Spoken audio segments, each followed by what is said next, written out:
And here we are. We are now beginning. Damn, I love this game. Welcome, Comfy Panzer. I love this game too, which is why we're going to be talking about it a lot. Yet, should be coming in clear. Unfortunately, we're having to emulate the Silent Hill 2 today because my console capture is not cooperating with me. I've always loved how silent the title drop of this is. Like, in Silent Hill 1, 3, and 4, they all have these elaborate introductions. In Resident Evil 1, you have, like, that really famous tracking shot taken from Evil Dead, where they just, like, charge at the camera and go, like, Arr! Silent 2 doesn't have that. It just opens very cold, very quiet, just drops. Always loved it. Sets the mood immediately. The first 3 games, you're in the right place. That is absolutely my stance. The first 3 Silent Hill games are fucking excellent. So, speaking of the first games, this is technically a sequel to the Silent Hill 1 project that we did a couple years back. I can't believe it's been 2 years since we did that. Crystal clear 1080p, hell yeah. There's going to be some minor issues here and there. Yeah, after all, it is Silent Hill. We might do Born from a Wish, who knows. But this is a sequel to Silent Hill 1 In-Depth, which we did a couple years back. So, like last time, let's quickly set up some ground rules. Number 1, the whole goal of this stream is to discuss, analyze, and debate Silent Hill 2. We're going to be discussing the game under the impression that the viewer has not played it. So, essentially, I'm going to be taking elements from the plot as they are presented to the audience, doing my level best to not talk about later revelations, only in the context of what information you would have if this were a blind playthrough. Chat can spoil whatever the hell they want, like it's chat, and it's, I'm not going to say, oh, you can't talk about this, but for the most part, I'm going to be treating it like I'm talking to someone who has not seen the game before. Just so we can talk about how it presents its information to the audience.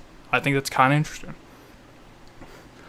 And we're going to be looking at the game itself and what we're going to use for the source of our inspiration. We are not going to watch this because it is full of shit. Let's go to options. For what we're going to use is essentially just in-game information to start with. Also, I'm just going to make sure that my voice is coming in clear. It is, 100%. Audio should be balanced. I obsessively was going back and forth over it.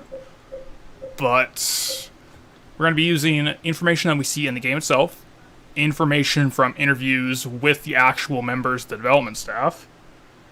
We're going to use relevant reading material, and we're going to get back to this. Put an asterisk into relevant reading, because there's some unfortunate stuff we got to cover. And after that, my own analysis and interpretations, which, put another asterisk into that. We'll talk about that afterward. First thing, relevant reading. Unfortunately, we're going to have to talk about Sigmund Freud. Freud's an extremely complicated figure. a little comfy, Pepe. Get comfy, lads. Get comfy. It's going to be a good time. I'll be in and out since I'm working, but I'll still be here. Okay, babe. No worries. It's finally time. I can be cool again. I have AC. Nice. Yeah, it's very warm over here today, but no big deal. But unfortunately, Sigmund Freud, let's get back to that. Sigmund Freud is name-dropped by members of the Silent Hill 2 staff for being an influence, and certain concepts of his are also name-dropped. So, while I'm going to keep my references to Freud to an absolute bare minimum, only to what is immediately relevant, it is going to be an aspect of discussing and analyzing Silent Hill 2. We'll discuss Freud in general later on, and give a very quick, annotated debunk of why people think Freud is wrong now. But the point is, we're going to have to talk about him as we go along. Another thing, asterisk 2, my own readings. Silent Hill 2, unlike 1, leaves a lot more up to the player's own imagination. It's nothing crazy. Like, obviously everyone's heard of the meme of, like, the foreskin crap. That's nonsense. That's insanity.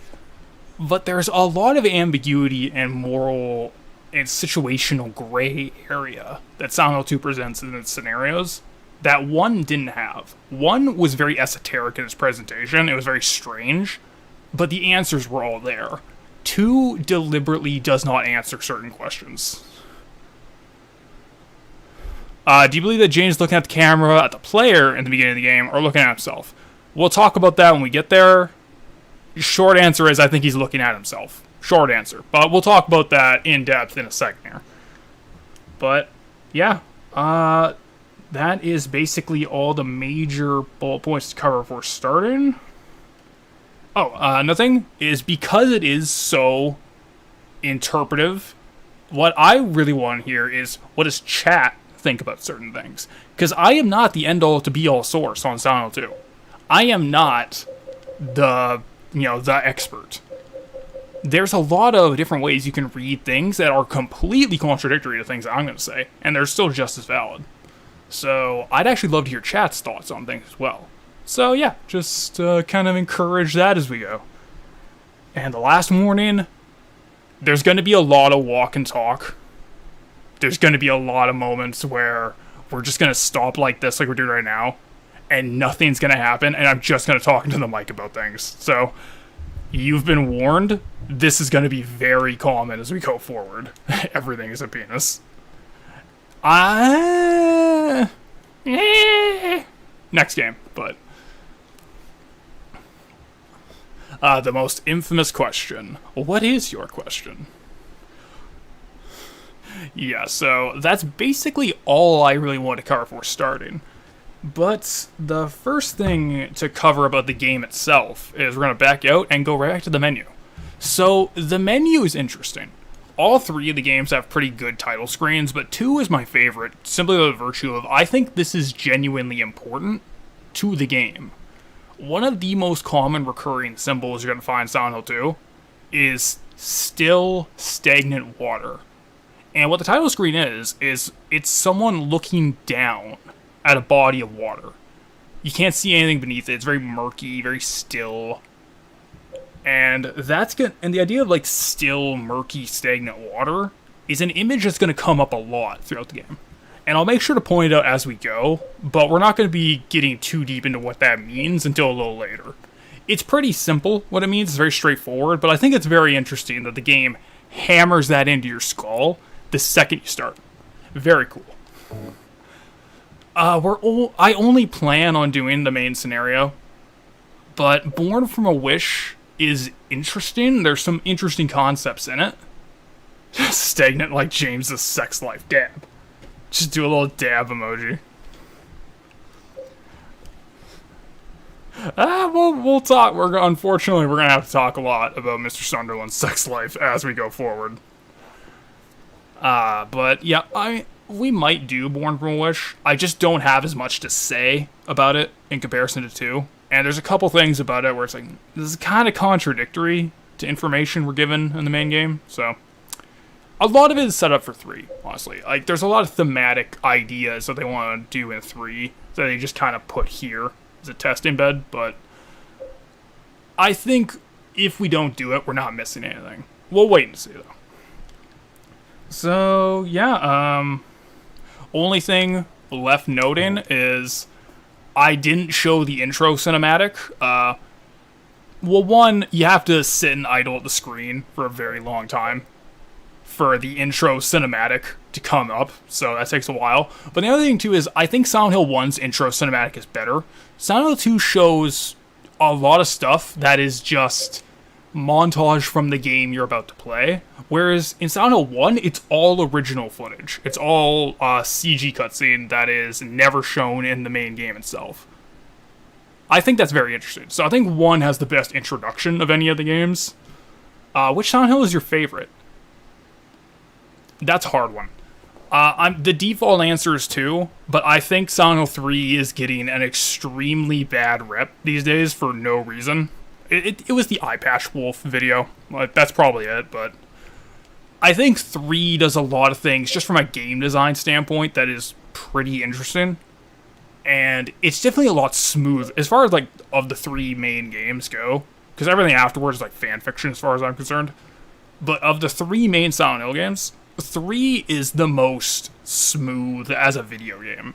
So I definitely respect that. Silent Hill 1 I really appreciate too. Because like Silent Hill 1, one of the things about Silent Hill 1 I really appreciate is that game is genuinely challenging. I mean, obviously I can do it pretty easily now, but Silent Hill 1 is a genuinely challenging game on its first run. And for a survival horror game, that's very important. So I really like that. 2 is the only one where it's a little too easy, even on a first run. Best ones are 2 and 3. I tend to agree with that. I think Silent Hill 1 has a few things that have not aged as well. Like, I think it can be a little weirdly paced at times, and they very clearly, in the second half of the game, after Alchemilla, kind of ran out of content. So they're just really recycling the sewers and just grates for the amusement park, and then Nowhere, which is just recycled areas. So you can tell they kind of ran out of steam in a way where I don't think, for instance, 2 runs out of steam for its game design. 2, I think, is, if there's one thing about 2 that's better than the others, it's pacing. This is a perfectly paced video game. Hell yeah, give it to me. Dump all the Silent Hill tism on me. It's coming, lads. Well, let's not waste any more time. Let's start.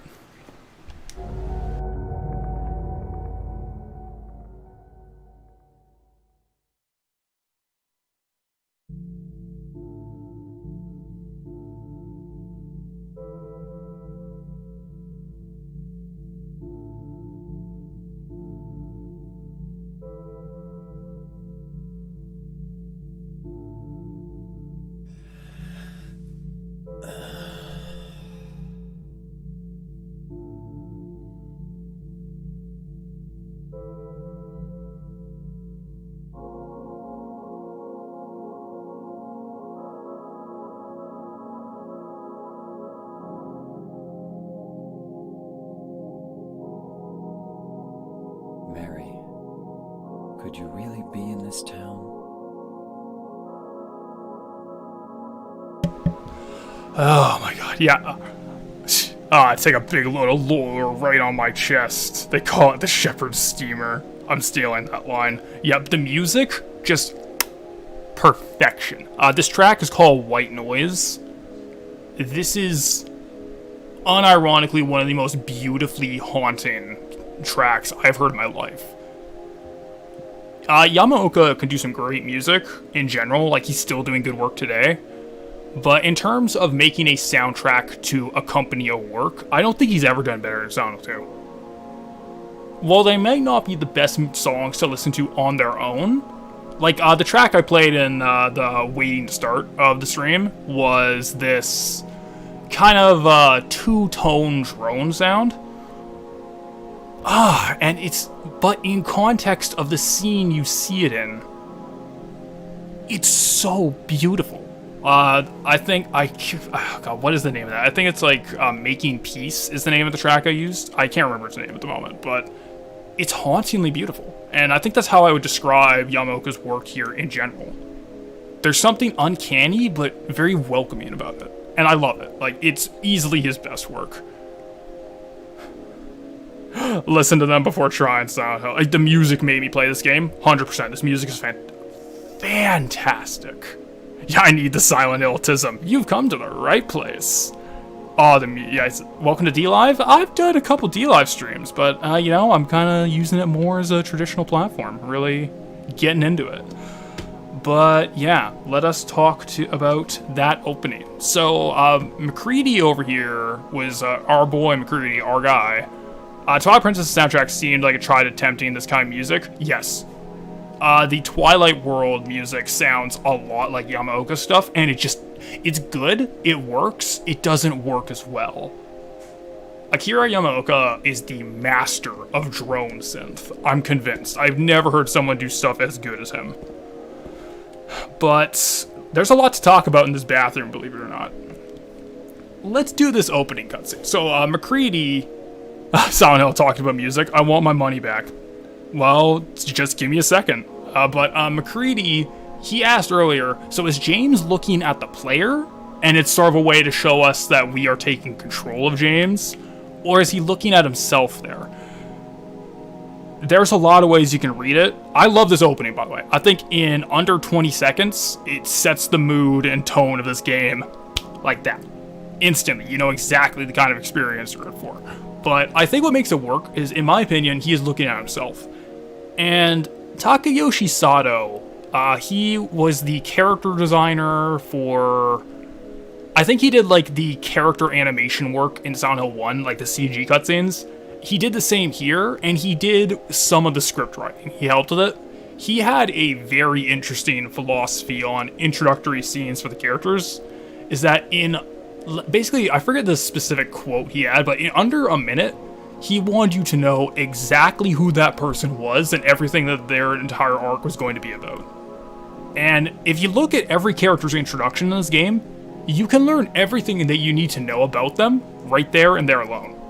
Everything afterwards is just elaborating on what we see here. So for James, why I think he's looking at himself is what the scene is trying to convey is James... how do I put this?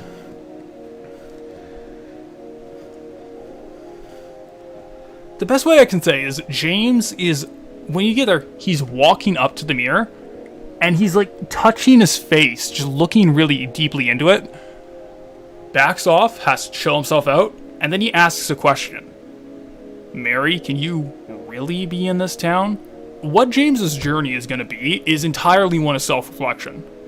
James isn't quite sure of the man he is, and he's not quite sure if his goal for being here, which we're going to learn in a few minutes here, because I talk a lot, he's not sure of the legitimacy of that.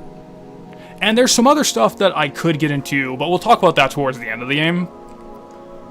Essentially, this is a journey of self-reflection. Yeah, he's prepping himself. It's almost as if he knows he's going to learn something that he is not ready to face, so he has to face himself first. That's kind of the vibe I'm getting. Yeah, am I real? Almost as if he's come here in a daze. Like, is this situation real? Very interesting. I like the way you phrase it.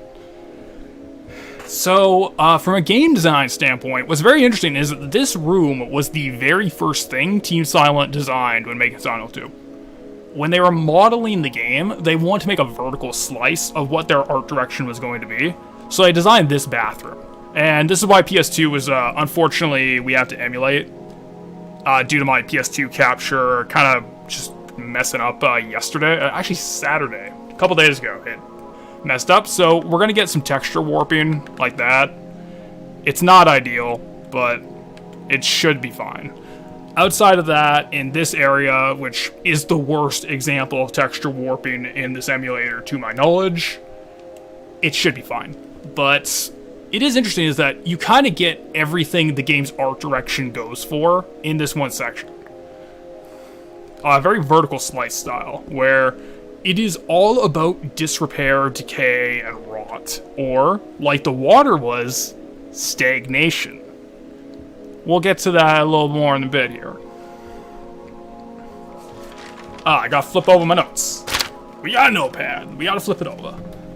So, one thing that's very interesting is a lot of people don't really question what the blue graffiti on the wall means. It's mostly because it's very hard to see. You can only make out a few words of it. However, the few words that you can make out when you look at the textures on their own, just as like a flat plane, you can actually infer what these quotes are from. And what they are from, they are biblical quotes. They are quotes from the Book of Job. So let's read this one. This one here, from the King James Version of Job 10:8. Thine hands have made me and fashioned me together round about, yet thou dost destroy me. Let's read this one over here. Job 13:28, and he, as a rotten thing, consumeth as a garment that is moth-eaten. So, I don't think this game has anything to do with Christianity and shit like that. There's a lot of other religions and faith spectrums that get brought in here. We're gonna get some Aztec stuff later on. There's a lot of Shinto in this as well. I kind of have an idea about why there's so much different faith beliefs in there, but I think specifically the reason these two quotes are chosen is for elements we're going to see later. The first one, thine hands have made me and fashioned me together round about, yet thou dost destroy me. It's almost like it's someone cursing their job as a person who, Job. It's pronounced Job, you're right. That's legit just my bad there.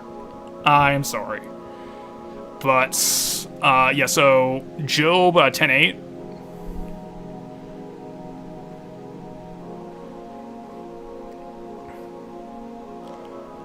Cradle Catholic. But, yeah, but essentially what's happening is, at least what I think it's supposed to reference for the sake of Silent Hill 2.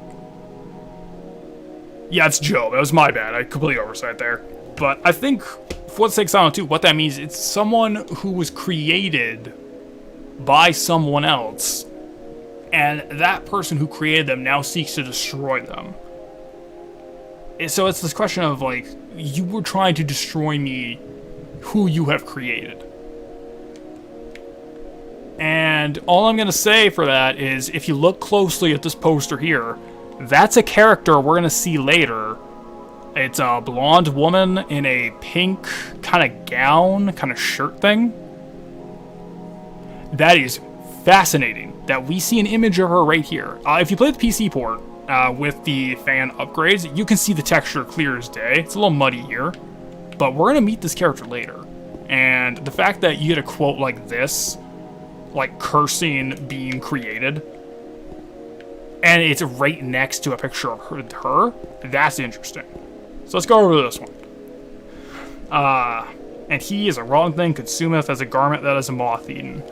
Once again, it's trying to push that rot idea, that decay. But also, it's the first instance of moths being mentioned. Moths are one of the most common reoccurring symbols of Silent Hill 2, like water. In fact, of Silent Hill in general, 1 to 3 all heavily feature moth imagery.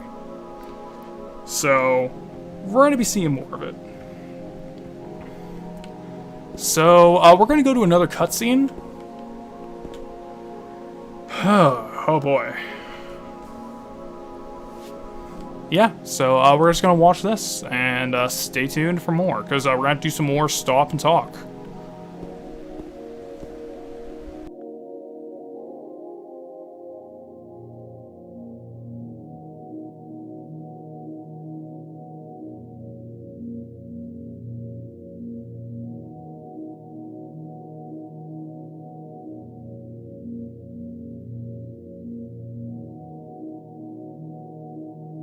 In my restless dreams, I see that town, Silent Hill.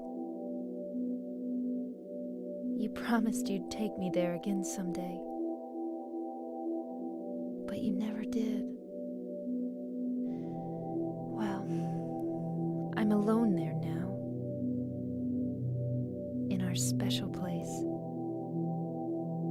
waiting for you.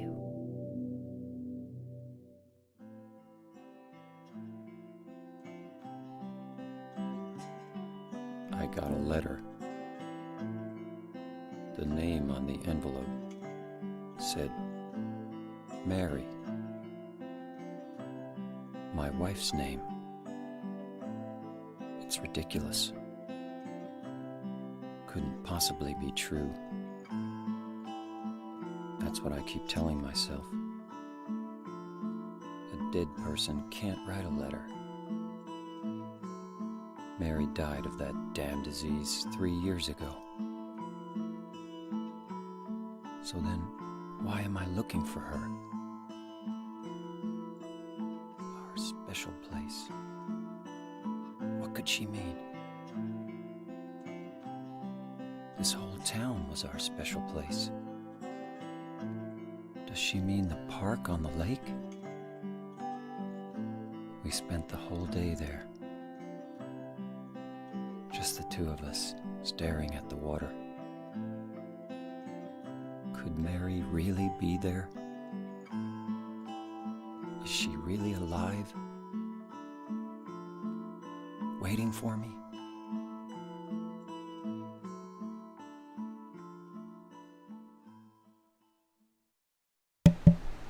So I love that reading In my opinion, that is the best vocal delivery that James's voice actor Guy C gives in the entire game. That's easily the best delivery he gives for anything. It's extremely heartfelt. Love that shit. What is your YouTube? I want to watch, but I have stuff to do. I will go link my channel. Just a second here. I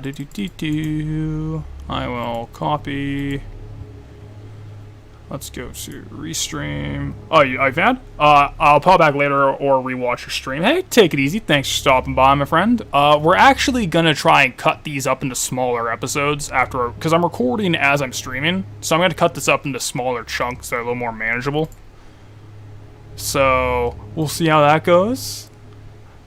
But yeah, let's see. Let us move around. There we go. I also love the hum here. It is so menacing.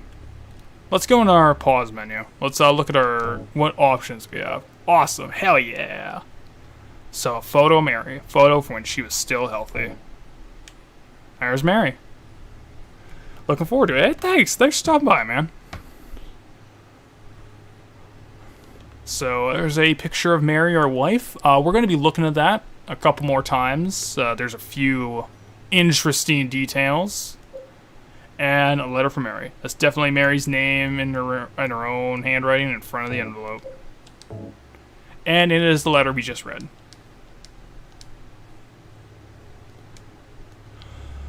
Oh boy, so there's a little bit we're going to have to go over. Let's talk about the cutscene first. So, James's motivation is he received this letter despite the fact that his wife, Mary, died 3 years ago of something. They never say what the disease that she had was.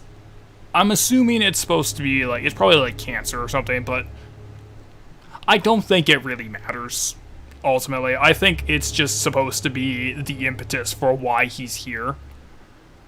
But what's kind of interesting about Silent Hill 2 is that this game starts in medias res in a way, where in Silent Hill 1, 3, and 4, there's some moment where the hero starts in the quote-unquote waking world, or you get a glimpse of it. In Silent Hill 1, you get the CG opening of Harry driving to Silent Hill. In Silent Hill 3, Heather begins in the normal world in a mall. Silent Hill 4, you don't quite get it, but you do get, it's much you get more of an overlap between reality and sort of the Silent Hill world, so you get glimpses of it.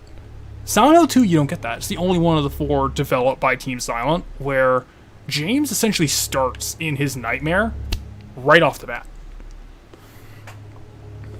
I think that's a very interesting distinction for this one.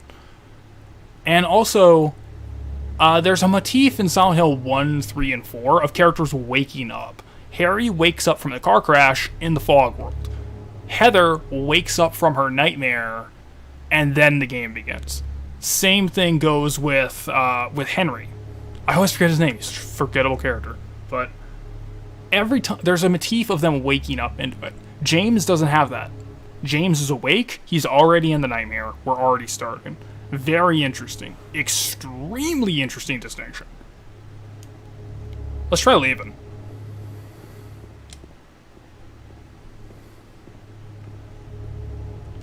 This is the road I came in on.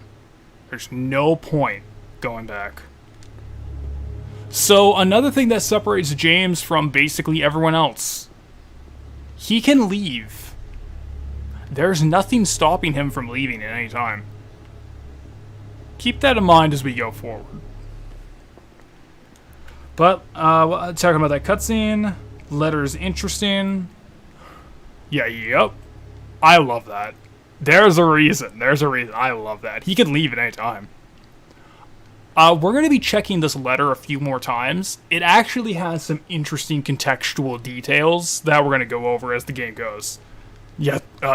My just Jigsaw voice. Oh, James. I want to play a game. I'm like a fog town, right? There's a bear trap on your head. It's funny, right? Like, key in the guy's stomach. Go get it. But very interesting. Another thing is people usually laugh and make fun of the setup here. Yeah, foreshadow. Exactly. It's keep that in mind as heavy foreshadowing that he can leave at any time. Chooses not to. But people always kind of make fun of the setup of, oh, why would you go search for your wife after 3 years and you know for a fact she's dead?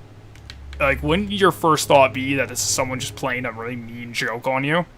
And the answer is yes. That is completely fucking irrational. That is a terrible decision James is making. But yeah, just remember, you are what you eat. The game begins now. But, the thing is, I've never understood the obsession with people making their YouTube channels or, like, making blog posts about how if every character just made this hyper-rationalist specific decision at every point, then there would be no horror movie. You know, they'd win. It's like, yeah, because there'd be no fucking story, so shut up. But on the other hand, I think we can infer from the way James is, like, wistfully talking about Mary, about spending time with his wife, from the way that he has completely hastily parked his car. Like, let's go get the map. Let's just get the map. Yeah, James, he just leaves it. You don't do anything with the car. So from the way he's, like, hastily parked his car... Yeah, you don't go to Silent Hill because you're stable. It's almost as if James is in a really bad place after his wife died and he's fucking grieving or something. It's almost as if that's the case. And it's like, the Book of Lost Memories comments that his job is like a clerk, like a shipper and receiver or something. So I think the idea is supposed to be, and at least this is what I got, I think it's pretty obvious, but the idea is James doesn't have fuck all going on in his life. So it's like for the past 3 years, this has been it.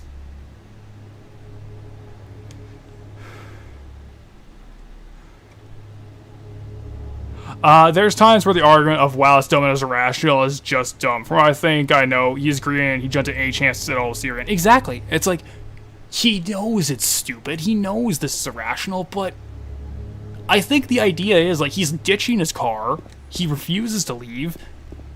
And if I'm being honest, I don't think it's a coincidence the car is overlooking the lake. I don't think that's a coincidence. Like, I'm pretty sure if this is it, if, like, let's say it's just a joke, someone's just playing a prank on him, I think James ain't going back either way, if you know what I mean. I think this is kind of it for him. As grim as that sounds. And the game doesn't say it, but I think the context clues make it pretty obvious. When a wife dies, it's basically the same thing as taking your life. Yeah, it's like, his life was fucking shattered by that. Of course he's gonna still be grieving. Oh boy. So, yeah, that's just, I've always seen people who make fun of this setup, saying, oh, it's so stupid, why is James so stupid? It's, come on. Have some fucking empathy, god damn it. Alright, so let's talk about dreams. This is one of the things that we're going to have to set up going forward for what we're going to be looking at and how we're going to be analyzing some of the imagery in this game. So, as we spoke about in Silent Hill 1 in depth, what happens in Silent Hill, both the fog world and the other world, is a dream, quote unquote. It's essentially, it's whatever supernatural presence is in the town, because there is one. This game does delve into some occult ideas as well, so there's clearly something spooky and supernatural going on. That's clear. But essentially, whatever is there, it is dragging people into its world and playing off of their own subconscious. It's using, essentially, whoever the current victim or source of the nightmare is. Yeah, I'd say, like, wait until your wife dies, think of horror. I mean, yeah, exactly. It's like, come on, man. Like, I think the game gives enough context clues that James' life kind of sucks outside of this, so whatever. But, yeah. But like last time, essentially whatever is here is in the town is pulling people into this nightmare world and using their mind, their baggage, their subconscious as a weapon against them. Now the question is why? I didn't answer that when we did Silent Hill 1. I think there's enough evidence either way that you can make your own any number of answers about why it does it. I have my own. We'll talk about it more as we get to the end when you get some more context clues. But since we explained it last time, I will repeat the quote from the Team Silent written Silent Hill strategy guide. The quote from the guide, the name is Silent Hill Kashiki Guidebook Kazeban. For the sake of convenience, this will be referred to as the right side and the reverse side. The right side being the fog world, and the reverse side being the other world, the nightmare kind of world. It will be referred to as the right side and the reverse side in this book. In the same way that a person normally repeats REM sleep, and that's rapid eye movement sleep, and non-REM sleep in regular cycles while he or she is sleeping, when the nightmare world approaches a deeper darkness, i.e. sleep, a phenomenon occurs in which light is almost completely taken away, and the world shifts into an even deeper nightmare, as the cycle shifts again. As for the right side and the reverse side, in short, it isn't that one is reality and one is a dream. The fact is that neither is reality. So, I've always kind of found it interesting how this guidebook for the first game kind of just spells out everything people have been arguing about for decades. And it's like, oh, well, that's the answer. Huh. So, Silent Hill is a dream, and dream analysis can be used to interpret events to fit and explain James as a person. The idea is, what we're going to see is James's mind on display throughout the entire game. So we're going to be using the information from the environment to kind of form a picture of who this guy is. Now, there's two ideas for dream analysis that are really basic that I think kind of apply here. Essentially, individuals subconsciously work through their waking life issues in their dreams, and symbols are the language of dreams, and symbols hold specific meaning to the dreamer. So, it's one of the reasons why I'm really hammering in, this is a recurring image, this is a recurring symbol, is because it's going to mean something to James. But we'll get to that. So, yeah, that is the little dream preamble. Let us go. It has been almost 40 minutes, and we have not left the parking lot. I warned you all. I warned you all.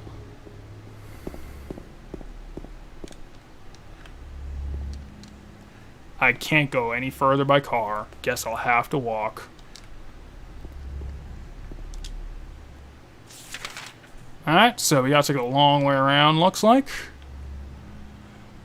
So this is either an issue or intentional. Like, it could just be an error on Team Silent's part. But even if it is a mistake, I think this is actually kind of clever bit. This is a kind of a clever little way to show you're not in Kansas anymore, sweetie. So, essentially, the road sign here is this, okay, Paleville, 10 miles away. Old Silent Hill, 50 miles away. Brahms, 265 miles away. So, anyone who's played Silent Hill 1 will tell you the Brahms one is nonsense. Because Brahms is described as the next town over from Silent Hill. And you're telling me the next town over is 265 miles away? That's nonsense. Same thing goes with Old Silent Hill. Like, alright, so we got Toluca Lake. So at the very top where you see the Lakeside Amusement Park is, just north of that, is Old Silent Hill. That's where the first game takes place. And you're telling me that Old Silent Hill is 50 miles away? That's probably barely even 10. Maybe 15. 50? That's insanity. And I think that's intentional. It could just be an error. Who knows? But I think the idea is supposed to be it is nonsense dream logic. Any real direction and real measurement has gone out the window. We're purely in the fantastical now. So this white van is actually pretty interesting. If we did watch the CG opening, there are two characters we're going to meet later that came to Silent Hill presumably in this van. And what makes it more interesting is if we back up, it's under the sign for Pete's Bolorama. And these two characters that I'm talking about are seen together later at the bowling alley. This exact one. So, very interesting attention to detail. And we're off.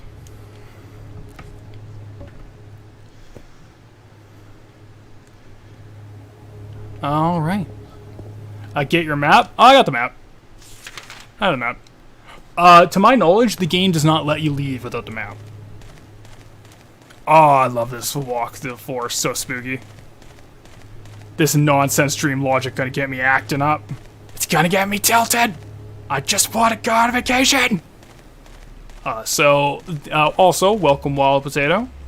We have spent 40 minutes talking about wall textures in a bathroom and old strategy guide quotes. Off to the races today we are.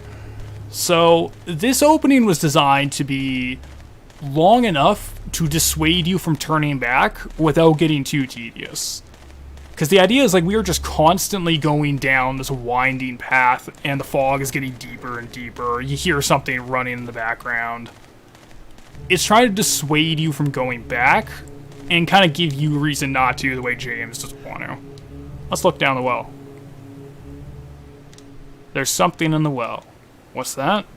Looking at this makes me feel like someone's groping around inside my skull. Gives me a weird feeling. Alright, so let's just ignore that. Alright, so what is interesting about the save points is there's a save point later that people have been arguing about, like, what does this mean? You damn, 40 minutes just talking about bathroom textures? You really are an average Silent Hill enjoyer. I am. I am the average fan of Silent Hill. You know, just right in the middle. Yeah, it's kind of middling, kind of the median.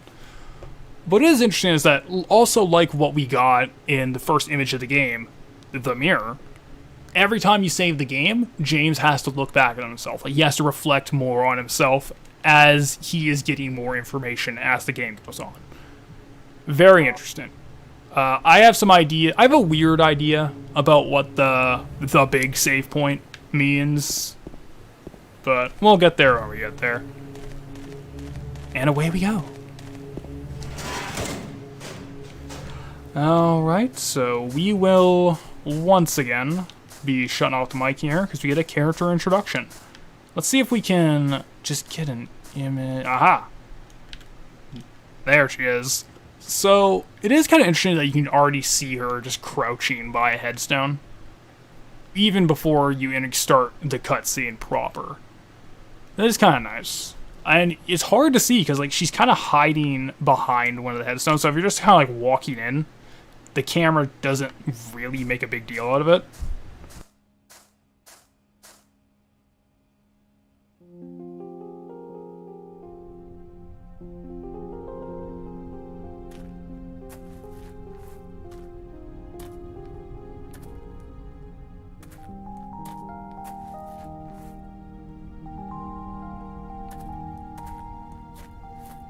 Excuse me, I'm sorry. I No, was it's just... okay. I didn't mean to scare you. I'm kind of lost.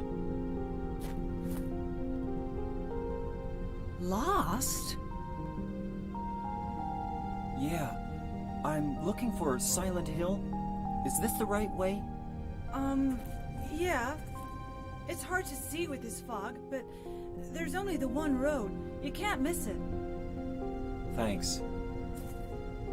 But Yes?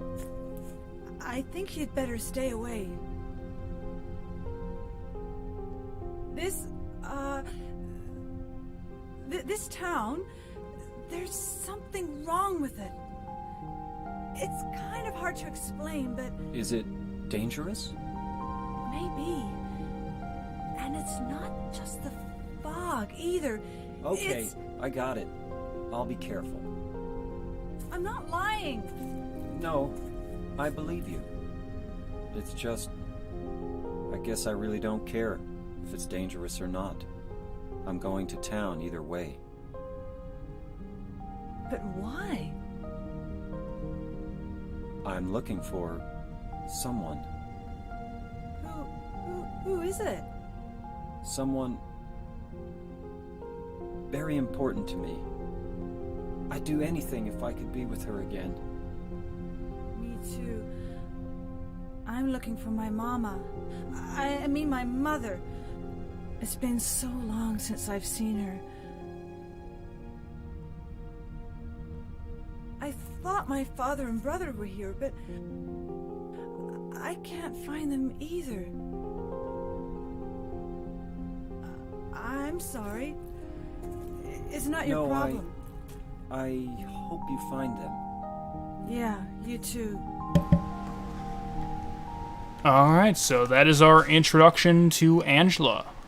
We won't know her name for a bit.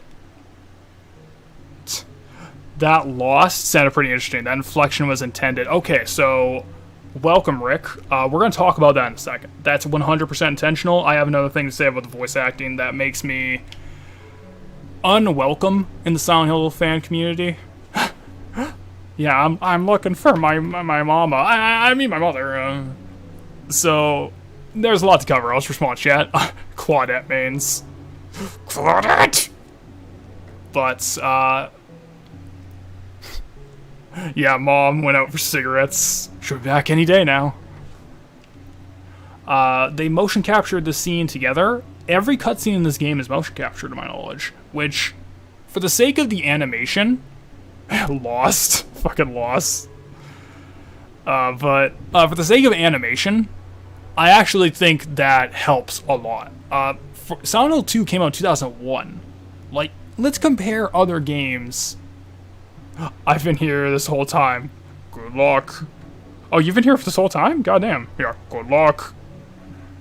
So that means you are here for our 30-minute long wall texture spiel. Amazing.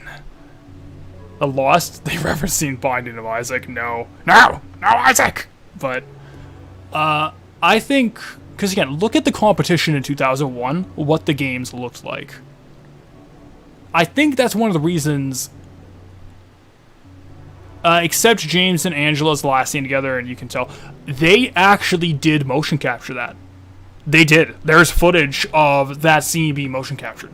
That 100%. Like, even if they didn't use the motion captured version in the game, they did at least shoot it. I have seen Guy Seehee and Donna Burke do that scene. But,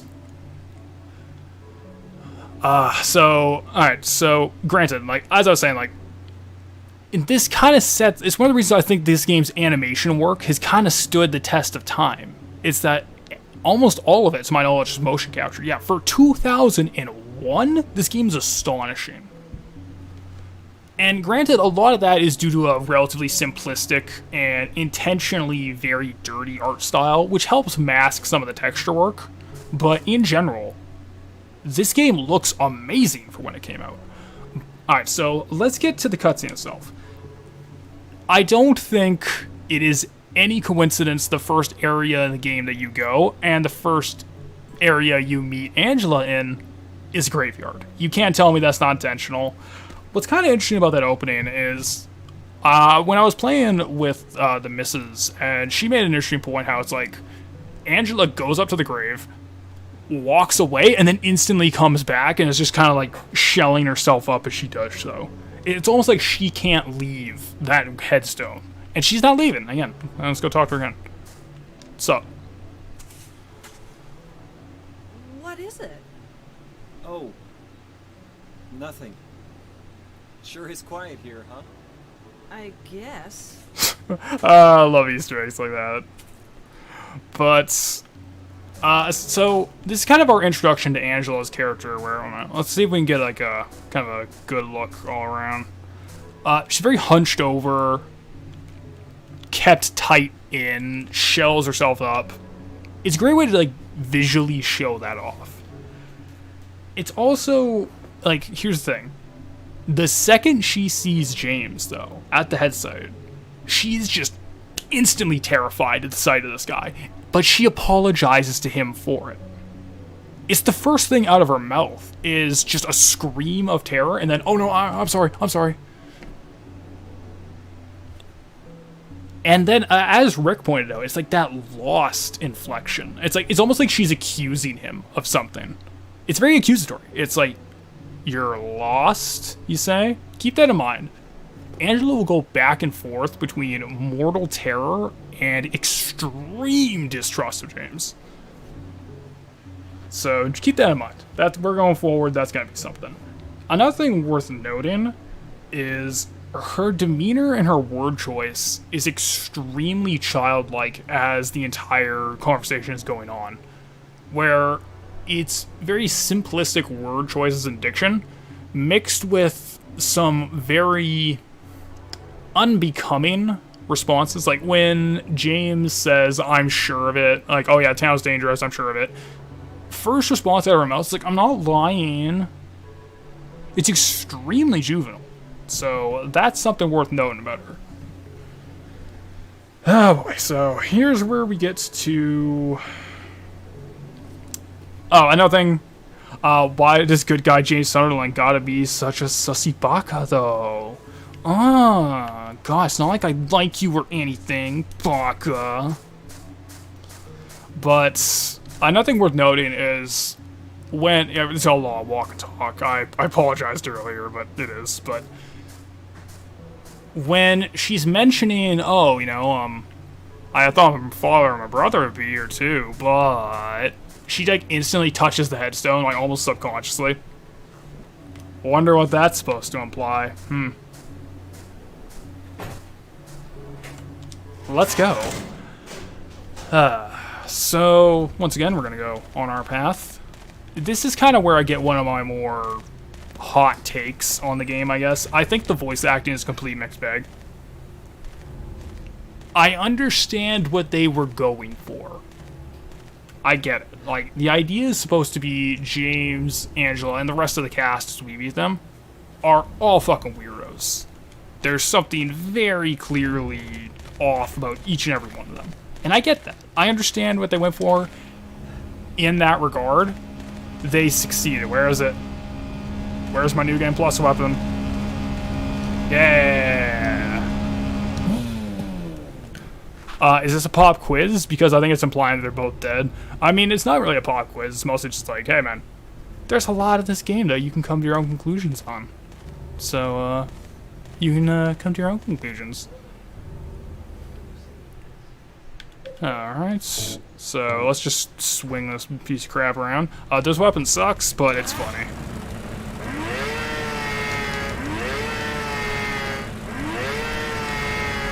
It kind of sucks, but whatever. It is funny. But, I don't know, like, I think the problem is they went overboard, where they're kind of overacting the entire thing. And it comes across as completely alien and kind of silly. Like, I will admit, there's a bit of a cringe curve when it comes to some of the voice acting, especially that first scene.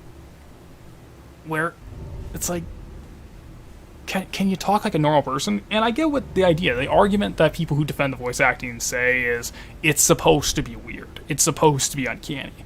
I think you can make an uncanny atmosphere with voice acting without the voice acting sounding completely alien, like Tommy Wiseau shit. And my response to that is Silent Hill Shattered Memories. Shattered Memories has quite good voice acting. It's a great ensemble cast. They all do a good bang-up job. I think what made it, though, is they sound like normal, everyday people in completely impossible scenarios. And that's what makes the uncanny atmosphere there. I thought it worked quite well. The voice acting made her seem like she had an attachment to him. Interesting. I've never heard that idea, but maybe there's something there as we go forward. Who knows? Maybe as we learn more about Angela. So this is the infamous Silent Hill Ranch. This sign in the HD collection, for whatever reason, they couldn't get this font to recreate it. So instead of getting literally any other font on planet Earth,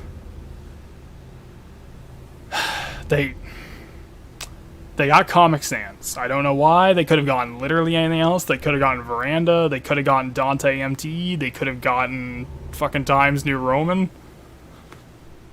They got Comic Sans. Don't ask me why. Less we talk about the HD collection, the better. Not just the voice acting, the lines too. Which is weird, because like I think this game... What is the symbolic lore of Comic Sans? The symbolic lore of Comic Sans is that we were all played fools. It's meta, you know? It's like, oh, you thought you were gonna get just a basic port? Yeah, Silent Hill Ranch really rocks. 18 naked cowboys heading down to Silent Hill Ranch. 18 pyramid heads with hard knives ready to fuck your nurse monsters. Silent Hill Ranch. Which is weird, because, like, I think that first scene is probably the worst bit of the writing in the game, honestly. I think it's way too on the nose. Which is weird, because, like, I thought the first scene where he was reading the letter was quite good.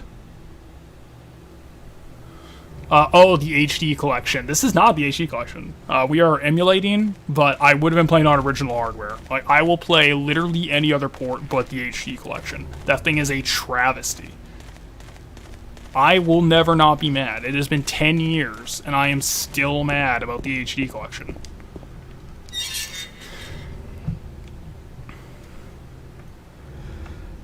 So... Here's the thing, is that... Well, I think Silent Hill 2, like, ultimately, I would call the voice acting in this game a success, since, at the end of the day, for all my grievances, it does do what it was intended to do, and create a weird, uncanny atmosphere. I don't know, right? Like, I think it could have been done better. However, I think everyone in the game, even who I think is the weakest link of the voice actors... Unfortunately, Guy Seehee, I think he is the weakest of the cast. I think all of them have moments to shine, and Guy Seehee has some moments where I think he does some genuinely great delivery. And this is also including Monica Taylor Horgan, who is a voice actress we will hear later in the game, who, without exaggeration, gives my favorite voice acting performance in a video game. I think she knocks it completely out of the park. So yeah, it's a complete mixed bag. The person who does the voice of Mary gives top-notch performance. Monica Taylor Horgan, she is unironically my favorite performance in a video game, which is weird because I just spent a lot of time shit-talking this, but I think she completely knocks it out of the park. I still have my PS1 copy of Silent Hill 1 and PS2 copies of 2 and 3. Same here. I also have the PC copy of Silent Hill 3, and both of them come with a soundtrack, which is really cool, actually. And you get some narration that you don't hear in the games for some of the occult readings. It's very cool shit. I really like the soundtrack, actually. But yeah, moving on. Only have we'll get to the next line in a second here. Nani? Are these marks blood?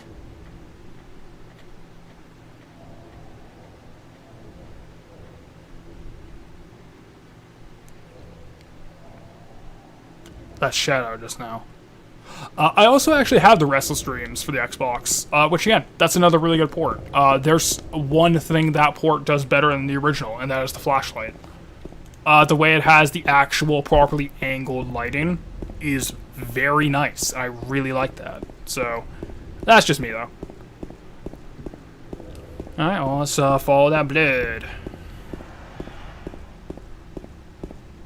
In general, though, if I had to say what's my definitive edition, it's one of the PS2 versions. I know the fan PC mod has gotten a lot of support. I still think it's kind of a pain in the ass to set up, and when it doesn't want to work, fucking work, it is the finickiest thing to deal with. But the Silent Hill 2 PC port is also abandonware, which means it's legally free.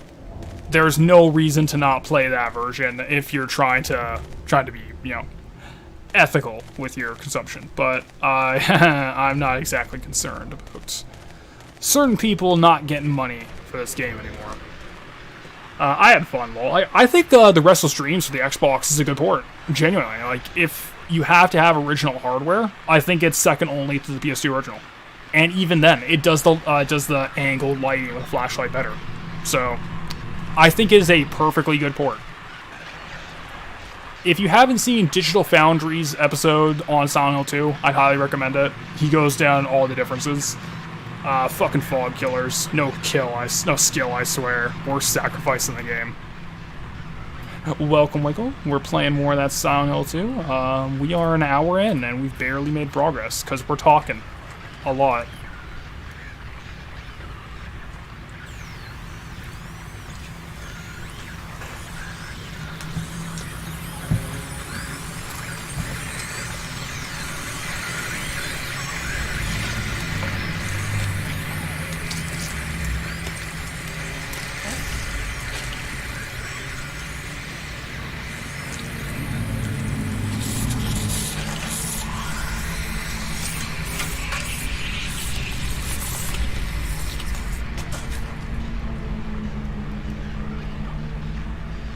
Alright, well, it's game time. And I missed. Alright, whatever. Eat it. Is it dead? What the hell is it? It's not human.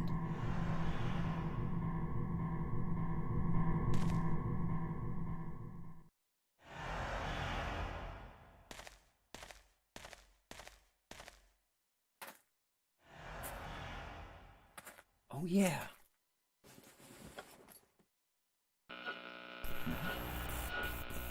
This thing broken?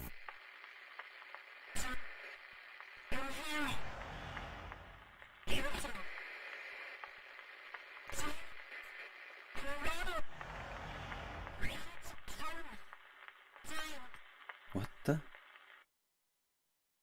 I'd better take it anyway. I might need it.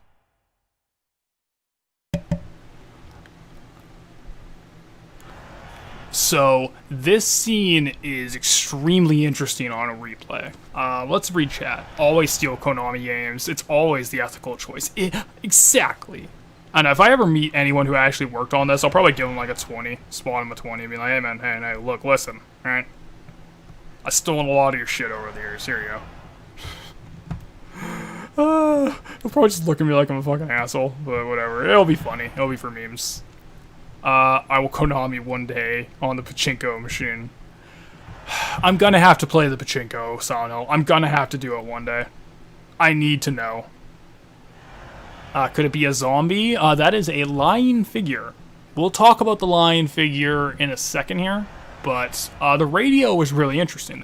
That's kind of the most interesting aspect of that scene, in my opinion. So, the thing about the radio is, James instantly assumes it's broken. However, when he picks it up and kind of tunes it, he can hear something. He can hear some voice speaking to him. One, if you've beaten the game, you know that voice. But two, what's really interesting is the last line that the radio says, you can actually make out exactly what it's saying if you listen closely enough. And it's very interesting how on that line, James hears it right up to his ear, turns the radio off and says, yeah, I might need this, who knows. You just admitted it was broken, but you're taking it with you. And you only turn it off right after that. Interesting. You can make out what it says. But because I want this to be a little easier on the ears for everyone, we're gonna turn that radio off. We don't need it. We're just gonna make it easy listening experience. So let's go talk about the line figure. Let's go see a couple of them. Pachinko review. I don't know, man. I'll let everyone know if I ever play it, but I'm not reviewing. I'm putting any effort into that piece of shit. I just need to know. What does it play like? What is it?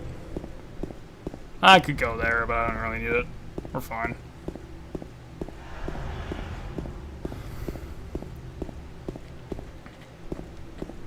There we go. Let's get a good look at him go.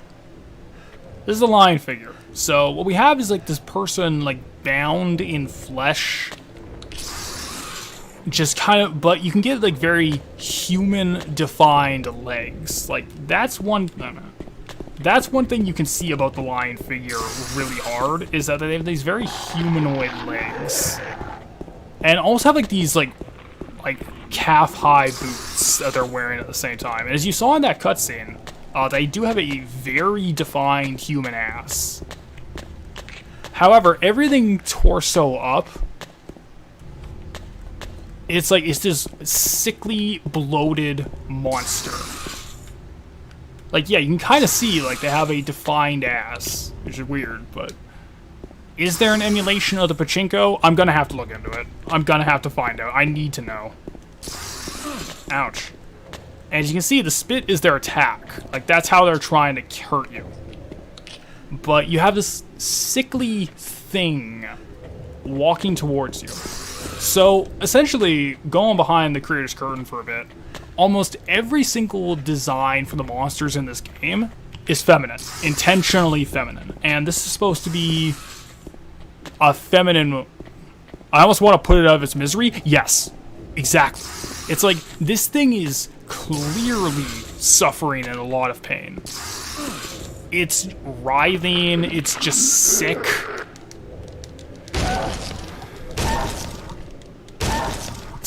I played Silent Hill 2 when I was too young for it. Now I got a thing for legs. Thanks, Masahiro Ito. Me too. So, yeah, bonk it. Hell yeah, bop it. Twist it. Pull it. Alright, so... What is interesting about these things especially is that sometimes when you knock them to the ground, as we're going to see later, they will do this horrible writhing animation. But what's worth noting about the lion figure is that it is a feminine monster that has defined legs, appears to be some sort of boot, and is always, like, throwing up. It's always... Yeah, hell yeah. Pop it, dude.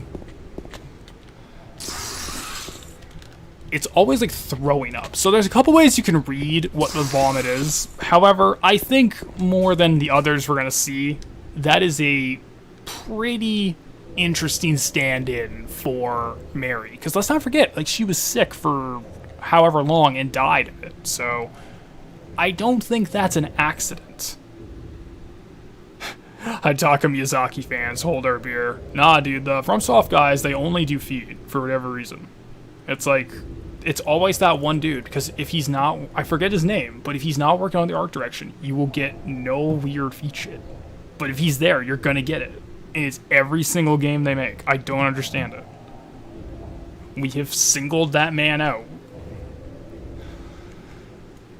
So yeah, that's kind of the line figure. I can't say much more, because obviously spoilers, but for the general gist of it, it's, I think, supposed to be emblematic of James' view of his wife towards her final days. Too bad I can't read it because the surface has been rubbed away. Remains of swamp. Of Landsra. His monument was originally swamp, but was later fit. So you kind of get it, but one of the things that's kind of interesting is this is the first instance we're going to get of blocked out text. And to my knowledge, you can get this filled, but in general, like, I think it's just there to kind of add mood and spookiness, especially this one. This one does not strike me as very important, and we'll talk more about the notes in Silent Hill 2 in general. I have some ideas about what the notes are here for, and the answer is not the main plot, but we'll talk more about it as we go. Let's go this way. And let's get a health item. Ah, I took some damage. Why the hell not? Hey.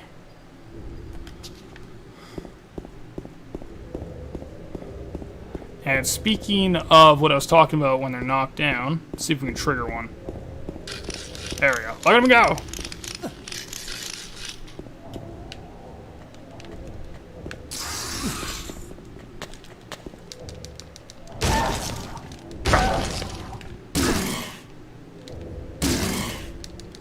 Damn, you're tough. Ah, there we go. Get out of here. Alright, so we're going to see something very interesting in a second here. We're going to do our best to pay attention because it's a camera angle that after you pick up the item here, you will never see again. Let's take a look. Notice anything about this guy?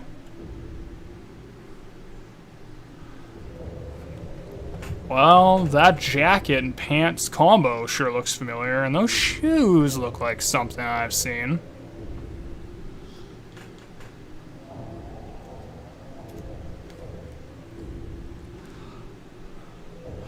Not gonna lie, I probably beat that monster to death that much of an expression. I don't know, man. They're pretty gross. And also, if they existed, like if I just opened my door right now and I saw a lion figure there just going like, I'd probably kind of have a bad day. It'd probably ruin my afternoon. That's just me. But this looks familiar, and this is the first of a trope that we will see. Is this the meme? Is this Lost? But this is the first that you're gonna see of something of a repeated trope in this game. This is James Sunderland. This is a mangled version of his body. And almost every corpse model, not all of them, there's some that aren't, but almost every corpse model in this game is James Sunderland. Got the apartment gate key, and you can never see that image again. James doesn't react to this, by the way. Interesting. Very interesting.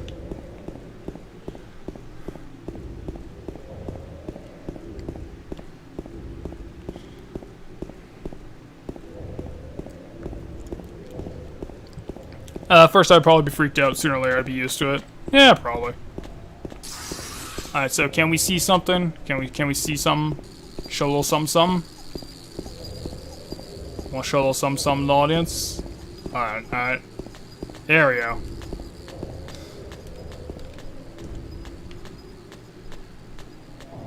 It's gonna change?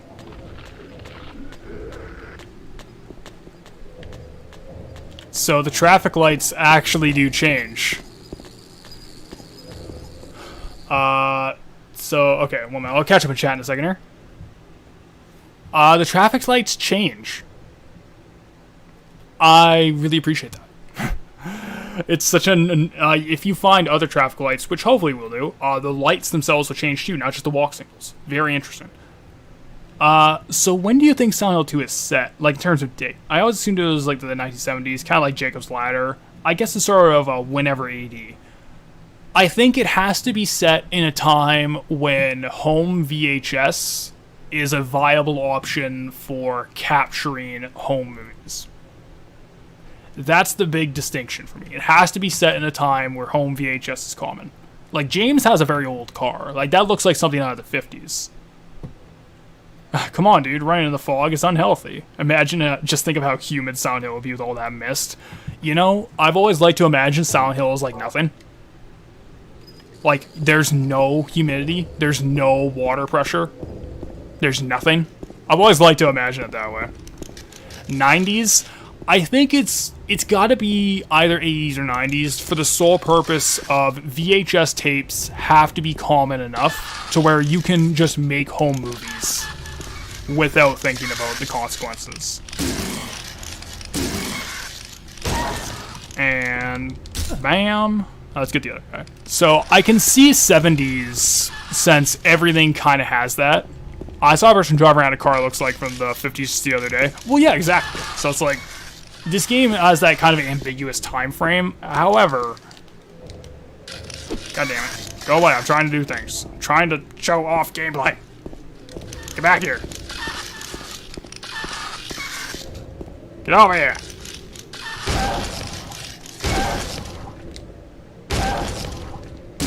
Alright, so let's just knock this guy out of the park. Get out of here.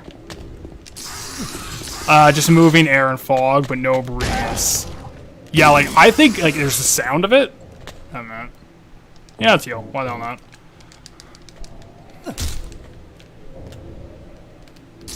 Ow. There we go. Get rid of you. Fine. Cooperate. I'm trying to show things off for the audience. But, yeah, like, I always kind of figured it felt like nothing. There's no breeze. There's no humidity. There's nothing.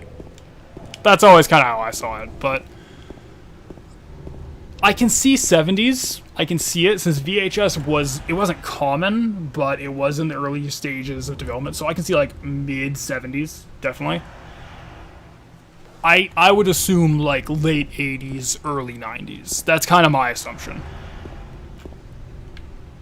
So this is interesting. It's another James corpse. This one left a bunch of notes, though. Let's read these.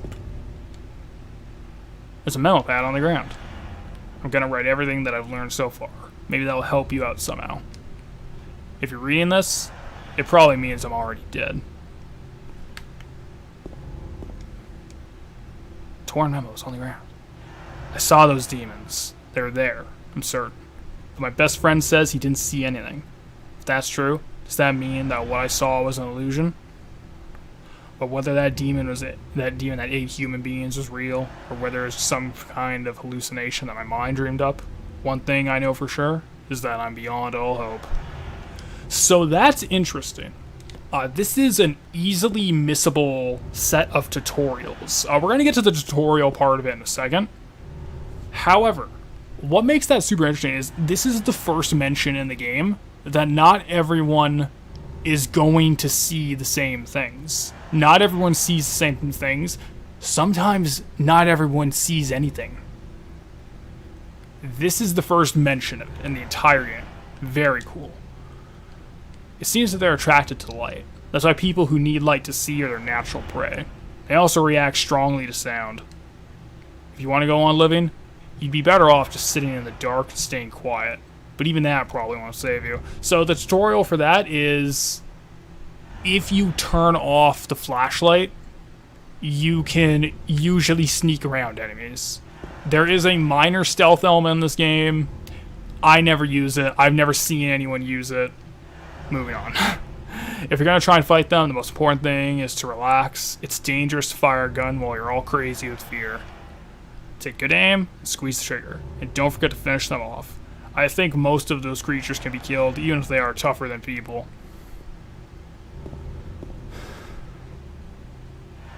I don't think people die in Silent Hill per se. They just come lost in it, tortured forever. Oh, we'll get there. There's at least one person who sure fucking dies there. It says recordable VHS tapes for early 80s, late 70s. Okay, interesting. Okay, so late 70s is possible if you can make home videos in late 70s. That's actually possible. Alright, interesting. Run away.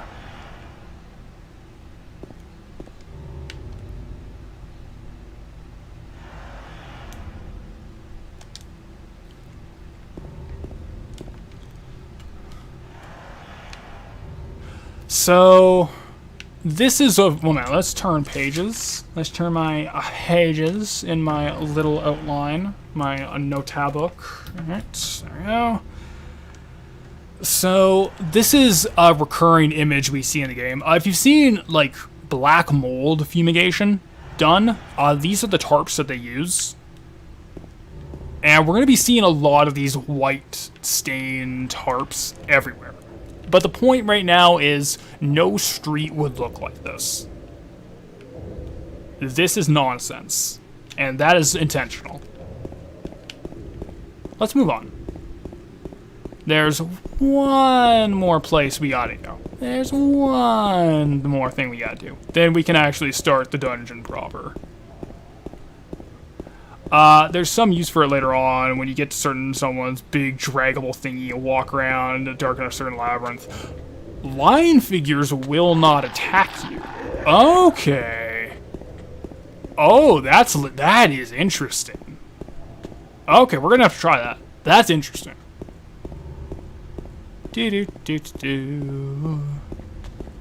But yeah, we're gonna see. 'Cause that sounds interesting. I've never seen that. I've never done that. You gotta turn off the radio. Oh, okay, makes sense. Yeah, noise attracts them. So, this is Neely's Bar. So as you can see, the windows here covered up in some kind of newspaper. Trying to talk here. Alright, well, let's go inside.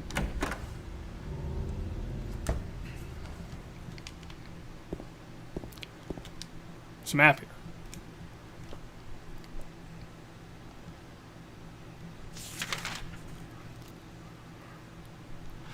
That's the objective. Copied it onto my own map. So yeah, if we didn't get the key, he would have copied that onto the map, and that would have been your indication where the key to the apartment even is. The game kind of assumes that you would just come in and run around and try all the buildings. Missed most of the stream now, but I'm very nearly done with my candied nectarines. Hell yeah. So, we are in Neely's Bar, but let's look at probably the single most famous image in the game.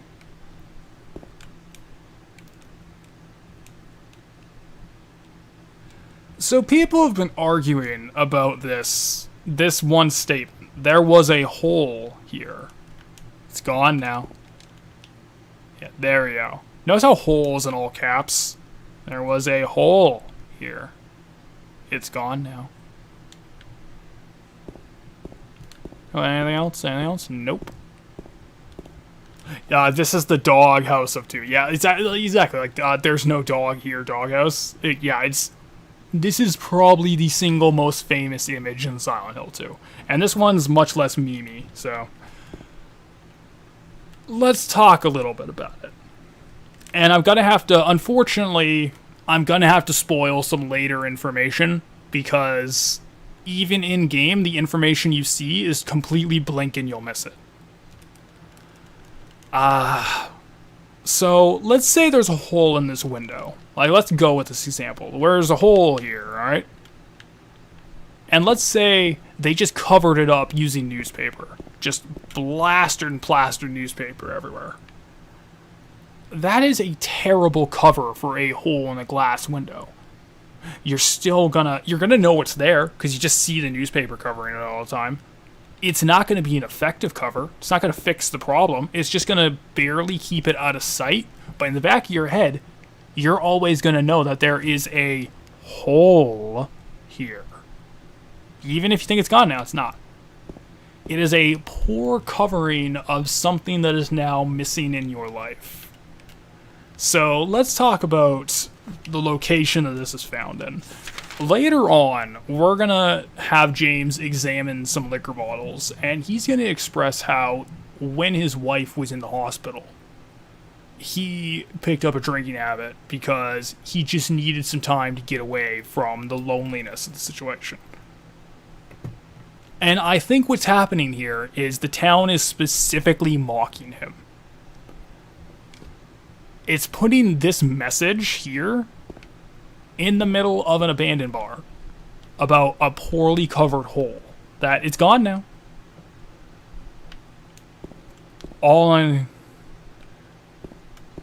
Yeah, it's like, I don't think it's literal. I don't think it's supposed to be literal. I think this is all supposed to be allegory. It's this poorly covered gap, this hole in things, that is fixed, quote unquote. The paper windows were done in the 19th century. And I'll make sure to point out the line when we get to it, but I think it is supposed to be something making fun of him. There's a hole here is actually a symbolic reference for being vented. This ties back to the themes of some folks coming to Silent Hill for being sus. Silent Hill is very forward-thinking. Could you fucking imagine if they added like a Pyramid Head skin to Among Us? They would do it. They would license this game out for like $2. Put him in. Put Pyramid Head in Among Us. Put him in Fortnite. Put him in, I don't know. Put him in everything. Just do it. Do it, you cowards. You know you want to. Alright, so let's just go get a couple more resources, then we'll go do the dungeon. It has been nearly an hour and a half, and something that should take 30 minutes. Oh yeah.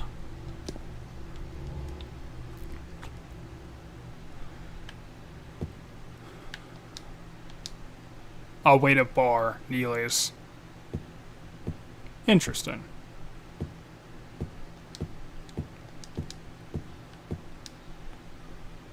The camcorder was announced in 1982, which is probably the first majorly received personal recording software. There were earlier, heavier versions.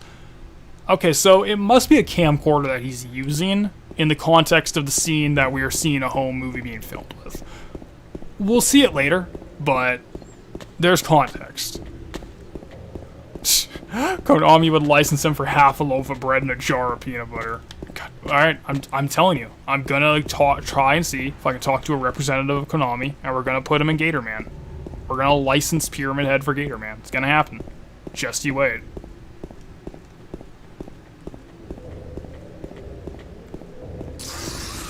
Ugh, gross. Now, if I remember correctly, there should be some handgun bullets around here. They will give the IP to anyone on the two conditions that one, it isn't Kojima, and two, they don't make a game. Yeah, if you make like first-person Pac-Man, and you can add Pyramid Head to it, you can put them in. That's cool. If you make a horror video game, go fuck yourself. That's stupid. How dare you put him in? Yeah, one last thing. Almost forgot.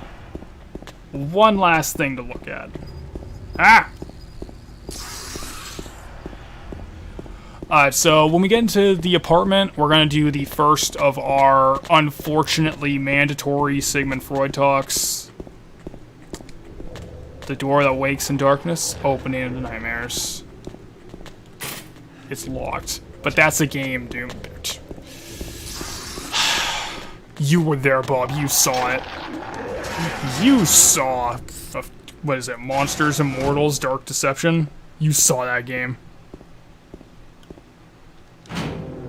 Listen, I know the future of this IP. Listen. I'm listening. I'm listening. Come on. Well... we're waiting. Funko Pops. Okay, so if I could get like a Funko Pop of like sick Mary's corpse, that'd be sick. That'd be hilarious. I'd buy that. Or get a Funko Pop of Pyramid Head like aggressively eating out a mannequin. Hell yeah. We'll save the game here.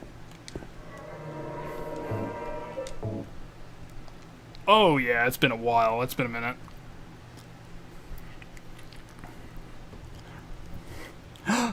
We already have Funko Pops? No, we don't. There's no Silent Hill Funko Pops, are there?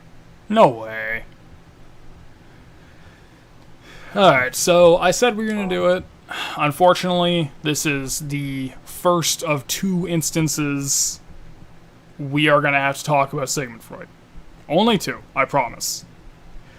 So, Hiroyuki Owaku, who is the writer of Silent Hill 2 and 3, allegedly was directly inspired by Freudian psychoanalysis.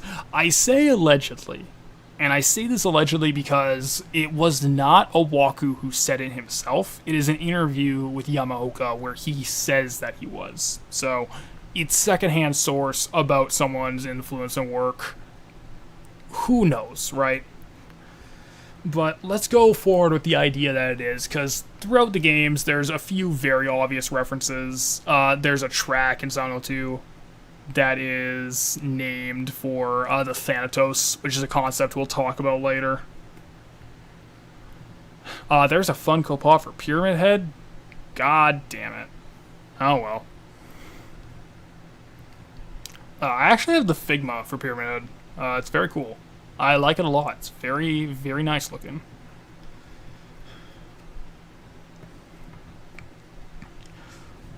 So, here's the thing. And nothing too is that there's a custom Funko for him, but no official ones. Yeah, there's no official Silent Hill Funko Pops. I would have heard about this. I would have been mad about it. Like, I would complain endlessly. Let's move on from life.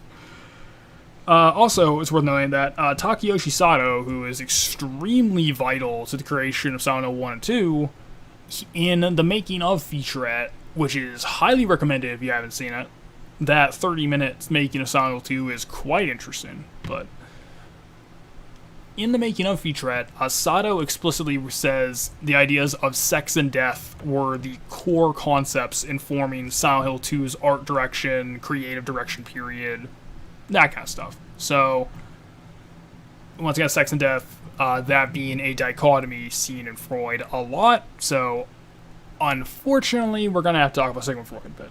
Let's talk about Sigmund Freud. So, Sigmund Freud is a Austrian psychoanalyst, largely discredited now. But what he did is, Sigmund Freud did believe in dream analysis, which we have been using as sort of a basis for our Silent Hill 1 and 2 content.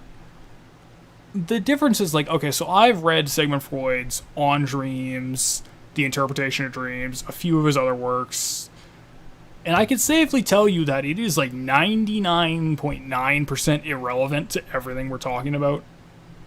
Like, you can honestly read the Wikipedia sections of most of the Freudian references in this game and have a decent idea of what thematically it's supposed to mean for Silent Hill 2.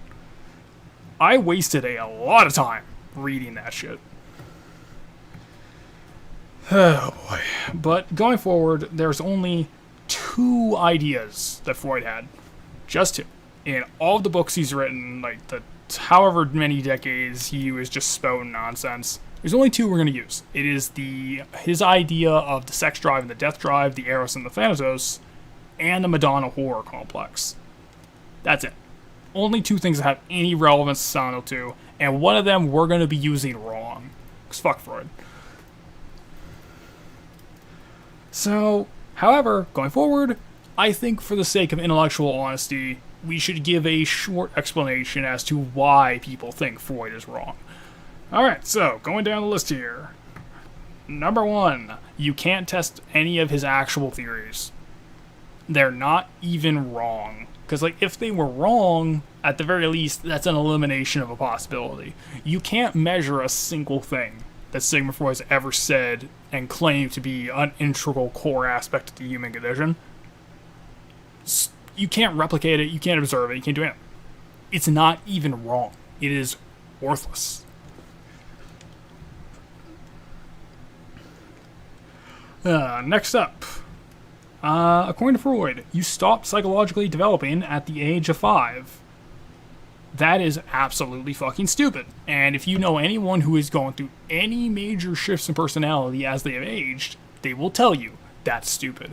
Essentially what he's arguing for is like this weird version, like it's this meme version of genetic determinism that he's arguing for, where after a certain point you cannot change who you are, it's hardwired into you, and it's before you even truly have a concept of what the self is. Completely disproven on multiple occasions. Total horseshit. Moving on.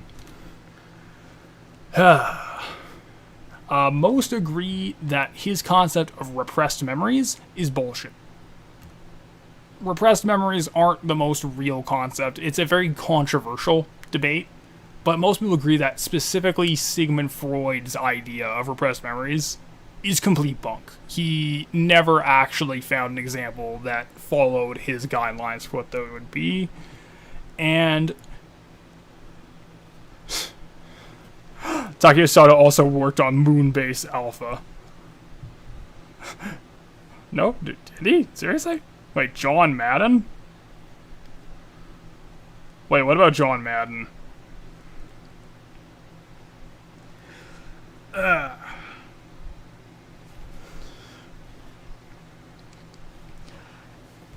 And specifically those, like, his idea of repressed memories did lead to genuinely harmful instances in his patients. Like, you haven't seen the Moonbase TTS? I have not. I have not. I'm here, Professor. Sorry I'm late. I'll copy notes from the other students. It's good. I'll give you that most people are set in their ways, but people can change through peer pressure, conceited effort, and traumatic event. This is bullshit, but yours is especially bullshit. Doomed hasn't seen the Moonbase Alpha video. Someone PM me the Moonbase Alpha video when we're done. I gotta see this. I have never seen this in my life.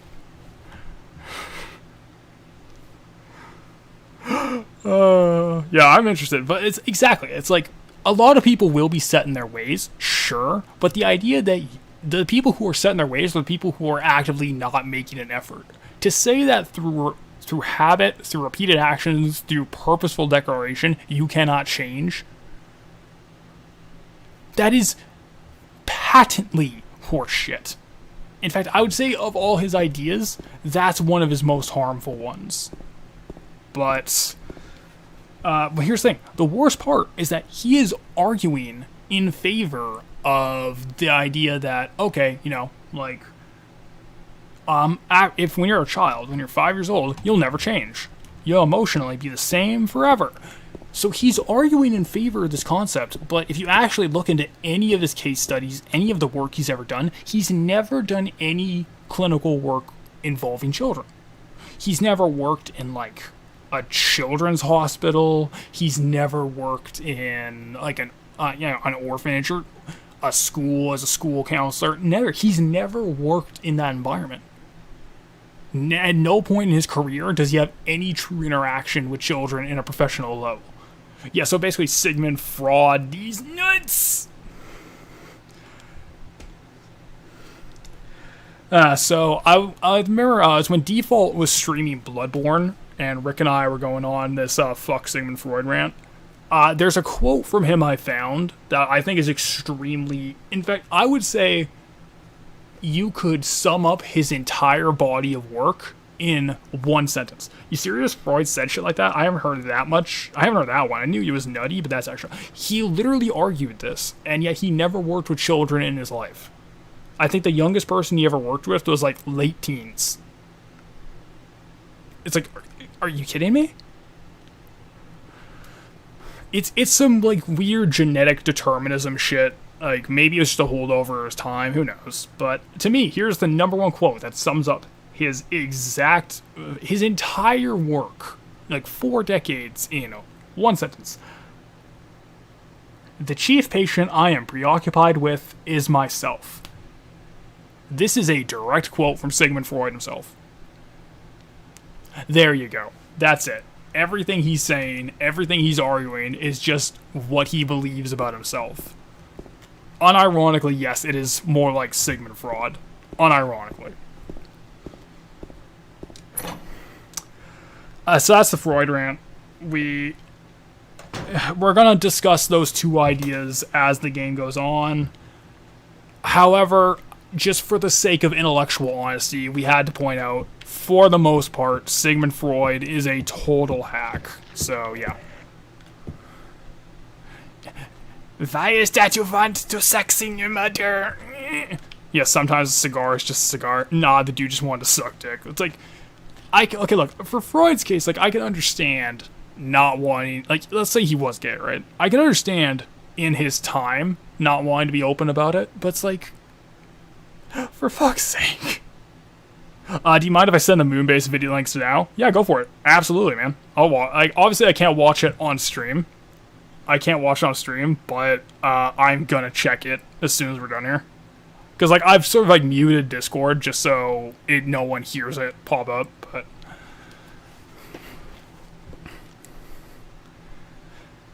much like Alchemist grasping at strange concepts that only a few nuggets of useful knowledge mixed in with a mountain of babble.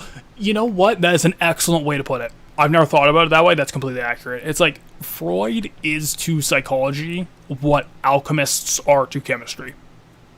It's an interesting start. It's like 99% certified horseshit. Moving on. So unfortunately, we had to be honest about that. So let's show off a cool gameplay thing. He's just a sussy hentai baka. So we can read the map. That's cool. We're under this light display. So when we go right in the middle of the dark here, it's too dark to read the map.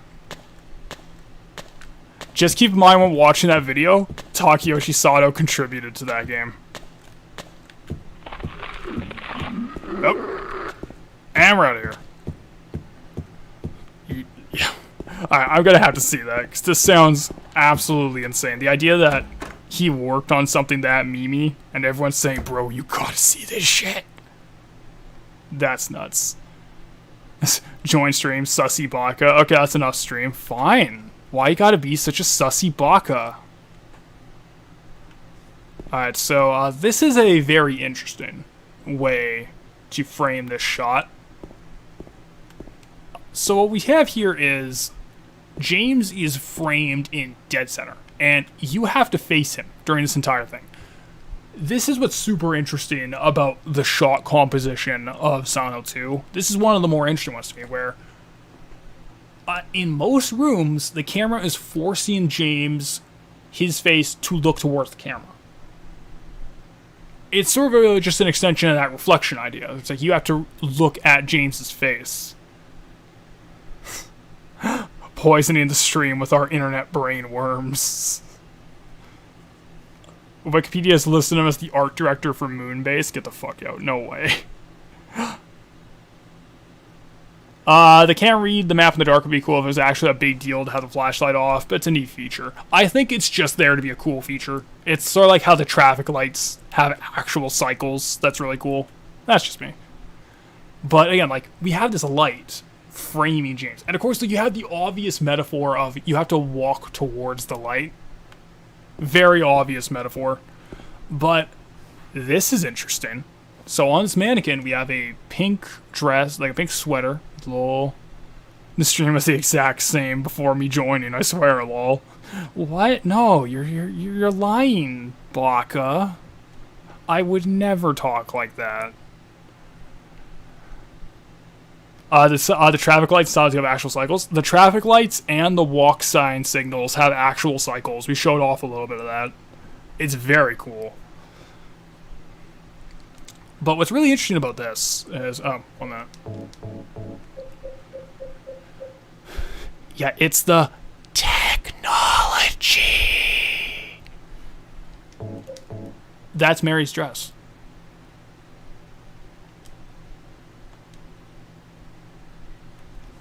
So it's both that whole walk towards the light image, but the idea is that this is James's light.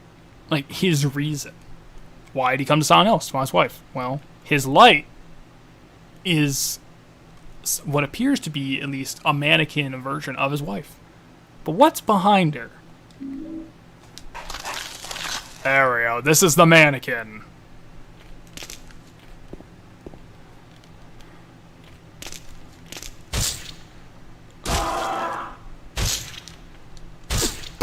There we go. And... oh, shit. I did not think you were going to get up.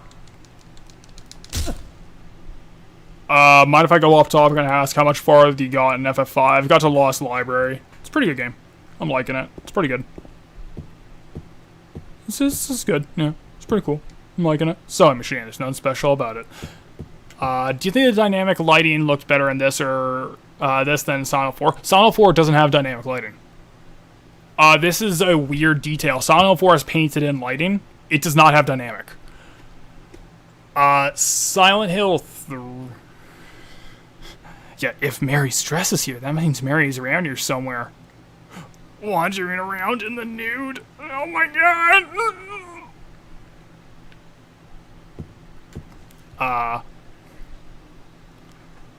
Did you get Shiva and Ramu? Nah. I'm not really going for summons. Not really. I'm just kind of going through it. I'm trying to be as blind as possible and just kind of see how it goes. How do you feel about that little finishing kick? I don't mind it. Like, I think it's kind of a nice way to get a little extra damage to get them done like that. I watched a video about how Kingdom Hearts is lighting. I think it's similar to the painted and lighting. It's really interesting. Yeah, they saw a movie where we're trying to get actual physics boxes, so if you broke the bottom ones, that naturally fell. The new game has simple physics.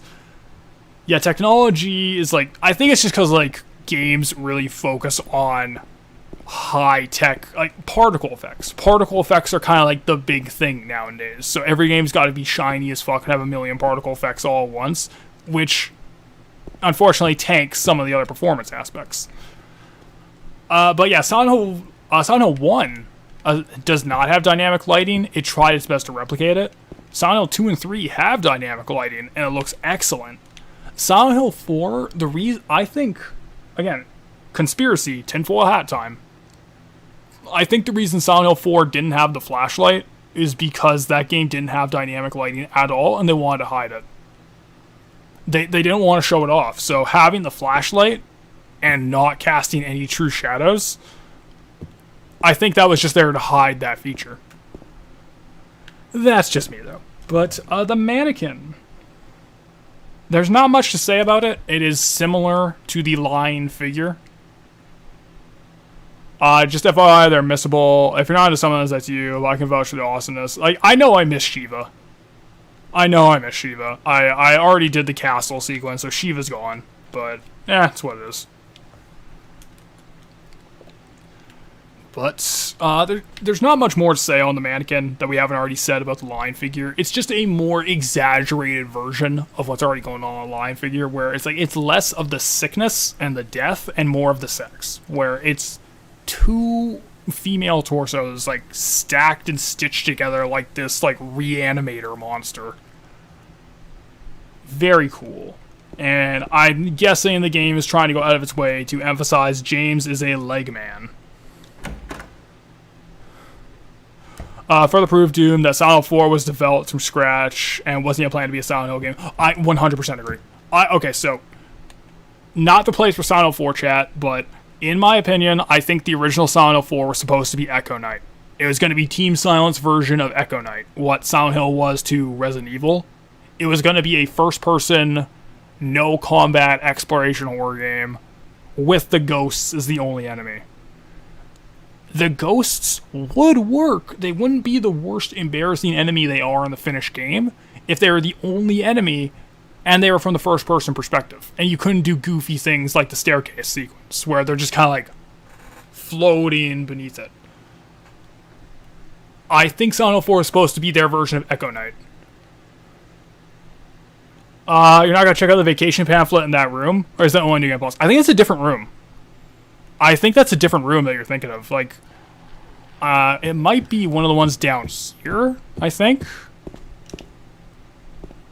Is it in here? I'm pretty sure it might be a different room.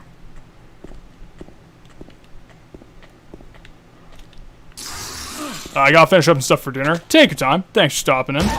Remember when lighting was the big craze for game in the 2000s? Like Silent Hill 2 and 3, Doom 3, Half-Life 2, Fear. I will say one thing about Doom 3 is that for all the shit that game gets, its lighting effects were top-notch. So I can't complain too much about it because what it set out to do, it fucking achieved. So, you know. I don't know, like I've never really, as someone who like does criticize Doom 3 and said, you know, I like it, but it's pretty flawed. I've never understood people. Oh shit, hey buddy. I'm back. Welcome back. I want to say it's the same room. I think it might be a room. Alright, we'll double check, but if I remember correctly, it's a room. It's near the room where you meet Eddie at the toilet. If I'm remembering correctly. Could be wrong though. Fear still looks fantastic to me, and a huge part of it is the reactive environment. Throwing a grenade and the whole room shakes with the ceiling lights. Yeah, Fear also has great lighting. Yeah, those are some nice legs. James is a leg man. It's his thing, bro. We can't judge him. That is so good, look at that! It's just perfectly still. And your radio doesn't go off with this thing.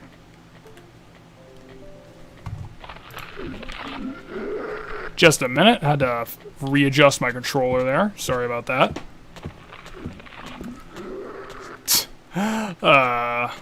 Alright, so let's move on. Let's wait for the controller reconnect notification to go away so I can re-chat.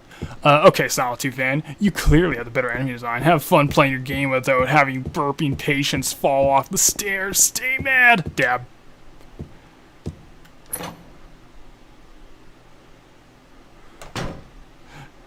Yeah, scary. Yeah, I love that. It's so spooky. It doesn't mean anything. It's just spooky as fuck.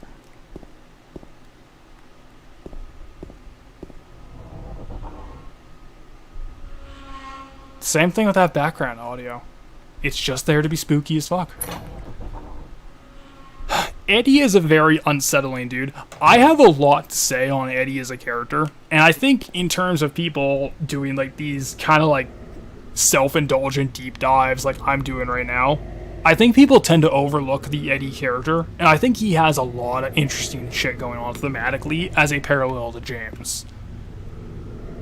We'll double check the mannequin room. I like Eddie a lot. I have some thoughts on him we'll get to later. There's a key in the ground beside the bars. If I stretch my arm out, just might be able to reach it. Will you pick it up? So this is an interesting image. We'll get to it in a second here.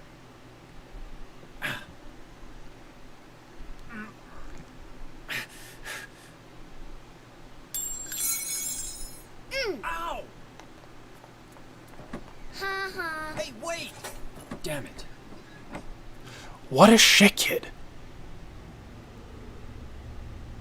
Yeah, again, that background howl of just the dragging metal is, again, this entire game's audio design, I don't want to exaggerate, I genuinely think it's perfect. This game has perfect audio design. Yeah, Eddie is really important. Don't know why people gloss over him. Exactly. Can't reach no matter how far I stretch. Who's that kid? That's our introduction to Shit Kid. We'll talk more about Shit Kid later. Same thing here too, like listen to his breathing audio.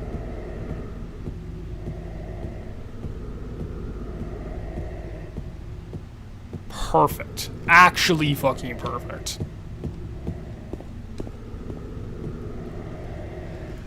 Oh boy. So we'll talk, actually let's go back. Let's talk about the bars. The bars in the apartment. Bars are also a symbol that you will see a lot in Silent Hill 2. Like these, yeah, Eddie's nut stab. Noise usually scare me more than imagery. I can see both. Silent Hill 3 has some really frightening imagery with good audio design.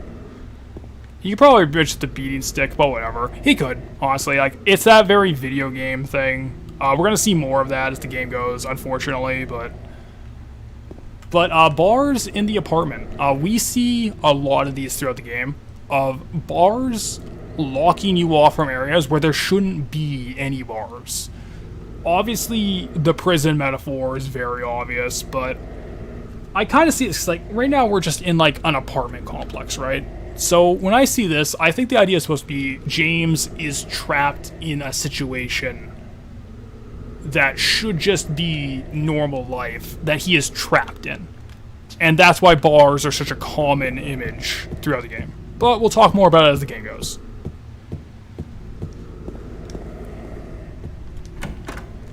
Silent Hill 3 is pretty fucked up as imagery. I might give Silent Hill 2 for audio, but it's close. I think 2 beats it in audio.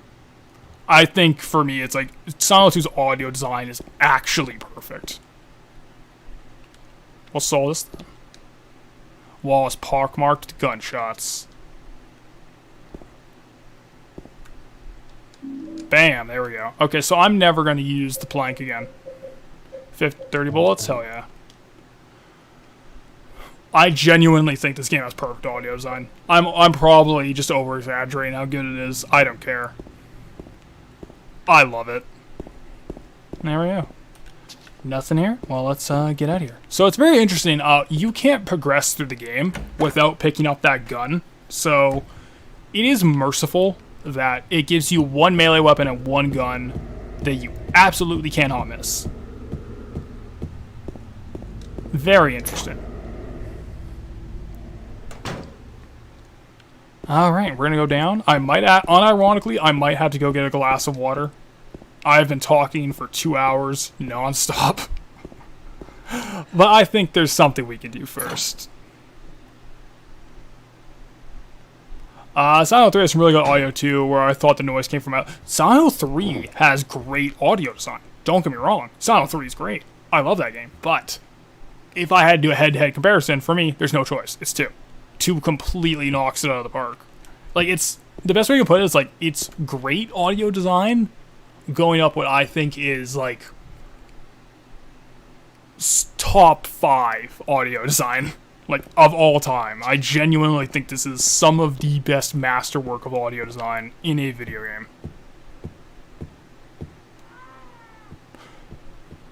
What's that? Some kind of noise north of here.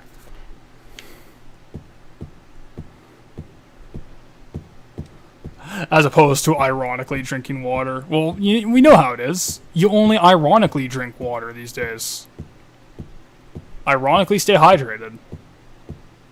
To own, I don't know, someone. What's number 1? I'd have to sit down and think about it. Like, this might be my number 1. I'd have to really sit down and think about it, because there's some really strong options out there. So here he is. Yeah, Silent Hill 3. Very good, very good. However, I love how subdued the introduction to Pyramid Head is. There he is. He's just staring at you. Once again, we see more of these bar imagery, locking you off from him and him from you. And I didn't write this down in my outline, but what's interesting to me is that this is a direct parallel, strangely enough, to a scene later in the Labyrinth section with a certain blonde lady who finds herself in a very similar position. Yeah, he's just standing there, menacingly. It's Pyramid Head from Super Bomberman R series. Wow! I can't believe it's him.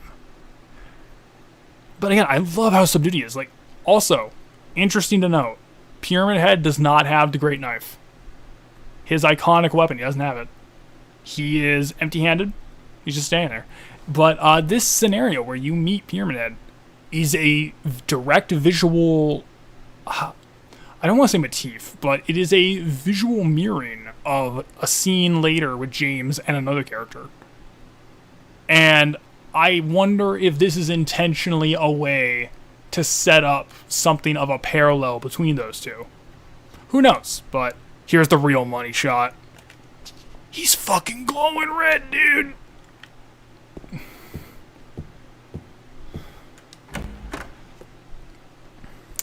The TV scene up ahead is more obvious foretelling, but that's a great one too. I've never heard anyone make that comparison, and I was only really thinking about it in prep for this, so it could be bullshit, but I think it is a very interesting comparison, where it's like you can't see the exit or entrance to either side, who's the prisoner. It's the same shot framing, just obviously not highlighted or done as well.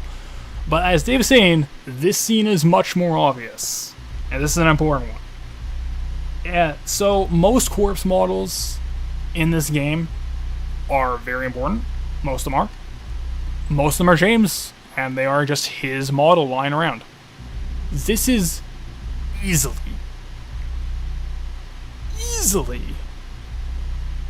like, this is the most important bit of visual foreshadowing. Burn this shit into your mind. We're gonna be seeing this later.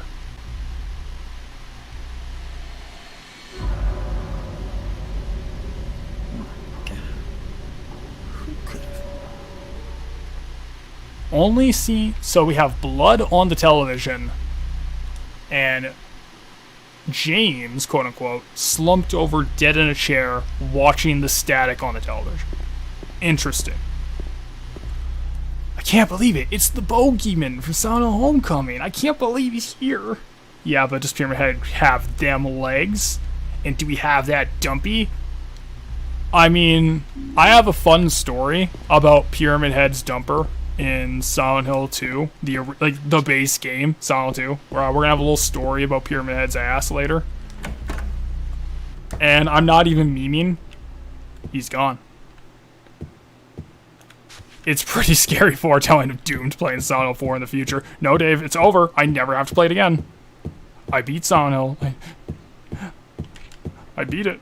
I beat it. It's over. It's done, Dave. Alright, so let's double check. I'm pretty confident it's in that wing where Eddie's at. It's in a room near there, but we'll double check just to make sure.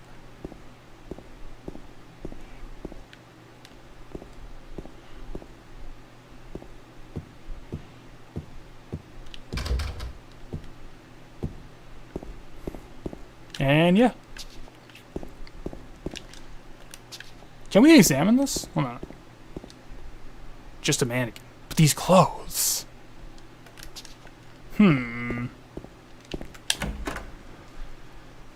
Alright. So, we're gonna run past this nerd. Hey, yo. Later. And down here we go.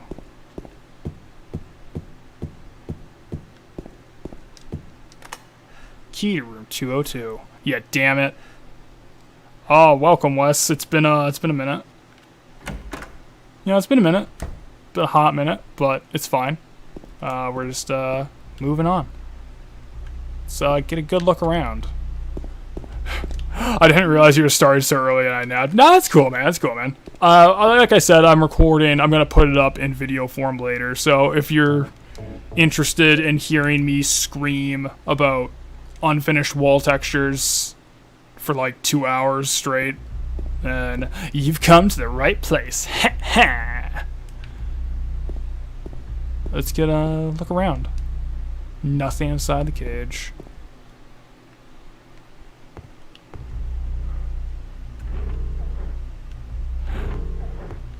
So as you can see, there's like these butterflies and moths everywhere. Body of a dead butterfly is on the ground. There's nothing else of interest here. So, as we said at the very beginning, with the quote on the wall, and as we see here, butterfly/moth symbolism once again rearing its head. We'll talk about it more specifically later. I'm not afraid of you anymore! Yeah, just look at this jumbo-sized copy of Silent Hill 4 in my closet at night. It's in room 104. I'm pretty sure you're on the second or third floor. I'm obviously wrong. I know where it is. 1 minute. 1 minute. Alright, so let's scroll down. I think I know where it is. Yeah, okay, so it's in a 104 up here, and we meet Eddie in room 101, I think. So yeah, it's right up here. Okay, yeah, it's that wing of the level. Okay.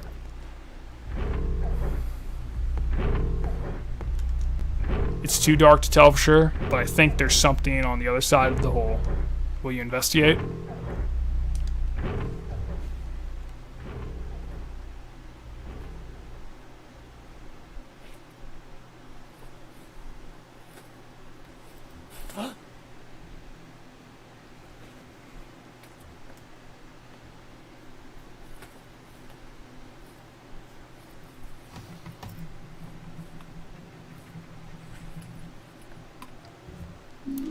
You got the clock key. And for the record, if anyone's wondering how they make this noise, that bomb bomb bomb bomb. If you're wondering how they make that, that is the sound of an amp getting a bunch of electric feedback and then instantly pulling it away. That's the sound of that. So if you're wondering how they made it, there they did. I like how the moths follow you. The butterflies are following you now as you leave. It's almost like they can't bear to leave James now that he has come to them. Or like whatever they represent. Now it's on James's mind. It's somewhat attached to him. Hey, buddy. Zip. But what did he touch to make him recoil like that? Who knows? All I will say is, okay, so this is getting to like peak head up my own ass, but I think it's very interesting how that hole, that's a bit of a repeated image. I figured it was a grandfather clock, the audio. Nope, it is an amp with electric feedback. But this is peak, like me reading too far into it. But later on, we're gonna see some holes that James looks into, and basically, he rejects what he sees. He's like, you know what? No, I didn't see that. And he will never repeat the statement of what he saw again. It's a one-time blink and you'll miss it.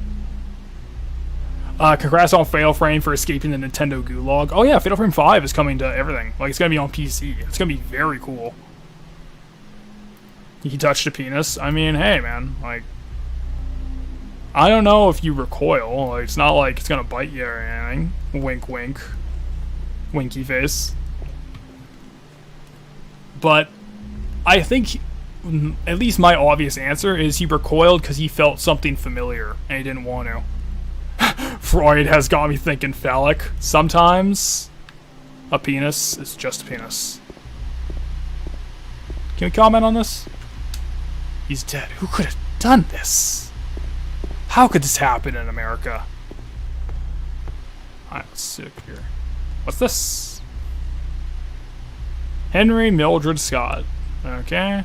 And if I remember the second hand of Scott, Minute Mildred H. Henry. I know what you're talking about. It actually annoys me that you won't repeat that observation. Oh, dude, I love that. I fucking love he won't do it. Because he literally is like, I didn't see that. Nope. Didn't see shit. It's so good. Alright.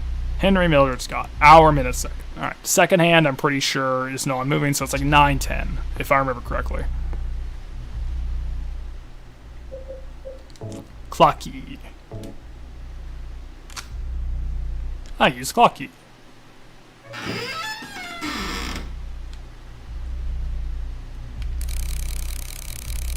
Yeah, it's like 9:10 if I remember correctly. Alright, so this one's mean. Like, I got the puzzle solution, but it didn't stop me. I saw it manually. You can make yourself wrong again, and if you're just like holding randomly, you'll never get stopped. You have to do it yourself. It's a big window, but it's that this one's kind of mean like that.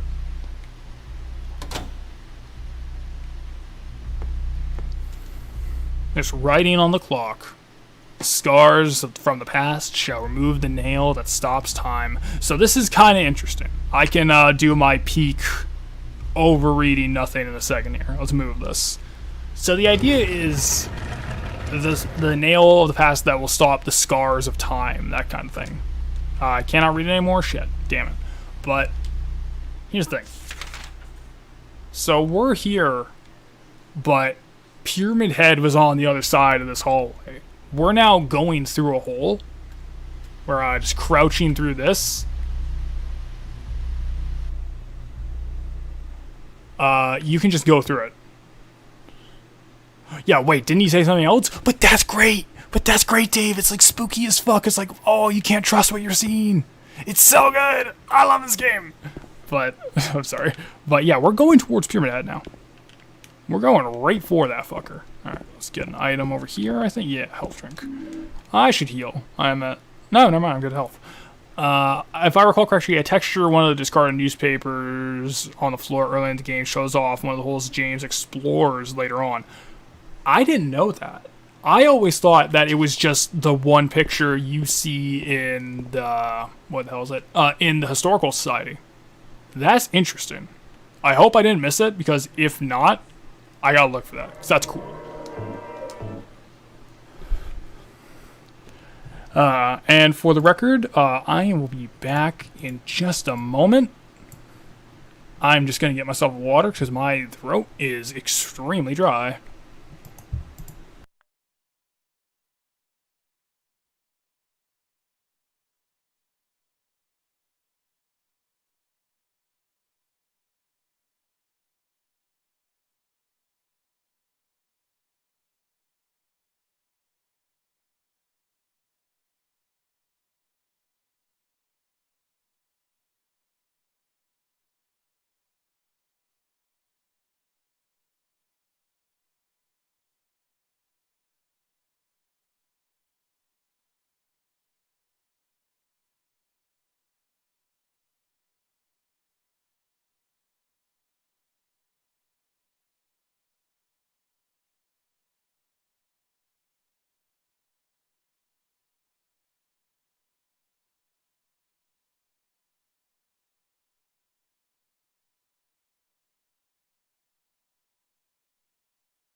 Wow, using emulation, doomed confirmed hack, cheat, and literally worse than Sigmund Freud. Unsubscribing, canceling on Twitter, deleting on Twitch, reporting on DLive. Your career's over, kiddo. Ah, there we go. Delicious, delicious H2O. Hydrating. Yeah, unfortunately, I want to do original hardware. That audio scare really, it really turned me off from it. I'm gonna have to just upload what I'm working on. Hey, Comfy Pepe. Glad everyone is digging it so far. I'm gonna be honest, I'm surprised that this is going as smoothly as it is. I'm almost happy we did emulation. This is honestly working a little better than I thought. But, yeah, once again. That's one nice AFK screen. Dude, it's literally me. Deleting, reporting, canceling, hacking, salting the earth. When will you learn? Your actions have consequences! How's that ironic water? Hydrating. It is 40 degrees Celsius right now. That is 104 for the Americans in chat. It is quite warm today.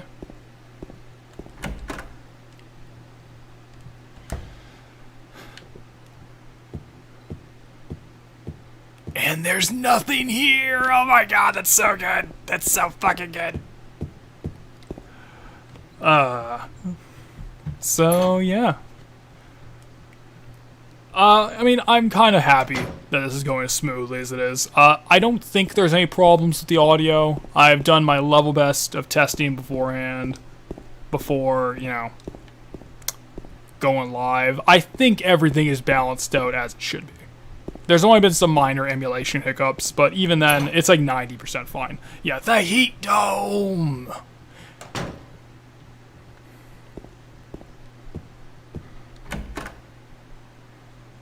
Oh, I just went backwards.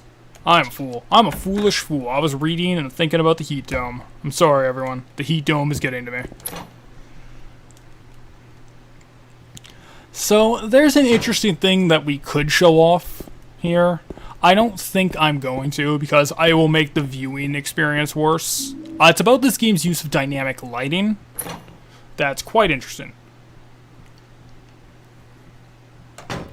So, in the next cutscene, it gets made fun of a lot because James doesn't turn his flashlight off when hiding. The thing is, if you turn your flashlight off before going into this cutscene, so it's like, if you turn off before going into this cutscene room, it will be off for the entire cutscene. And the lighting of the scene will be affected by this. So, for the viewing experience, I'm going to leave it on, but it's interesting that you can change the way scenes are lit by turning the flashlight on or off before going into them. And this is just one example of it. Do you think the updated PC version is on par with the PS2 release?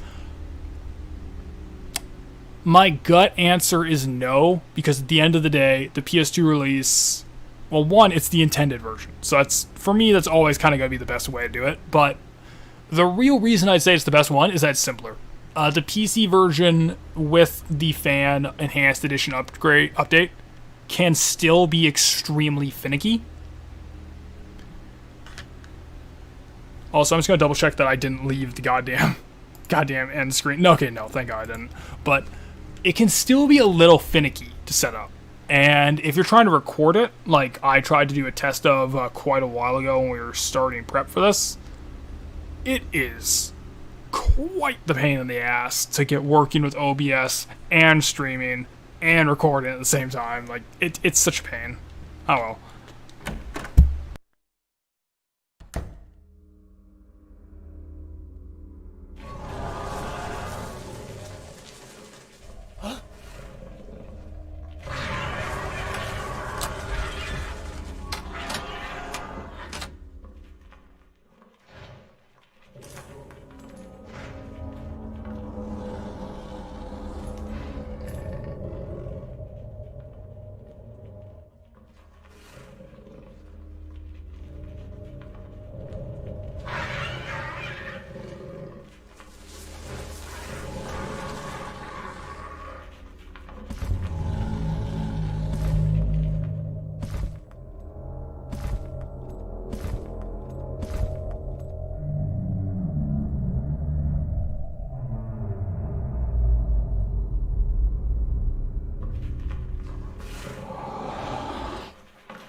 So that was a cutscene.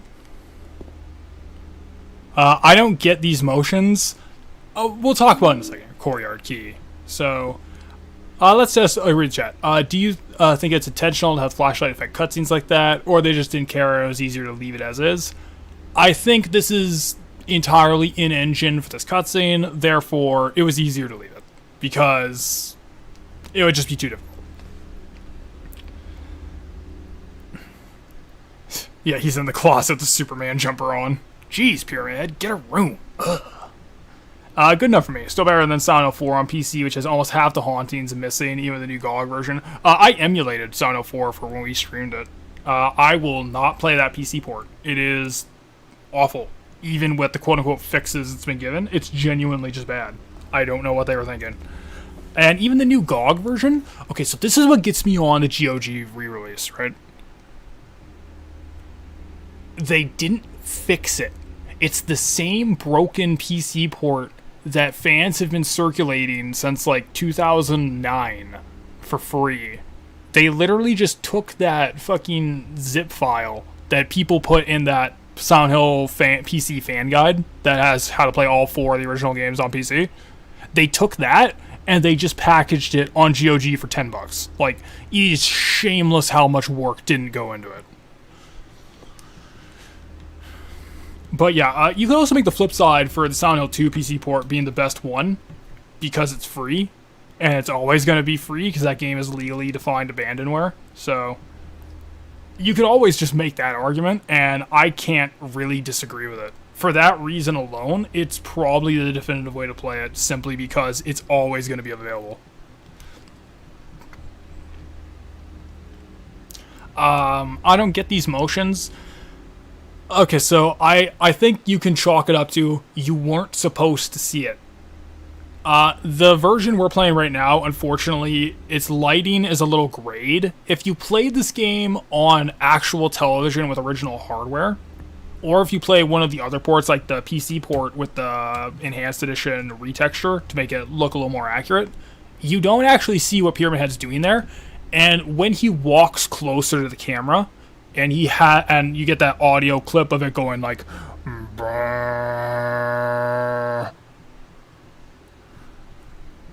That's supposed to be like the reveal of Pyramid Head walking into the light and you getting your first good look at him. You're not supposed to see what he's doing with the mannequin. It's intentionally vague animation, so you don't really see. Unfortunately, it's just like with some of the up-reses, they wash out the colors a bit so you can see it. So yeah, them mannequins got cheek, though. Very nice. But yeah, let's talk about that cutscene. Let's talk about this cutscene. James doesn't comment at all. He's not gonna say anything.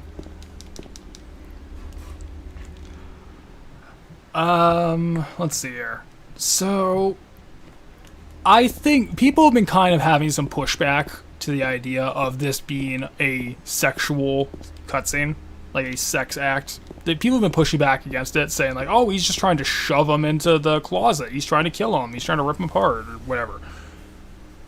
I think, one, when we pair later information we're going to get about Pyramid Head, and specifically what he is meant to be, and more importantly, if we pair it with the already existing sexual imagery of the monsters up to this point, I think to say that that is not intentionally supposed to be extremely suggestive, if nothing else, action, I think you're missing the forest of the trees, if I'm being blunt.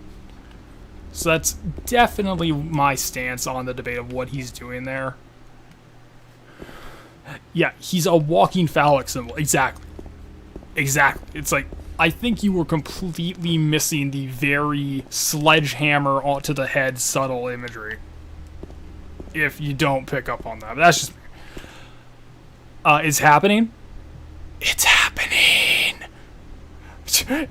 Clearly Pyramid Head was trying to shove them into the sink. I was talking with Wes about this, but one of my favorite things is like, you know those like infomercials where people are like trying to put away like pots and pans or containers, and it's black and white, and they just spill it everywhere by intentionally blundering it.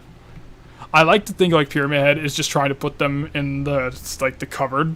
And it's like, Pyramid Head just can't fit these mannequins in the cupboard. Oh no.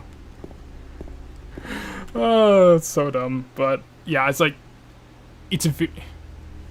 I have never once thought that he wasn't crushing it with that mannequin. Yeah, the other Pyramid Head encounter later is even more suggestive. Exactly. It's like, it's so on the nose. I don't know why this is even a debate. That's just me. But one of the things that people do make, if only there's a better way. But one of the things that people who argue that it is not a sexual indicative act. Have you tried this big ass knife? Okay, so there is something. I promise to stop stuttering over myself. There is a suggestion of them that I do like. It's, notice how there's no penetration. There's no penetration at all in that. And there's no penetration we see later.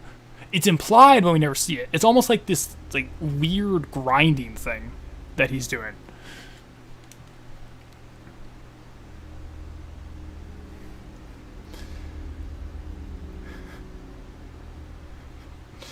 Yeah, I'm about to eat this whole bowl of Cheetos. It's like 8 bags. Okay, bye. Oh, no. It's so good. But I think that itself is intentional. Because notice how Pyramid Head, he's going to do more of this. But he's only ever going to do this when James is watching him. And he knows that James is going to be watching him. That's the only time he's going to do acts like this. Where it's this mockery. This pantomime of sex. So it's like, there's no penetration, so he's not having sex. Never pulverized a pussy without penetration. Oh, fuck off. But you know what I mean, right? Like, yeah, damn. But you know what I mean, right? Are you playing the Enhanced Edition? I am not. Unfortunately, Enhanced Edition did not agree with OBS as I'm trying to stream and record at the same time. We are emulating. Unfortunately, welcome Blue Blase. Unfortunately, it is originally the plan was PS2 original hardware. Audio didn't work for that. And then it was going to be Enhanced Edition. OBS really didn't like that. So now we're doing emulation. It is 90% fine. It's fine. It is not ideal, and I'll be honest, I'm not happy with it, but you gotta make what you can. But essentially, it's like whenever James is watching, Pyramid Head is doing this sort of pantomime of sex without actual penetration. So again, going a little further back, sexual repression and frustration is a very common idea and theme throughout this game. Where you have highly sexualized monsters designed in a way to be grotesque. Like, almost like there's some sort of shame for sexualization in the first place. And Pyramid Head isn't adding to that. Where he's having sex, quote-unquote, but there's no actual visible penetration. So it's shown as, like, this horrific display of, like, contortion and flailing each time. I think that's 100% intentional. Never pulverize the penetration. Yeah, why you always gotta bring up Jesse Raspberry? Just like fucking water jetpacking her way around. Pyramid, I consent. Nurse, I consent. James watching. Isn't there someone you forgot to ask? But another thing worth knowing about Pyramid Head is he is the most different of the monster designs so far. Where so far all the monsters, the two that we've really seen, and we're going to see a few more that are more obvious, but they're all feminine, all of them. Pyramid Head is right off the bat established as like this like uber masculine powerhouse. Just like ripping shit up, doing what he wants. It's like this real strong first impression of what Pyramid Head is. It's like he's this imposing, domineering, sexually aggressive monster. Does Pyramid Head ever fuck the nurses? It's only the legs and line figures, right? Yep. He never does anything with the nurses. Never interacts with them.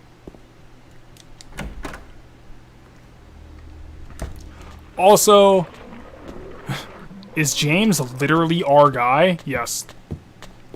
He is literally our guy, dude. Alright, so let's get the key. Yeah, Mossy, here you go. I am very horny, like, at all times. Team Silent. Boy, do we have the job for you. It's like that bit in the Simpsons movie where it's like, the town's like, who would be dumb enough to make a big distraction? And then Cletus the hillbilly's like, my time to shine. Pyramid Head does the legs because he has the worst fetish. Feet.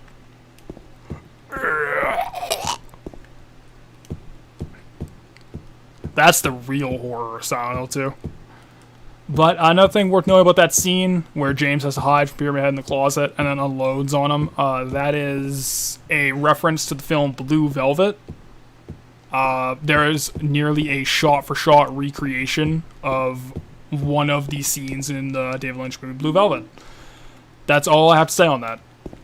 There's not much to say. It's just it's a little reference and homage. That's pretty cool. That's it. That's it. Yeah, pretty funny. You think the nurses would be a prime target for him. You think that. I am sort of playing on autopilot right now. So... Okay, I did get that. Excellent. Yeah, Pyramid opens the door and he unloads.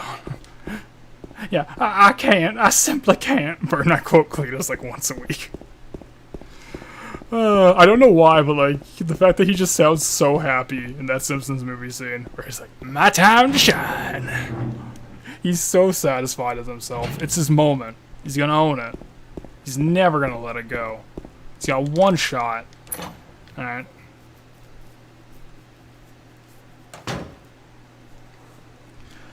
So there's not much to this here. This is just like kind of fun imagery.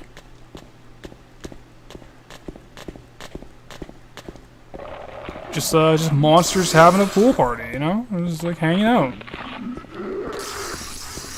But I don't know, like I've always found it kind of disconcerting to see like strollers empty in places.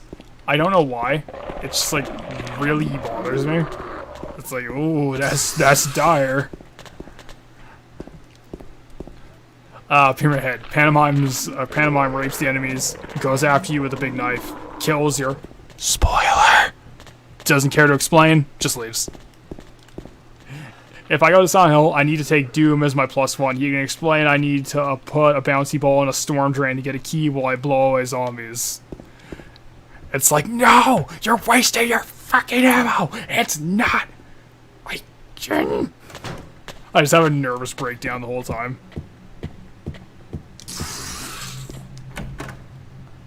Speaking...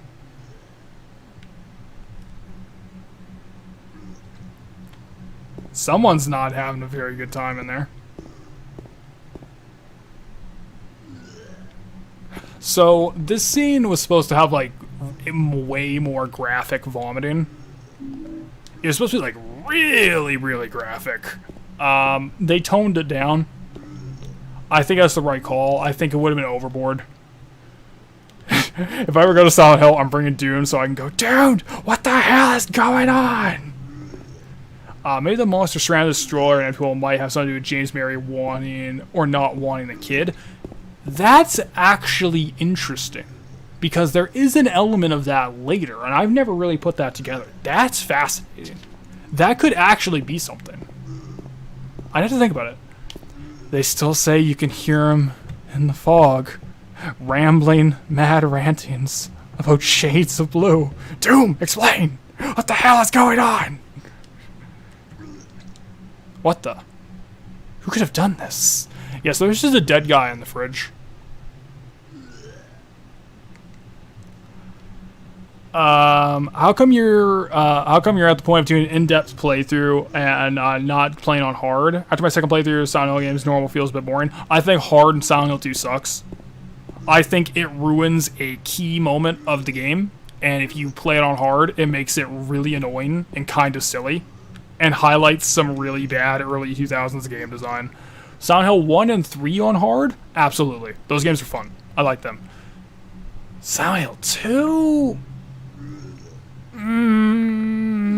I think it kind of botched the difficulty. I think it's one of the weaker aspects of it, honestly. Also, it's like, because we're just using it to, like, walk and talk and just kind of shoot the shit, so it's mostly just, like, splitting attention and just make sure we're talking to chat and everything. And also, it's because, like, I'm looking down every second and bringing up, like, my notepad just to, like, what is on the docket now? So, we're just gonna watch a cutscene, and I'll be back.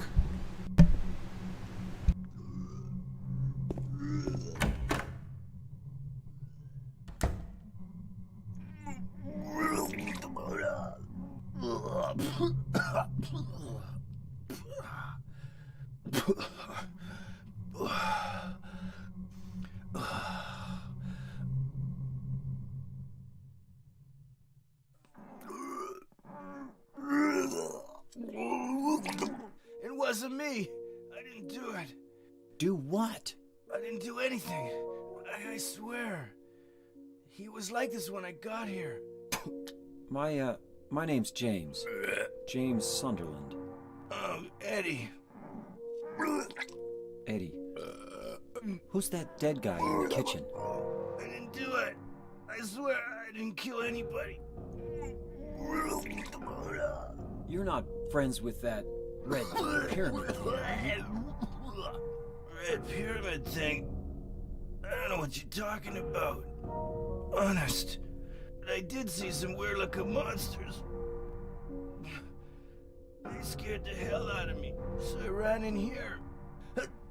Well, I guess this place isn't too safe either. What happened here anyway? I told you, I don't know. I'm not even from this town. I just...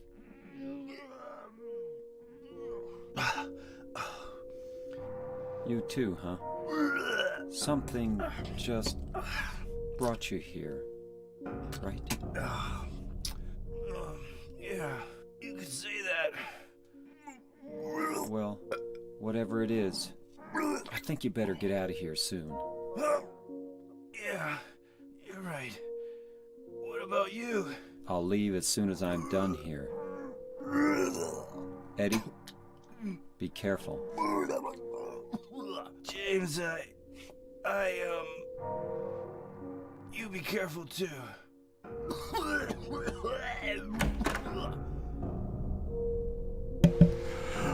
Who did Eddie kill? What are you talking about, dude? Eddie killed no one. Didn't you hear? It wasn't him. He didn't do it. It wasn't him. What are you talking about? That's crazy. It's not like there's a dead body here. You're crazy. You're fine. Oh, so silly. Football room? Oh, man. Oh, where the fuck is it? Where the fuck is it? Where is that? Where's the football room?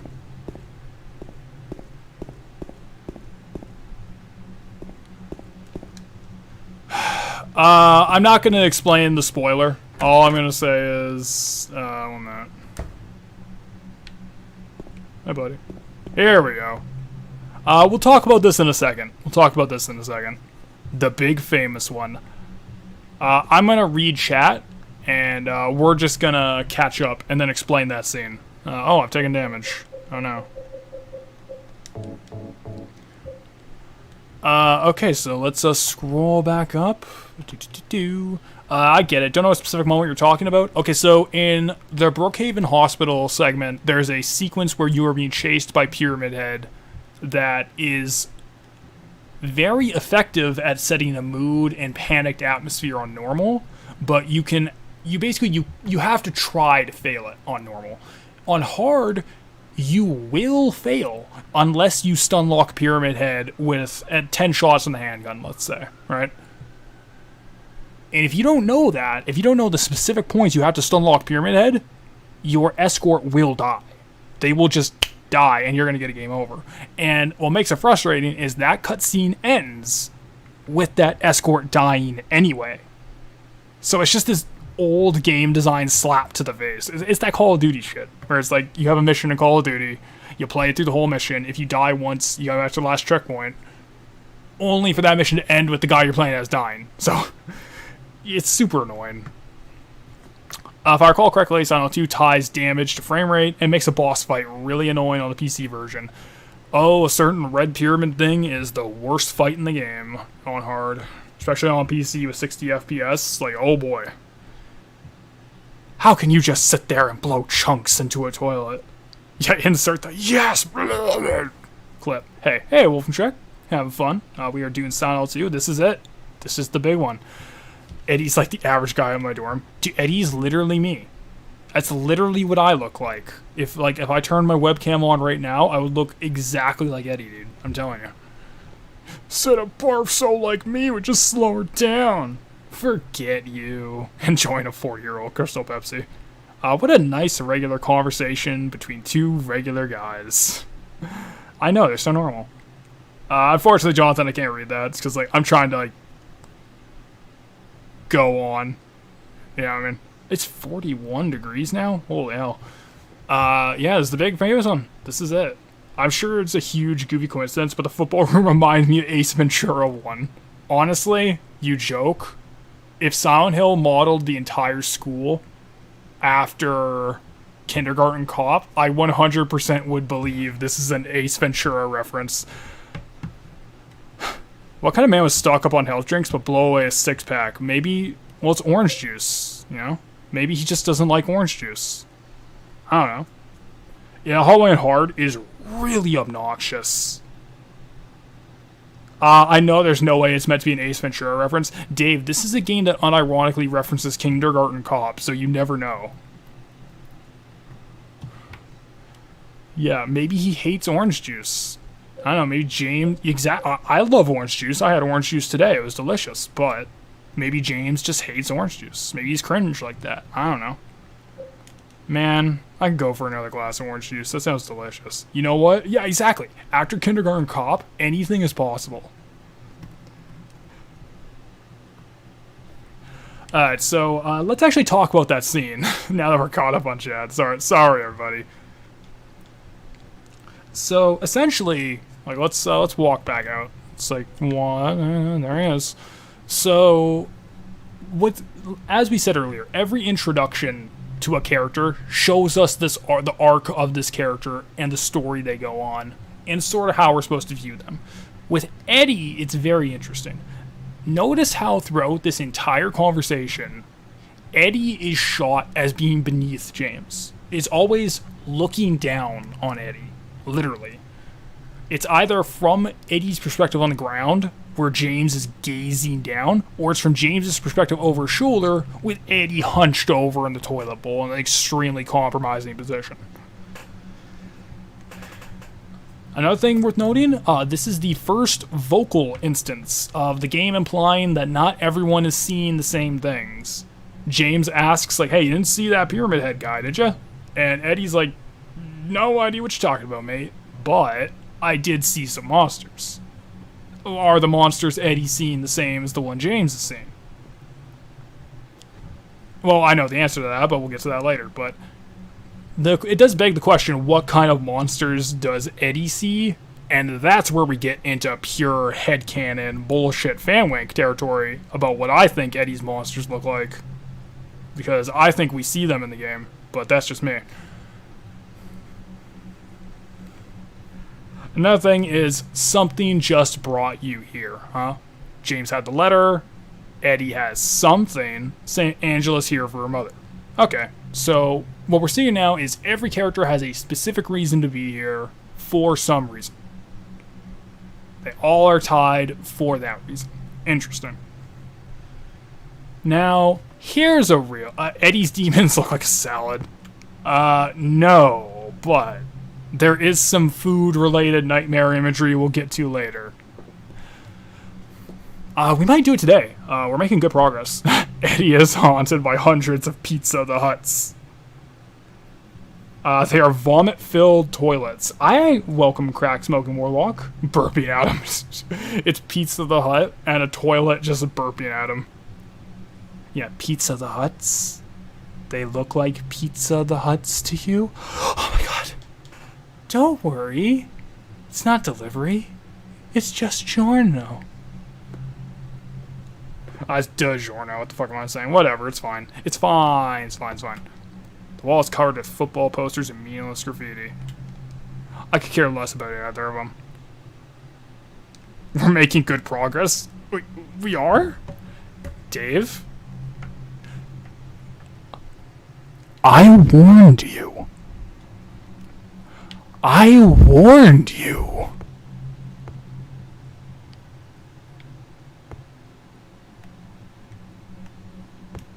Just a slow room. Nothing much to it. His eternal punishment is that every decent local pizzeria is replaced by cardboard Domino's and Pizza Hut.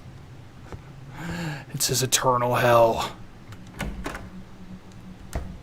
But we'll get to what I think his demons look like later. Most importantly, though, let's ask a question. First thing out of Eddie's mouth. I didn't do it. It wasn't me. I didn't kill him. Honest. Real talk. Do you think Eddie killed this guy? Genuine question. Like, I think it could go either way. Who knows? There's information we get later that makes it a little more murky, but I will admit, yeah, I'm going with maybe. Like, we're gonna get some information later about Eddie and kind of his deal before coming here. That's gonna raise some questions, but it's honestly, it's more up in the air than you think. Eddie didn't kill him, but his gun did.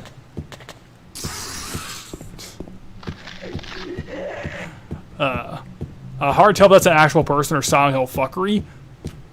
I am very glad you picked up on that. I am very glad, because that's actually something I'm going to comment on later about what I think Eddie's monsters are specifically. Oh, well, it's time to use that gun. Where you at? Where you at? Where you at? Reach for the sky.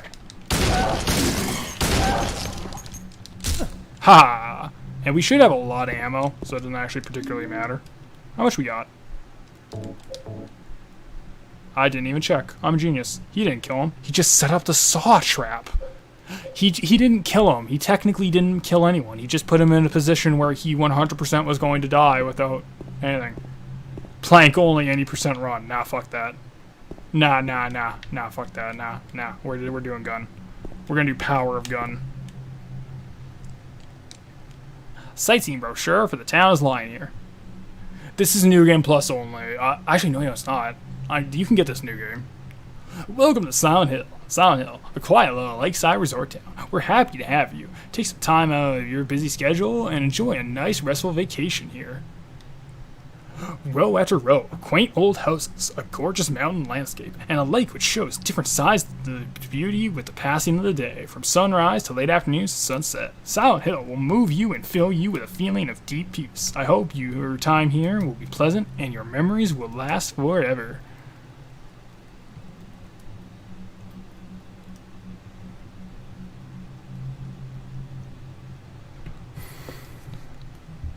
It could go either way. Eddie is obviously a murder from the past. Eddie is obviously a murder from the past, and it could be someone. He could be afraid that someone might pin this corpse on him too. Could go either way. Exactly. Semi-spoilery. Unfortunately, Wild Potato. I can't read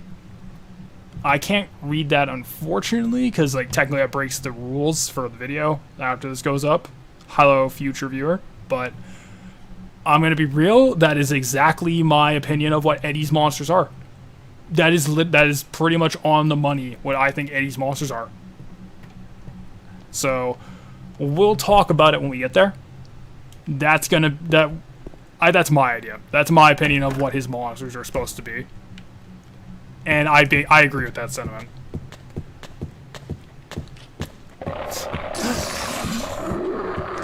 Waited 2 hours at Pizza Hut to get a pizza, and they didn't even put your olives on? That sucks, man. Alright, so we got the coin. Good to go. Just take one more thing quickly. Just one more.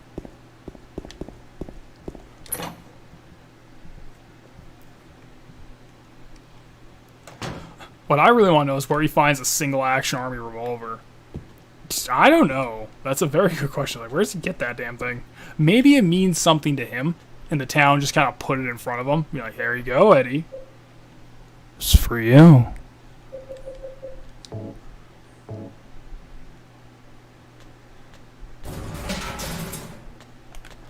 Alrighty. Yeah, what I want to know is, where's the caveman? Sure glad that Pyramid Head's in there and we're out here.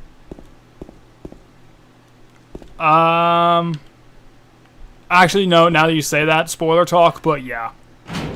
Yeah, 100%. That's more than likely where he got it. He probably had it on him the whole time. Fair enough. I wasn't even thinking. Eddie's monsters are all Super Mario World charge and chucks. This is lore. This is canon. There's something so menacing to me about a garbage bag with tape surrounding it. So menacing.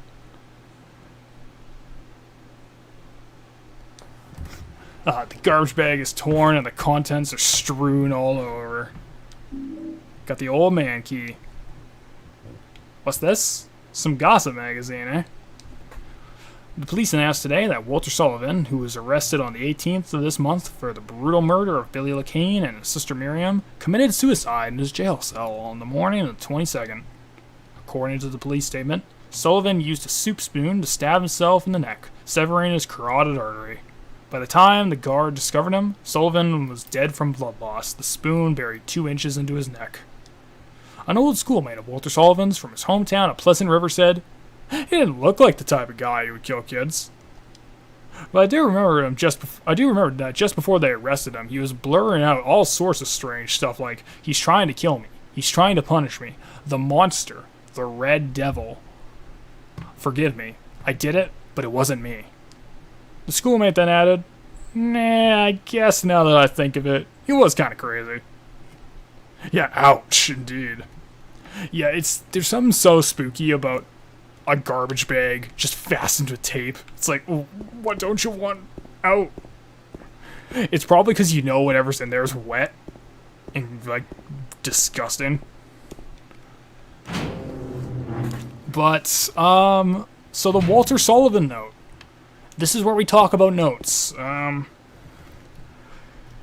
So, Walter Sullivan does kind of come back Silent Hill 4, but I'll be blunt, I don't think Silent Hill 4 was much of a concept at all at this point of the game's development. Like, say as they were making Silent Hill 2, I don't think Silent Hill 4 was anywhere on anyone's mind outside of the most basic of basic ideas. But I digress. Essentially, it's like, ooh, excuse me. Red Devil? Red Raincoat, the Red Raincoat Killer?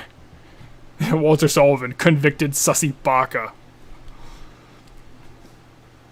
Who, Walter? Walter Sullivan is like, he's the main villain of Silent Hill 4, but it doesn't matter.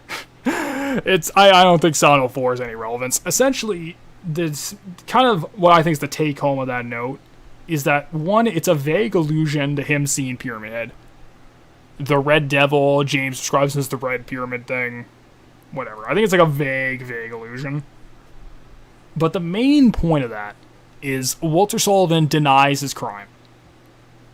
You know, it wasn't me. I didn't do it.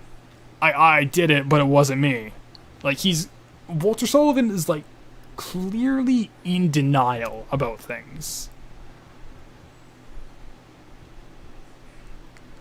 Yeah, it's like, I'm confident the Walter Sullivan thing, it's like, oh fuck, what do we have? Anything spooky from the old games? Walter Sullivan? Boom, there he is.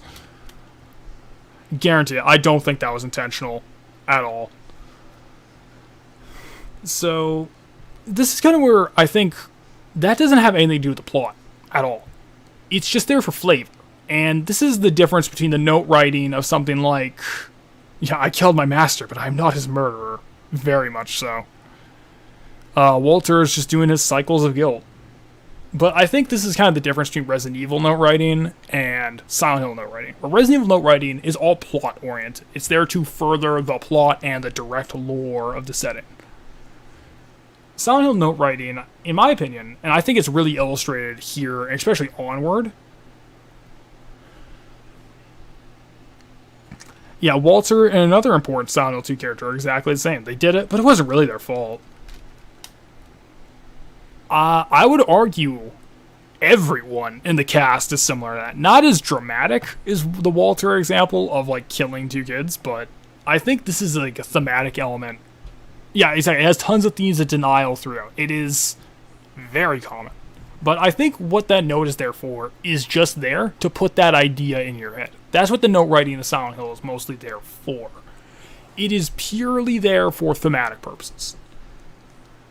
Again, like Dave just said, it highlights one early theme, denial.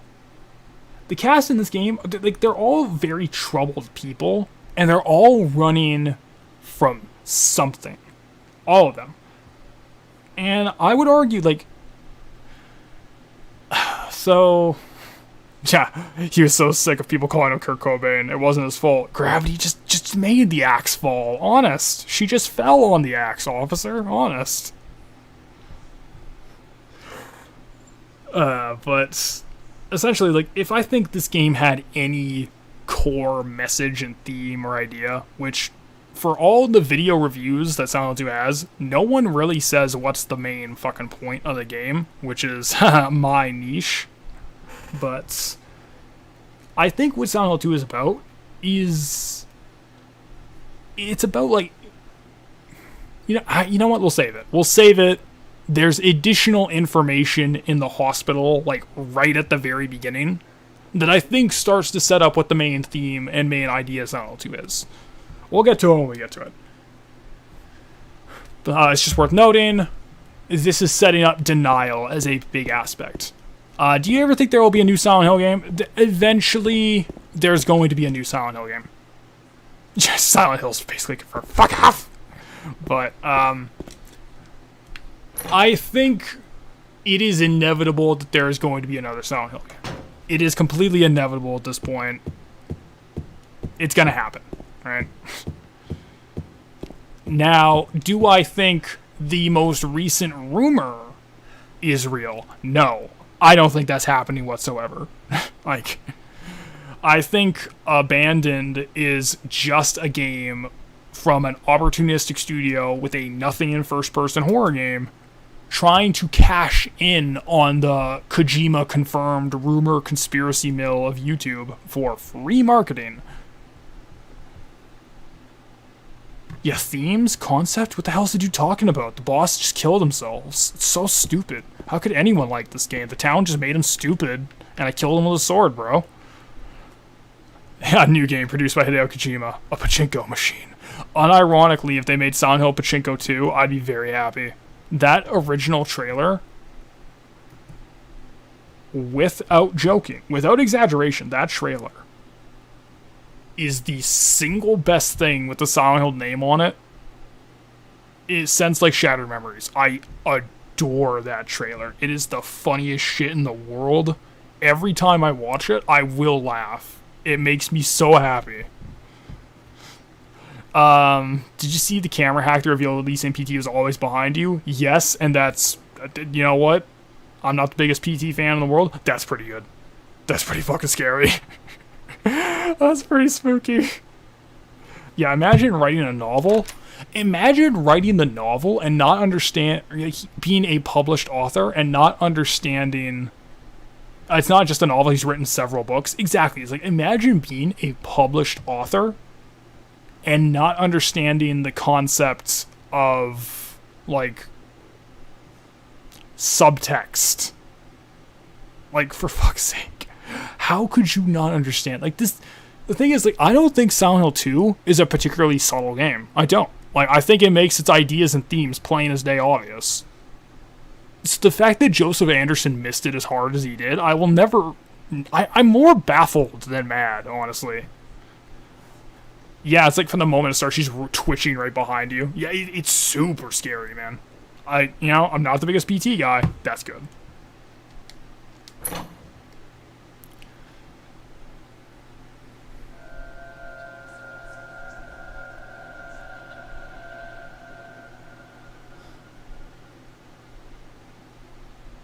There's no fire escape outside the door. In what's his face defense, Joseph Anderson, the very popular YouTube essayist, I suppose.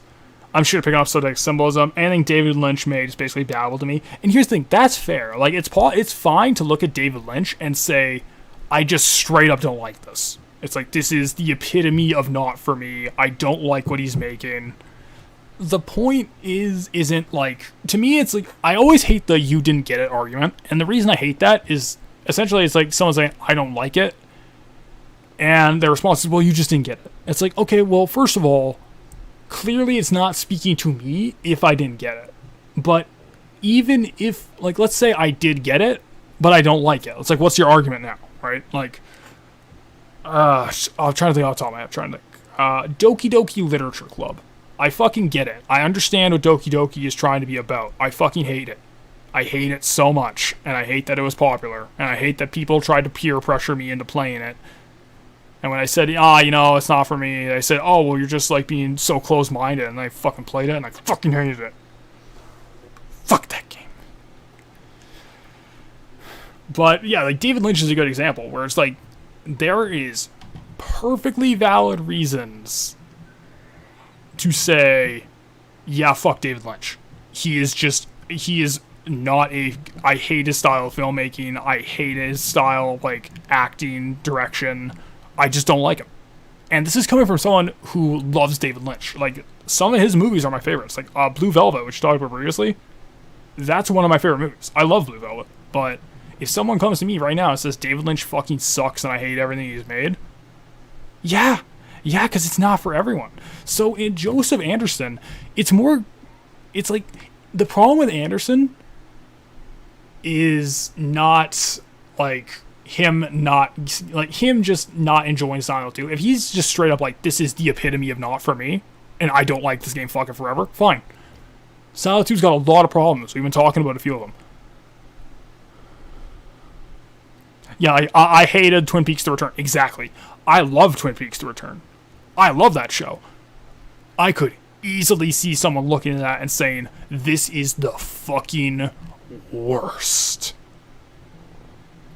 David Lynch fucking sucks and I hate everything he's made, but I'm like, God, dude. Fair enough. But it's like, yeah, exactly. Like, we're getting the gambit here. Like, yeah, you like David Lynch, but everyone else here is like, yeah, fuck David Lynch. So it's like, you get the gambit with him. And it's like, it's fine to look at something like Silent Hill 2, which is made for a very niche audience that Anderson is not a part of, to say, I don't like this. This is not for me. Fuck this. That's perfectly reasonable. For him to say that there's nothing here, that there's fucking nothing at all here, it's all town made him stupid, you just kill Pyramid Head with the sword, symbolism sucks, there's no such thing, it's stupid. And I know what he was doing. I know what Anderson was trying to do. He was trying to get his fucking rabid fan base to gather around and support him. And then he was going to make a Silent Hill 2 is not a masterpiece video. And that would be the literal fucking title of his, like, 10-hour Silent Hill 2 review. Where he would do nothing but miss the point and shit talk it. And if you point that out in the comments, he just smugly screen cap it and talk shit on Twitter. That's it. That's what he would do. I know that was his goal. And he only didn't do it because chat flipped on him. That's it. I know what that fucking snake was planning. You have to enjoy visual novels to enjoy Doki. I like visual novels. I hate Doki. Okay, Bob, have you seen my video on Doki Doki Literature Club? It's like, because I don't want to talk about much of the stuff too much, because obviously, like, I'm kind of holding everyone up. Like, yeah, there's no fire escape, but I'm kind of holding everyone up. But I do like visual novels. I just think Doki itself is poorly handled and bad.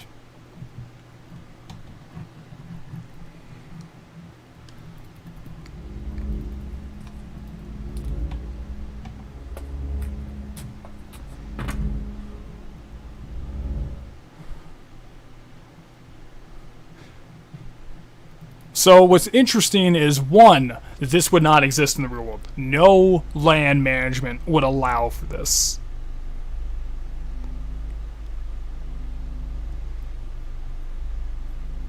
But second of all, this is one of the transitions in Silent Hill 2 that I appreciate is, before we go to the toilet, let's look at this.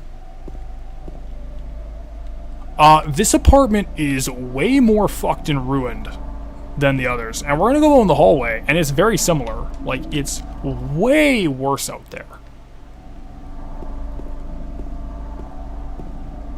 So,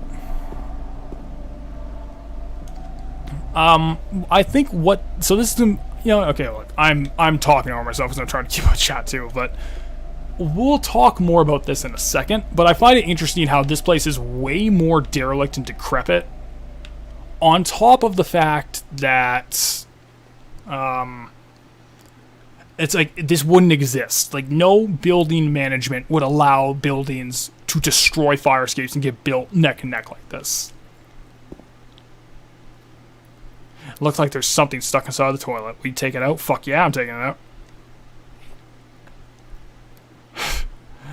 I wonder if the guys who made Saw played this game, and this is where they got it from.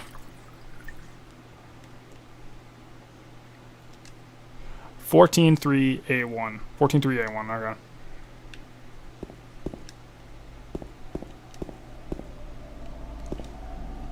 It's Eddie's previous barf toilet. Of course.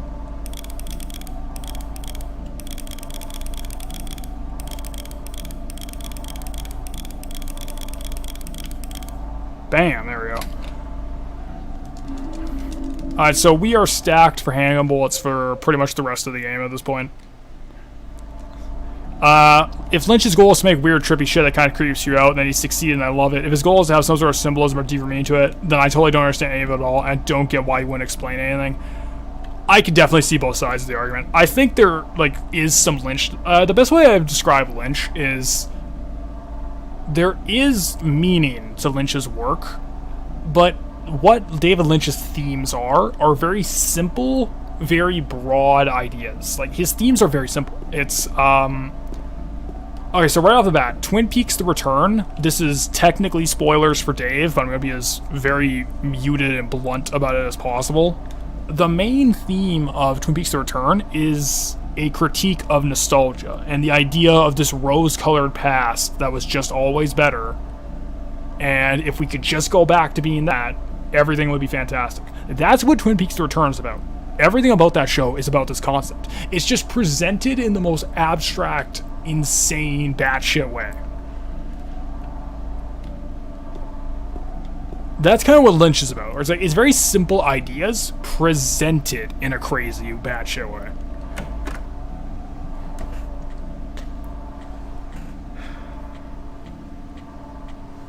So here's where we're seeing the apartment.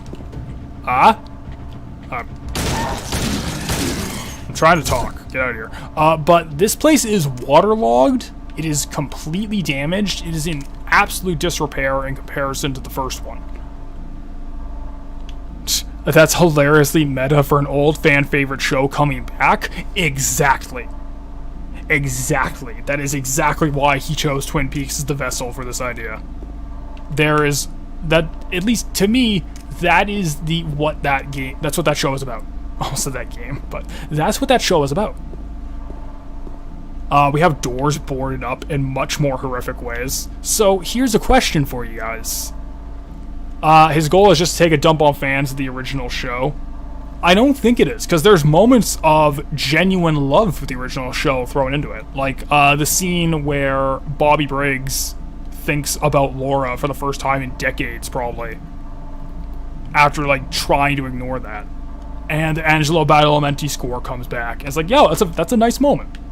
That's a very nice moment for fans of the show. So it's like, I don't think it's supposed to shit on it. The problem is people living in the past and refusing to move on from it. That's kind of the... Yeah, there's that stagnant water. There we go. Ankle-deep stagnant water. Waterlogged. We have what appears to be mold on the ceiling leaking down, which is a result of... Which, again, mold in general is a result of stagnant water a lot of the time. This kind of like rot seeping in through it. But do you guys think this is the other world? So, for a refresher, the other world is basically like the nightmare dimension. Like in Silent Hill 1, it's like the chains and the blood and the rust and everything. Do you think this is the other world? Because Silent Hill 2's other world, when we get the one true transition in the game, it is like this but more dramatic in the hospital. We will get the one other world transition, but here we see like the fumigation tarps again. Everything's waterlogged and rotting. Do you think this is the other world? Because if so, I think that's fascinating. Because what Silent Hill 2 is doing is it is transitioning to the other world without making you aware it's happening. And the game will do this frequently, to the point where by the end of it, what the other world is and what it isn't, like which is the fog world, which is the other world, honestly becomes kind of unclear by the very end. There's a note stuck on the door. Dear Tim, I have to run an errand, so I'm gonna go out. I left the house key with Uncle David. You know where he lives, don't you? The key is in the room near the first floor staircase. I'll be back as soon as I can, so please watch the place while I'm gone. Alright, let me turn pages here.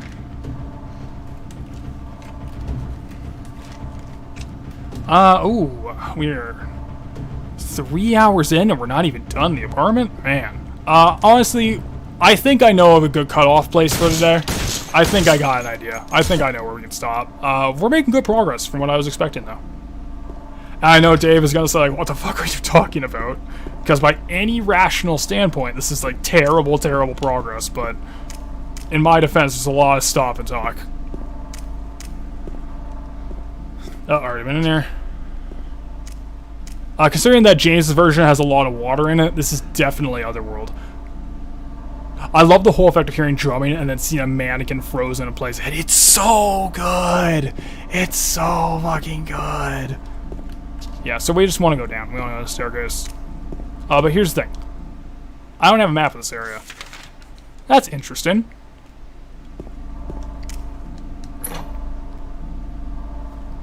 Again, this is nothing. This is just a little visual detail, but this to me shows that Silent Hill 2 is a labor of love in a way that a lot of games aren't. You got the map of this apartment building, but it's a much thinner one.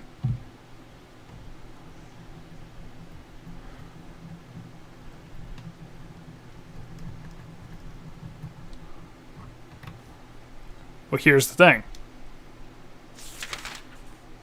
What does he do? He folds it over. So he folds them together. I love this. This is fun.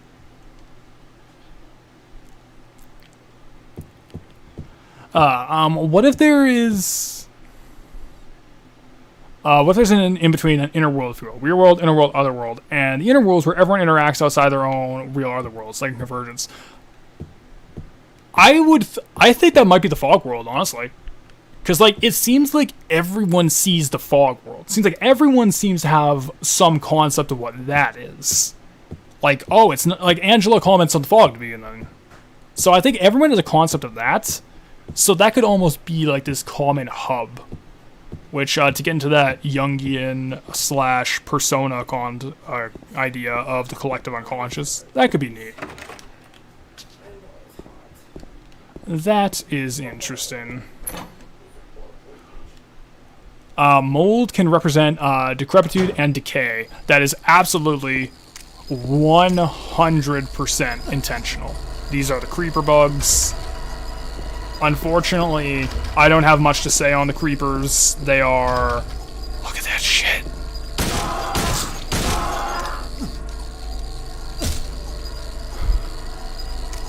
I never really thought of it as a hard change, more like a spectrum of fucked upness. I think Silent Hill 3 has like really, really, really hard changes, but that's Silent Hill 3. That's just like intentional for that game.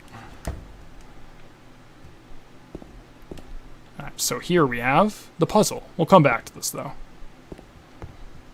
That's very much intentional for the mold, and we'll talk more about mold and stuff specifically later when we get a better look at what I think is the most hardline depiction of James's Otherworld. At least in like the traditional Silent Hill 1 sense. The creepers, they're Minecraft's Grim Reaper. Yeah, they're kind of the bugs. Even the art staff kind of admit they were just a holdover. This puzzle can eat infinite turds on every real difficulty above normal. Yep. Oh yeah, this is gonna be fun. On normal, it's pretty easy. It's pretty nice. The creatures represent James' hatred of kids. That's why they sound like shitty wind-up cars. Keep bumping into him. God, James hates kids. Ooh. Nice. Well, speaking of children hatred.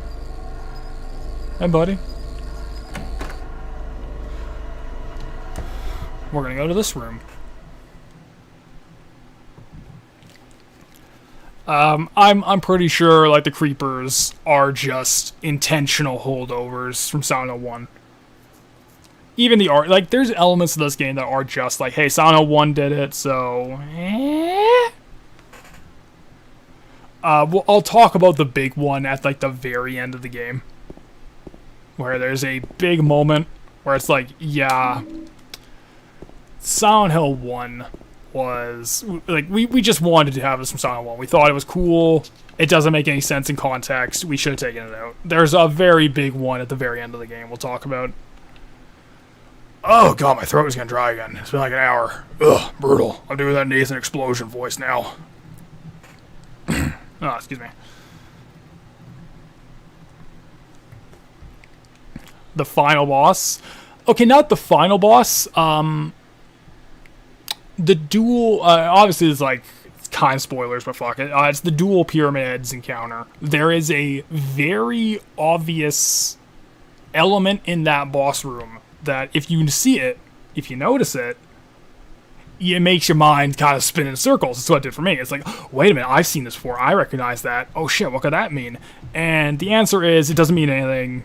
The art director, Ito, put it in because he thought it was cool. He regrets the floor. It's the seal of Metatron in the boss arena. It's like, Ito, he fully admits, yeah, I thought it was cool. It means nothing. I regret putting it in. I wish it wasn't there. Like, it's very unfortunate, but... So this is a very interesting. Dave likes this scene that we're going to see someone here. I agree. I love the framing before you go in, though. This is fascinating. Okay, I love this shit. So, we have two doors side by side. Right off the bat, there's something wrong about this. We haven't seen this kind of, like, door. This sort of, like, door placement. We'll see it in this apartment only, but this is the only time where you can interact with a door that is placed like this. And we only see it in what is presumably the other world. So this is interesting. This is interesting. So what we have here is a door boarded up from the outside. The idea is like, whatever's in here... Oh, I can never notice the white door. Yeah, it's like, to be fair, it is kind of hard. And you go into the map, it's like, it's right beside it, so it kind of looks like, oh, maybe it's just the same door, but no. But what we have here is two doors side by side, where we have the plain white door, near pristine, or at least as pristine as this environment will allow, with this other door. Now, I think that's black. I've heard other people say that's navy blue. The color doesn't itself matter. The idea is that it's a darker shade in comparison to the door on its left-hand side, our right. And it's blue to me. Yeah, so I've heard both. Like, I say black just because, like, black, white, kind of that, the piano keys thing. Ebony and ivory, whatever. But... I think the idea is supposed to be it is a dark color. I don't think there's ever another place in these apartments where the doors are side by side. There's one more. I'll make sure to point it out. There's one more. You can't interact with it, though. So it could just be reused assets. Who knows? But whatever is here in this darker shade of a door, much more decrepit. There's a lot more dirt on it. A lot more marks, more wears. And it's covered up, boarded from the outside. So whatever's in there, you don't want to see it. You don't want to know it's there. But you know it's there because the boarding's outside of it. Almost like there was a hole here, but it's gone now. Right next to it, what do we have here? Stuffed animal. It probably belonged to the kid that used to live here.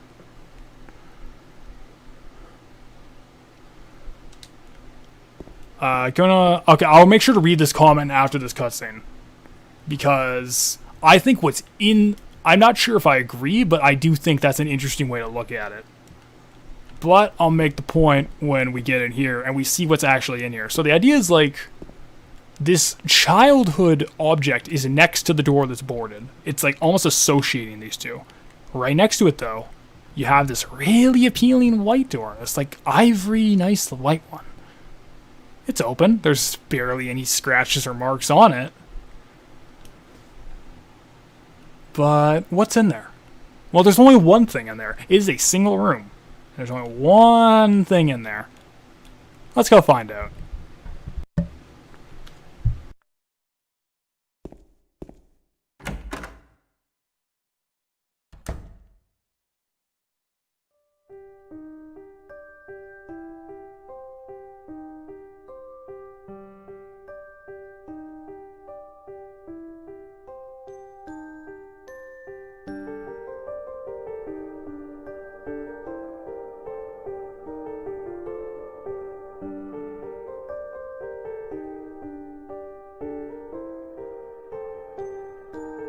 Oh, it's you. Yeah, I'm James. Angela. Angela, okay. I don't know what you're planning, but there's always another way. Really? But you're the same as me. It's easier just to run. Besides, is what we deserve. No, I'm not like you. Are you afraid? I'm sorry. It's okay. Did you find your mother? Not yet. She's not anywhere. Did she live in this apartment building? I don't know. So, all you know is she lived in this town. What did you say?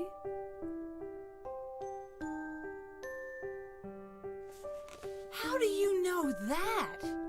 Well, I just figured, 'cause this is where you're looking for her. How else would I know? Yeah, Am I right? I'm so tired. So, why did you come to this town anyway? I'm sorry. Did you find the person you're looking for? Not yet. Her name's Mary. She's my wife.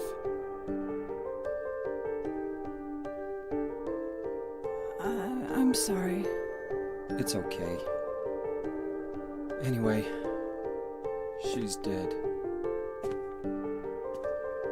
I don't know why I think she's here. She's dead? Don't worry. I'm not crazy. At least, I don't think so. I've got to find my mama. Should I go with you? This town's dangerous. Now I know what you meant back there in the cemetery. I'll be okay by myself. Besides, I'd just slow you down. What about that? Will you hold it for me? Sure. No problem. If I kept it, I'm not sure what I might do.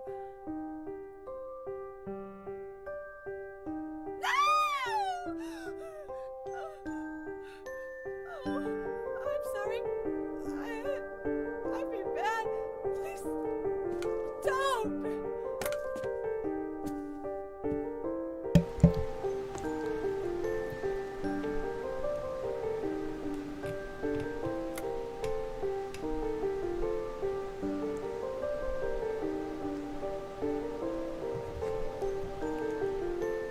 So we just got a knife, and we got the old man. So we got everything we need. We can now complete the level. Let's look at... Oh, I should use that. Let's look at the knife here. Okay, so... Knife from Angela. I don't plan on using this as a weapon. The blade is stained to something red. Okay, so here's an interesting detail. Oh, man. Bam. Okay, but here's an interesting detail. Notice how Angela has no red marks on her whatsoever. She's not bleeding. It would have shown. Just food for thought. Let's go back through chat. The horizontal wood boards would be enough, but that vertical board is certainly extra. Yeah, like, I think that's intentional. It's like, it's a poorly made cover hiding something. Where have we seen that before? There's a monster in there, isn't there? Depending. Yeah, that emulation hiccup, I legitimately almost had a heart attack there. Like, uh-oh. Uh-oh.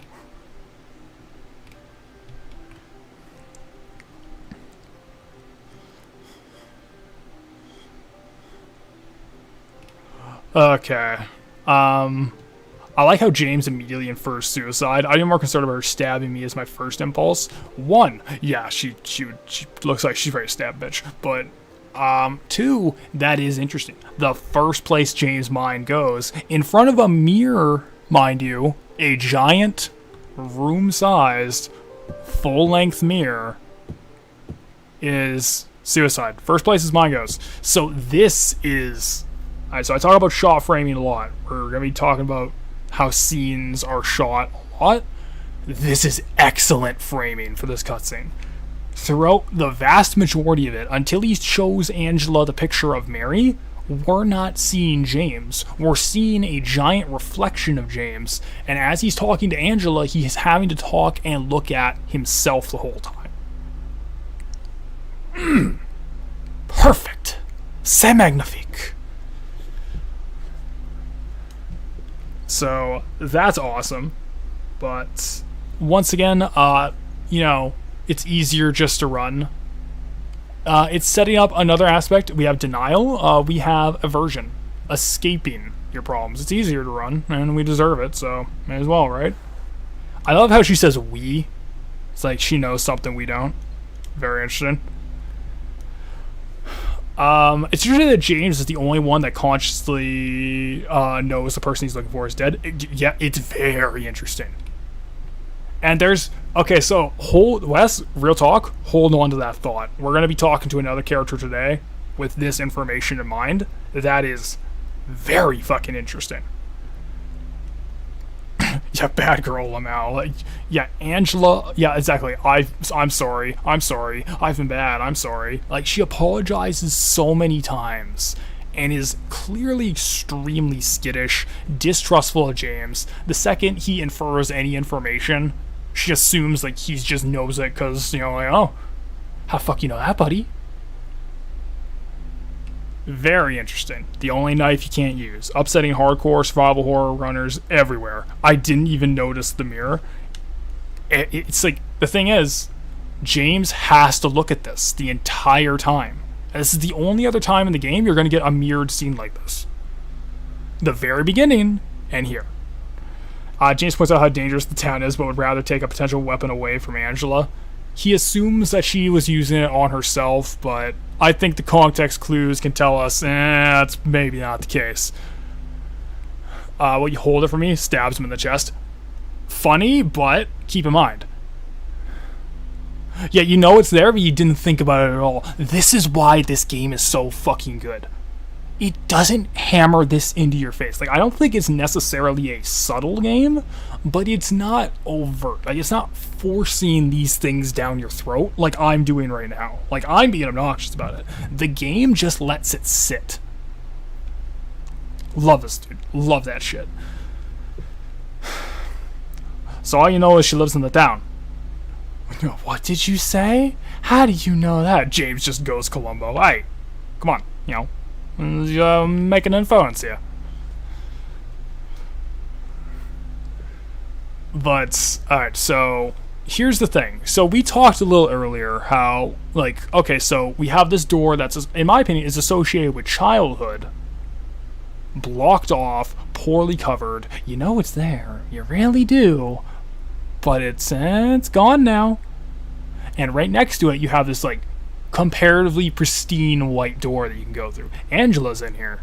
I wonder if we're seeing something that's maybe not indicative of James exactly. And this is the first time we're seeing kind of that Wes idea of some crossover between people's personal hells right now. But what's interesting to me is the only thing of note in this room is a giant mirror. You hide from your past. The only thing you can do is go face yourself. There is nothing else here, and you can't hide from it. The mirror's too big. You can't hide from it. You will always be seeing it. Very interesting. Okay, going down. Yeah, it's like, well, worth noting, like, she apologizes constantly, she doesn't want to bother him, but she's also extremely distrustful of him at every turn. So it's like, don't forget, she was terrified and scared shitless on eyesight of James at the very beginning of the game. So the question is, like, is it distrustful of James, or is she distrustful of men? Food for thought. And, let's see, can we find the last item in here? Yes, we can. Yeah, James saying there's always another way, he has to say it to himself. Like, every single time saying, there's always another way, I'm not the same as you, I'm nothing like you. He has to look at himself to say it throughout the whole conversation. And we don't get a shot of James outside of the mirror until he's talking about Mary again. Yeah, she reflexively went for the knife, and she apologized for it. She knew it was like, oh, it was so wrong, but whatever, and she just left a photo.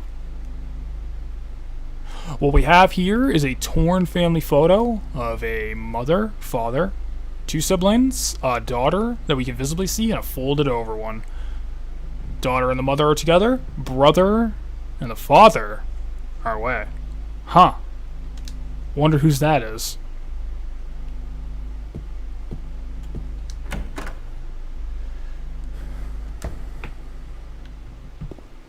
Well, not much left to do.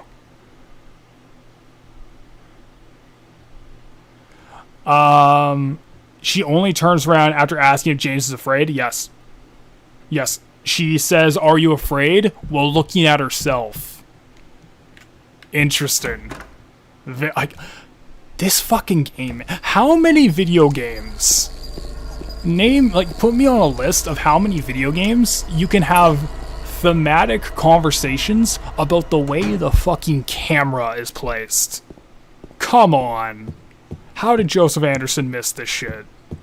God damn it, but how many games can you do that in? Alright, so, but there's another interesting detail that we're going to get to in a second about the knife specifically. Oh, wait, no, I gotta do the key. I gotta do the coin puzzle. I am a fool. I'm a foolish fool. I jumped the gun.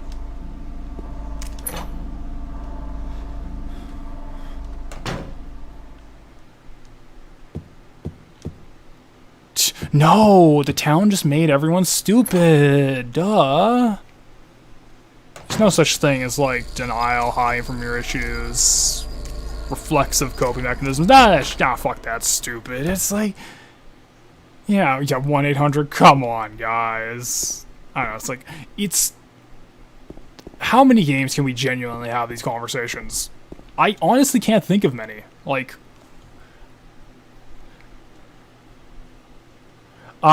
yeah, exactly. It's like, and you know what? Here's the thing. You might not have noticed it, but it's like the red letter media saying goes. You might not have noticed it, but your brain did. And your brain kind of puts the idea together that these people might be having more similar issues than they care to admit. Such a cool idea. Wait, we should read this first, to be fair.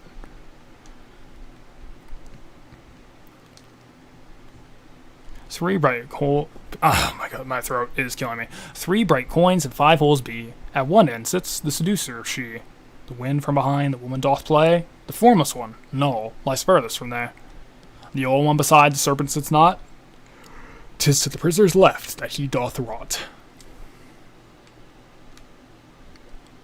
That's why symbolic stuff needs to be explained. Brainlets like me flat out won't pick up on stuff like that. Well, the thing is, like, I don't think it's necessary for understanding the core ideas of Silent Hill 2. I just think it's so fucking interesting how much this game puts little seeds like that in front of you. And it's like, even if you don't notice it, your brain kind of picks up on something. It's like, I love it. I love this fucking game. Don't know if you guys can tell. Okay, so the order is Snake will go in the dead center.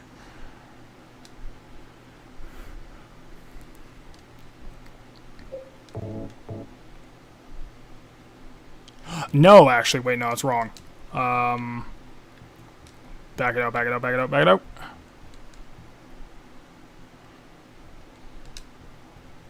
The snake goes over here. Oh, shit. Yeah, so the user interface is probably the most frustrating thing about this puzzle, but no, let's see. The prisoner goes in the dead center. My brain doesn't. I think most people are gonna get, like, what the main idea of Silent Hill 2 is by the end of it. Except, you know, unless you're Joseph Anderson and you just are deliberately trying to ignore it.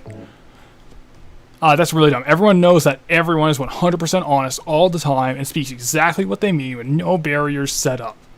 Everyone is always literal. Symbolism is fake. I am Joseph Anderson.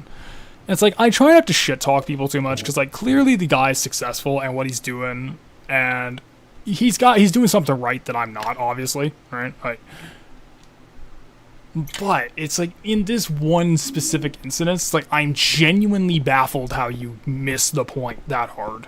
And, like, I still maintain he was deliberately missing the point because he's trying to make the controversial hot take video so he can be the hot take man. But he didn't do it because everyone in his chat flipped on him and he couldn't handle he couldn't handle not having an echo chamber.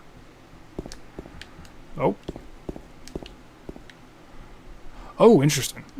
We're not going to get all of those, but because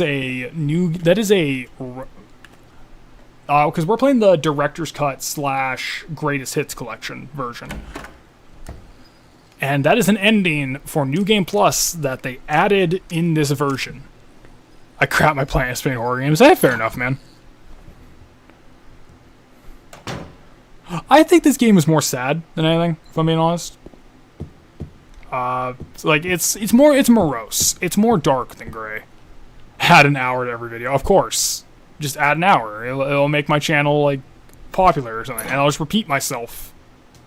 I'll have like 10 minutes of content, and I'll repeat it for an hour. Genius.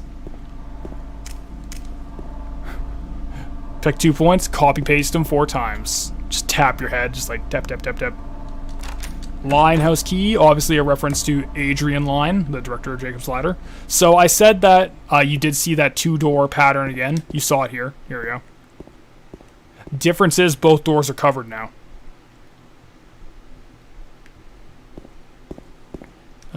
Is there an item? No.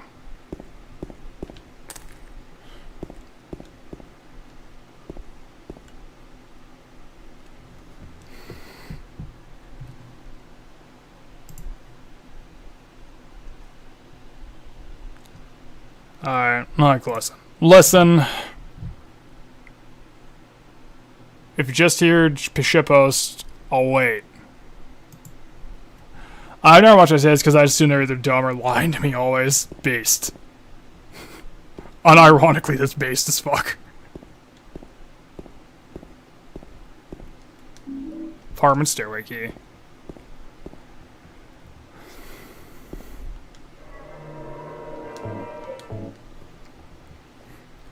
Save the game. There we go. Is this the HD edition? No, this is emulating the PS2 version. We were going to play on original hardware. Unfortunately, I had some issues setting up the audio. Kind of just messed itself up. So I tried playing the fan-made HD PC remaster. That didn't agree with OBS to add all those mods together. It was quite demanding. So we're emulating. It's not great, but it's serviceable. It gets the job done.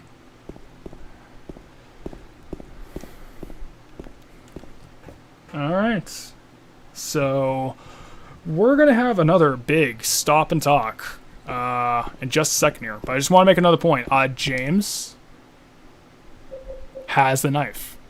Keep this in mind. This is an interesting parallel I never noticed until recently.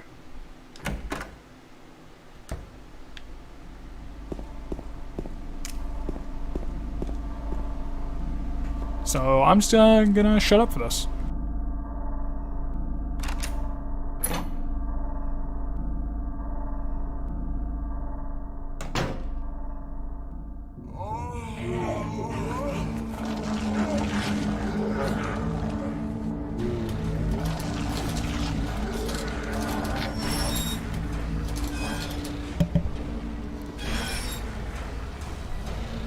Here he fucking comes, boys.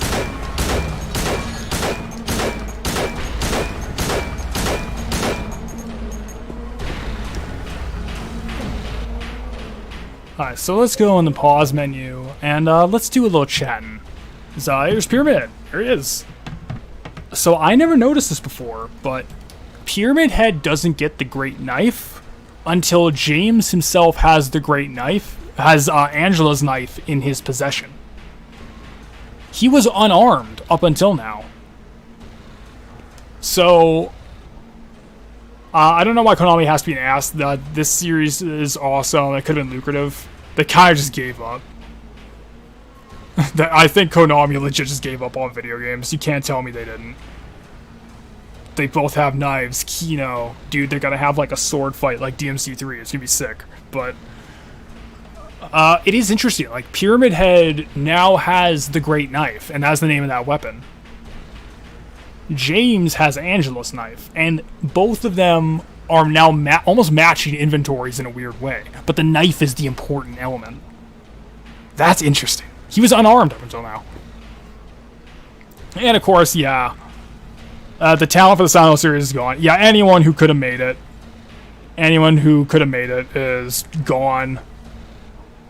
Yeah, he does not get the knife until James gets his. Interesting. Almost like there's something of a connection between James and Pyramid Head. I don't know. Look into it. That's all I'm saying.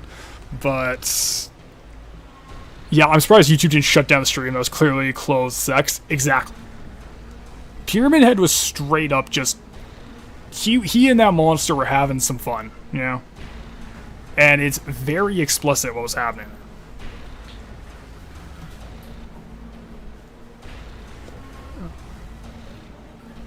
Let's see here. I'm sorry, I'm just going through my notebooks here. Does James get a spear later? No. Yes, he does, actually. Okay, well, one, yes. It's optional, but you can get one, technically. But two, what makes it more interesting is the comparison to the Great Knife, which we'll go over in a second. I think the Pyramid Head's Great Knife specifically has some pretty interesting symbolism.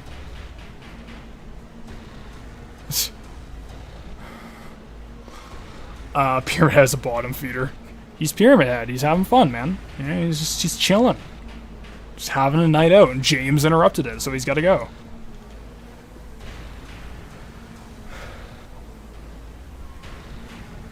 Okay, so...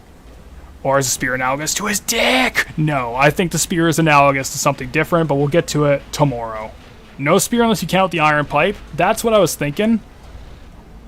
But we'll get to it later about what I think the equivalent of the spear is.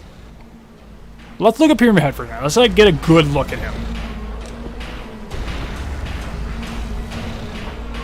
So what you have is like this massive powerhouse, essentially invincible, but he's slowly lugging around this giant burden, this heavy weight that he cannot leave, he cannot give up and leave behind him, and he is troubled with carrying it around everywhere.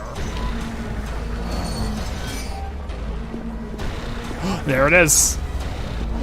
That is a one-hit kill, by the way.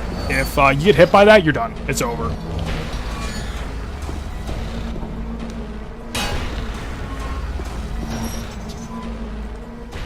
But the spear is Pyramid Head's actual weapon, which he only gets after James goes to the Historical Society and remembers details about him. No, Pyramid Head gets it in Brookhaven, and we'll get to why I think he does later. But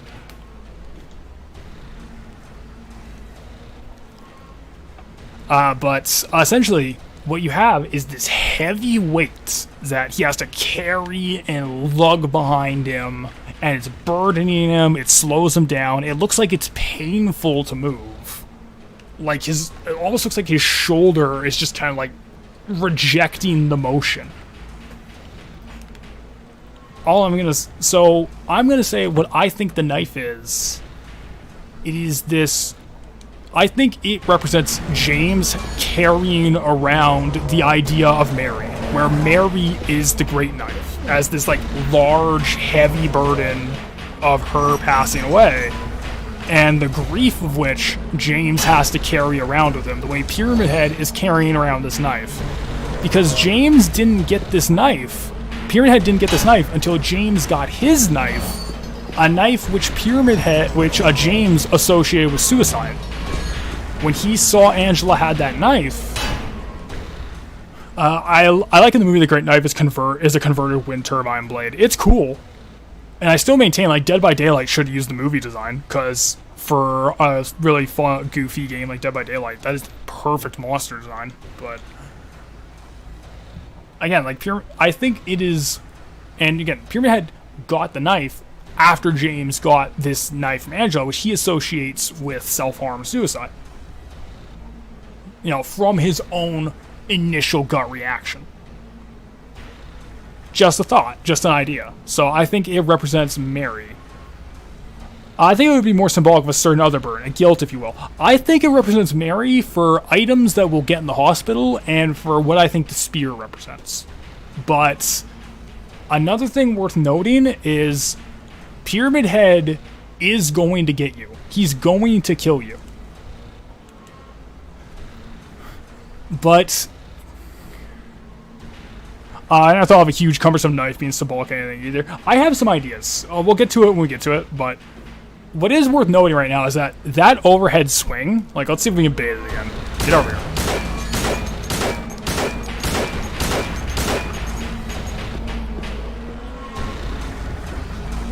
If you're hit by that, that's an instant kill. You're done. It's over.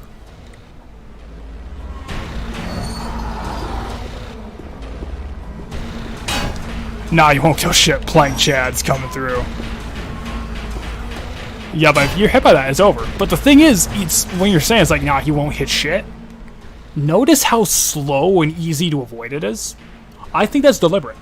The idea is that's a one-hit kill.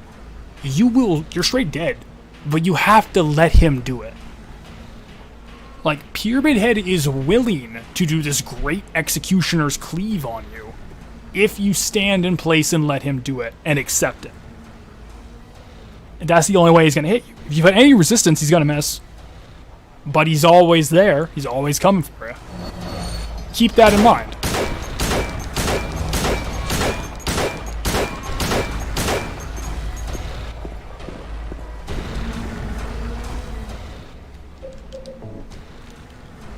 Getting greedy on plank smacks.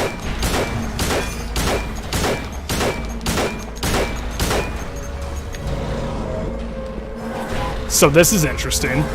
Pyramid Head leaves.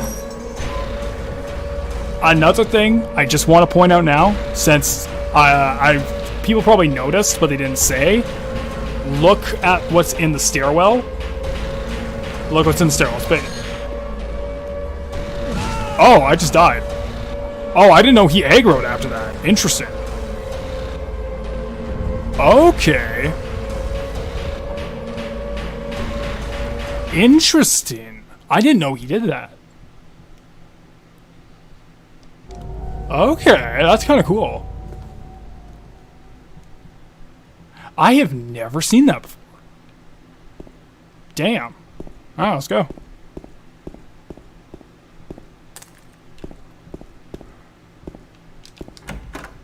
I remember that fucking me up in the past. I have never seen that. That's actually really cool.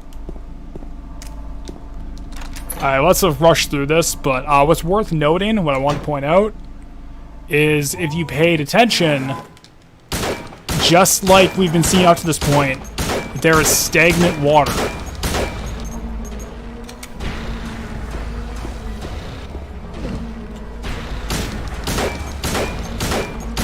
What's the lore behind Pyramid Head having scuba gear under his helmet?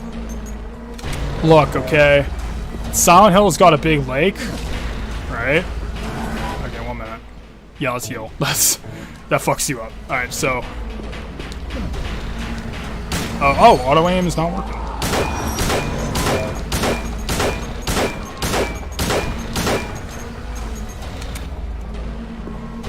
There we go. Alright, so what I want to do is... You can't progress. You can't progress through here at all. This is a dead end.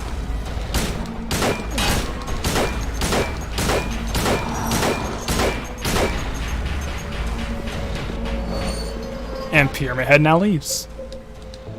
We still have a shitload of handgun bullets. We're good for the game. And he will now walk through the stagnant water and leave. He's done. I don't want to trigger that again. Fuck.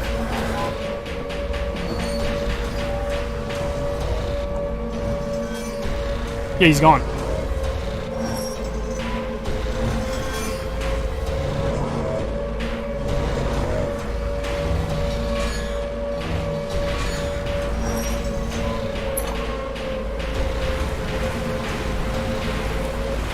But what Pyramid Head does is he gets rid of the stagnant water. He forces out because he unlocks the door down here and lets the water free. Now you can leave. Now you're back in Silent Hill. And now you're back out in the fog world. It's his refusal to move on, is it? Pyramid Head just opened the way for you. So Pyramid Head was willing to kill you. Any step of the way. He was down to kill you if you accepted it, if you let him. But if you pose any bit of resistance, he doesn't kill. You don't kill Pyramid Head. You don't beat him. He leaves, opens the way for you by removing the stagnant water and allowing you to exit through a path that you otherwise wouldn't have. And where are we now?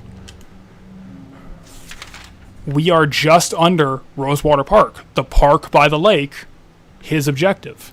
Pyramid Head is acting as both an executioner willing to pass some sort of judgment on James, as well as his guide, allowing him to continue. Interesting. Very interesting. He's filling dual roles here.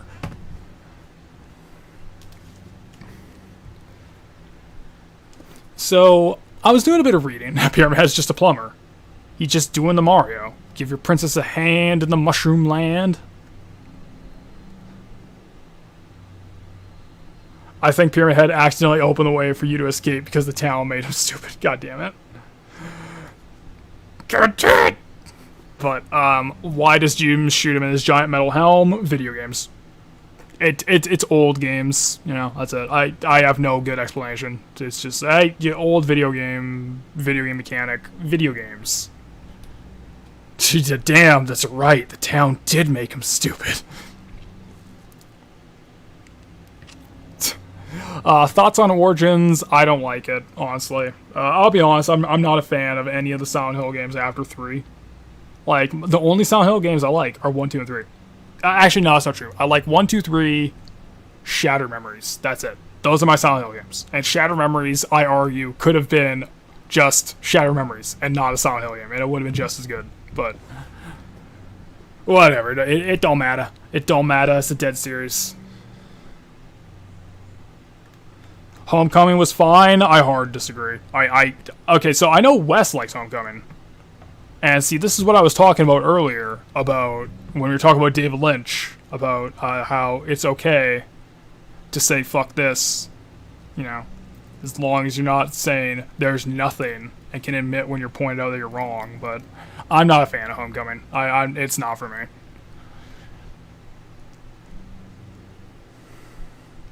I don't know, like, it's same thing as like with people like Downpour. It's just like, I think Downpour is a bit more extreme, but People like it. Reboot is coming and a sequel. Don't lose hope. No, it's not coming. Okay. So here's the thing. I don't believe in a single Silent Hill rumor that has ever existed because literally every single one of them has been wrong.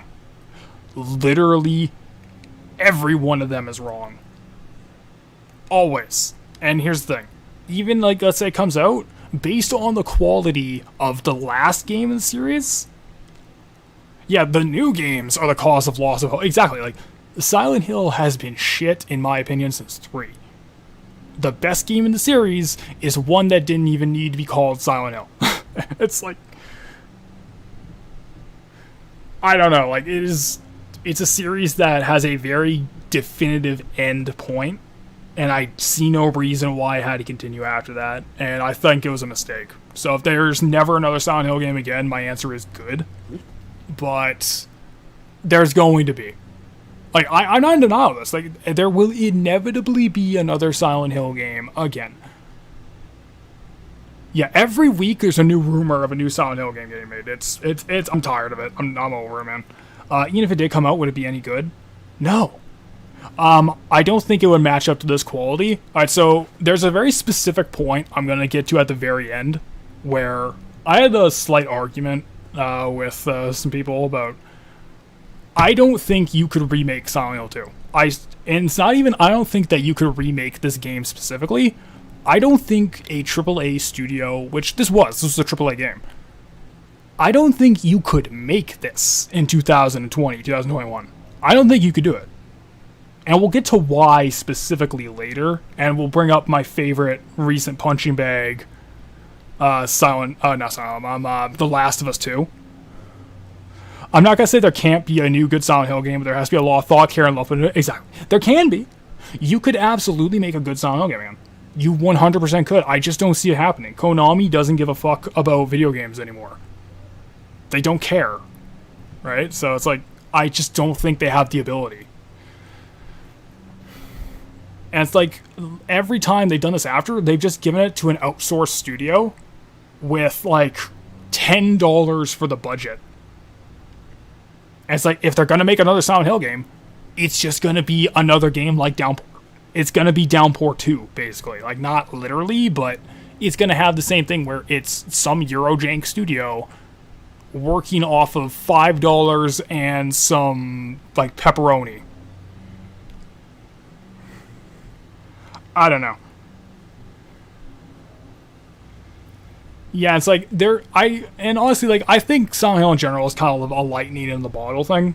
I don't think you should try to make anything else like this. I think this is something to look back on and say, I want to surpass this. I want to take influence and move on. Like, I think this should be a bar that we want to surpass, not something we want to recreate, if that makes any sense. I think an outsourced studio might have a better chance. True, but the latest real Silent Hill game, it was either Book of Memories. No, it was Downpour. It was Downpour. It was HD Collection Book of Memories Downpour in March of 2012, the month where Silent Hill fucking died. There has never been a game series... Okay, so this is coming out. There's never been a video game series that has gotten fucked and ruined in as short of a time frame as Silent Hill did. In 1 month. Just 1 month. March of 2012. Back to back to back, we got the HD Collection and Book of Memories and Downpour. All one right after the other. And then immediately after that, they announced that Revelations 3D was coming out. And the trailer... I'm looking this up. No, I'm not going to look it up. I need to look up when the trailer for Revelations 3D came out. I could be misremembering, but I know they all came out in the exact, like, a 4-week time span. They all came out one after the other. I was there, damn it. But I know, like, very shortly after that, the official trailer for Silent Hill Revelations 3D came out, which was the real final nail in the coffin, but you can't do it. Yeah, Downpour's the last one. Downpour's the last one.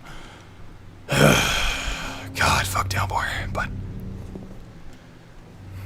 now I'm just thinking about it. I'm still mad. It's been nearly 10 years. I'm still mad. So, yeah, Silent Hill 1999, Silent Hill 2 2001, Silent Hill 3 2003, Silent Hill 4 2004.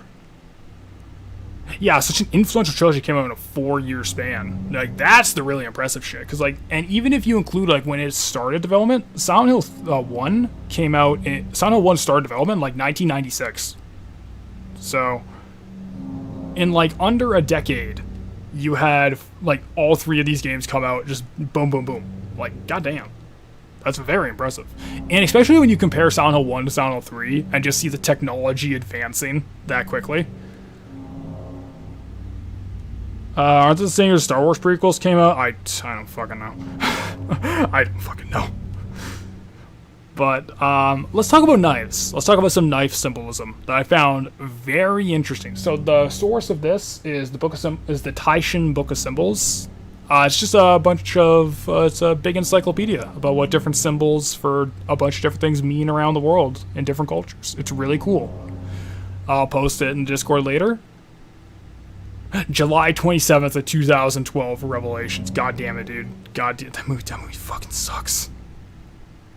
God, it's the worst. But yeah, it's a very interesting book. I'll post it in Discord later, but this is kind of interesting. So knives across like multiple cultures are very common ritual items. And there's a bit about the knife in the book makes a point of this, is there's a bit of a dichotomy to the knife, where it's both a tool that you can use to harm others explicitly, or it can be used as a beneficial tool. You have a 4-hour discussion video on Yick? Hell yeah, dude. It's one of the best videos we ever made.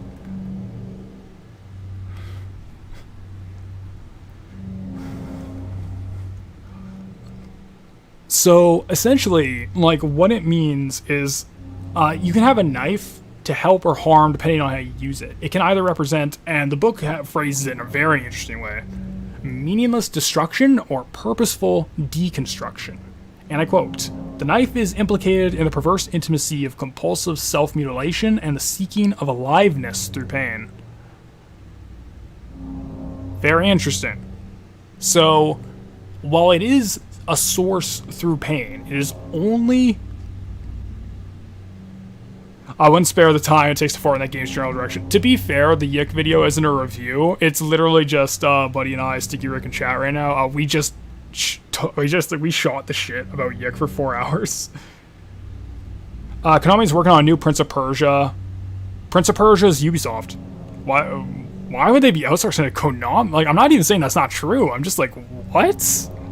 Why? Like, why would they be working with Ubisoft? That's... Man. I don't know what Konami's doing these days. I don't know what's going on with them. But yeah, but it's very interesting how what we have here is that it is only through pain that the knife can be used to some degree, symbolically. However, it can either be just meaningless destruction, meaningless wanton carnage, or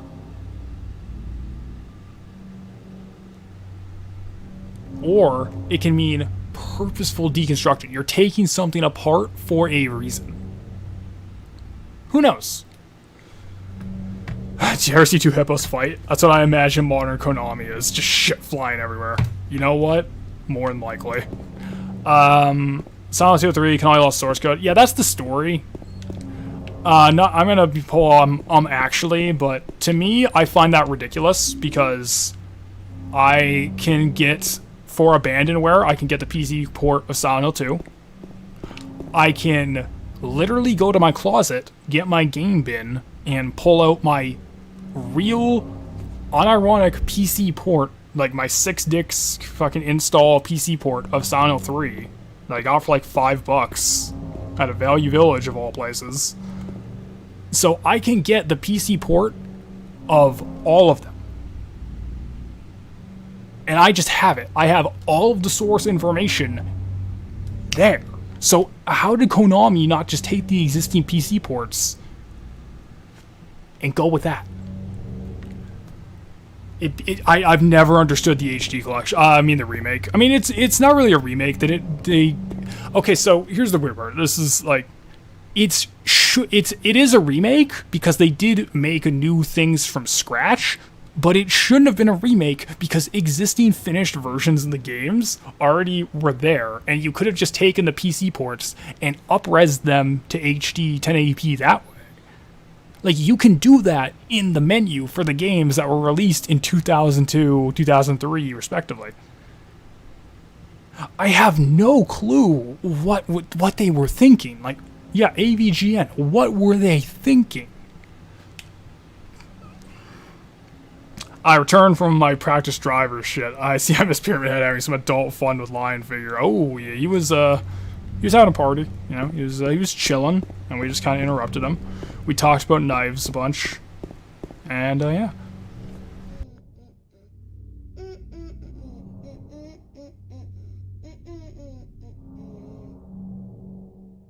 You! It was you, wasn't it? You're the one who stepped on my hand. I don't know. Maybe I did. What's a little girl like you doing here, anyway? Huh? Are you blind or something? What's that letter? None of your business. You didn't love Mary anyway. Wait! How do you know Mary's name? It's Shit Kid again. Okay, so what's interesting about Shit Kid there is she is played by an actual child actress doing the motion capture, and how they got her cutscenes is very interesting. The idea for that character is they specifically didn't give the child actress the context of the game that she was working on, because one, this is absolutely not a game that has content that should ever be exposed to kids at all. No. Very, very no. Two, what makes that interesting, that's nice cat art. It's just cats. They're chilling. Just chilling, man. Having fun. But two, what makes it interesting is, as we'll see with that character later, as she does come back, she is not aware of the things that the adult characters are seeing by design. So it's like this weird bit of method acting they kind of have going on. I always thought it was really cool. I dunk on Halo CEO's the Gearbox PC port for being botched. But yeah, it's like, it makes the HD collection look fantastic. It's like, it's just silly how bad. Like, I maintain that is still the single worst. Yeah, this drawing. It's me. It's just like cuts to James Sunderland. He's this long cat. But yeah, it's like, I do maintain the HD collection is the single worst remaster, remake, whatever term you want to use, whatever term or $5 word we're using these days. It is the worst version I have ever seen, without exaggeration. It is criminal how bad that port is. Like, the 13 PC remaster, remake, whatever, that took away the art style isn't as bad as the HD collection. Think about that for a second. That's how bad the HD collection is. How could you... what were they thinking? Oh boy, so... we made it. So this is that park. Mary, are you here? So what I'm going to do is I'm going to make a save state, because I'm legitimate. We have not had a save point in a while, and I'm scared that it's not going to work.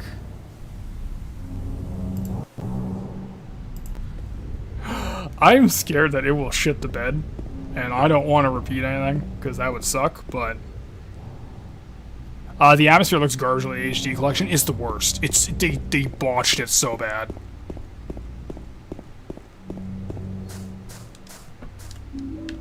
Oh, I hate the HD collection. Oh, it ruins my happy mood. For as bad as the 13 remaster is, at a bare minimum, it is a functional game. How sad is that? It's like, at least it functions. Welcome to gaming in 20 aughts forward. Alright, so this is an interesting scene coming up here. So... I don't know. Let's check the map. Aw, damn it. 1 minute. There we go. Can we scroll up? There we go. Lakeview Hotel is up there, and we're down here. So if you look up, you're looking up towards that area of the map. Keep this in mind. We'll talk more about this more in a second, though.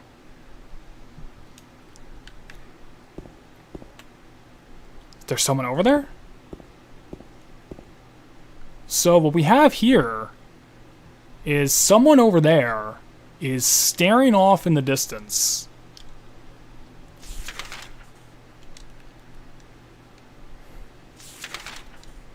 At the Lakeview Hotel. They're staring off in the distance at it, because we're towards the end of the pier. So it's right there. Interesting. We'll talk about that more in a second here, but it's time to just get to the point.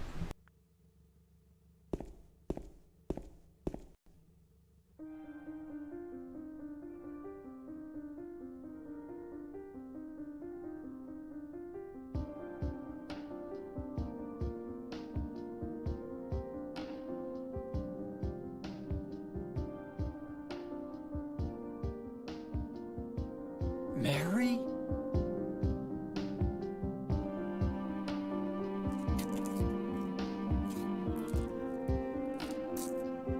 No, you're not. Do I look like your girlfriend? No, my late wife.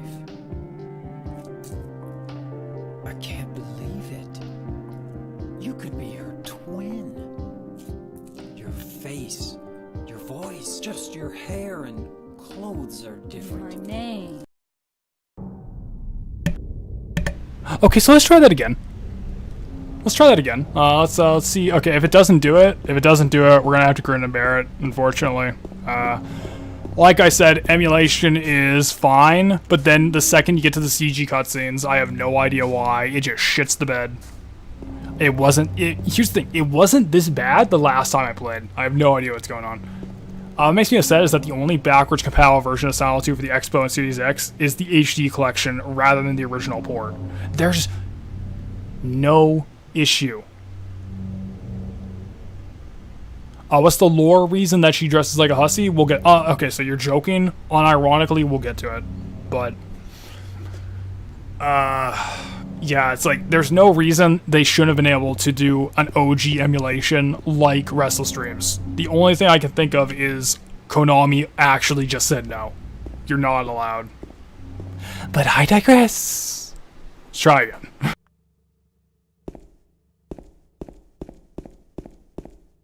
Mary?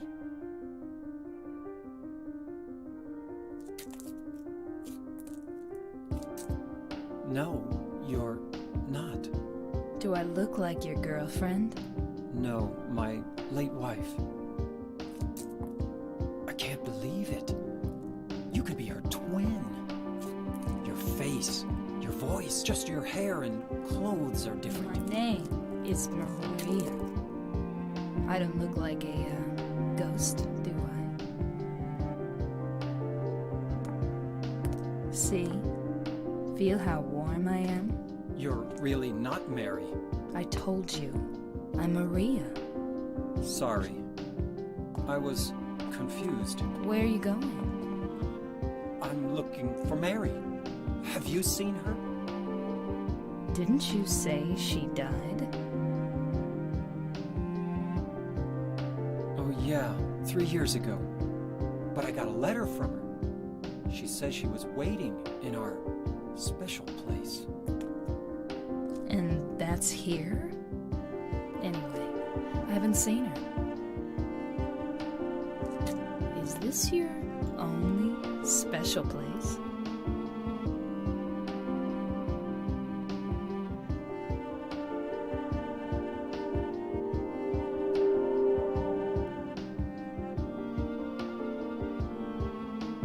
Well, there's the hotel too, I guess. The one on the lake? I wonder if it's still there. The Lakeview Hotel? Yeah, it's still there. So, the hotel was your special place, huh? I'll bet it was. Don't get so mad. I was just joking. Anyway, it's not that way. It's this way.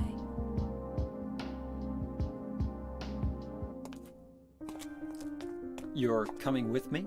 You were gonna just leave me? No, but... With all these monsters around? No, I just... I'm all alone here. Everyone else is gone.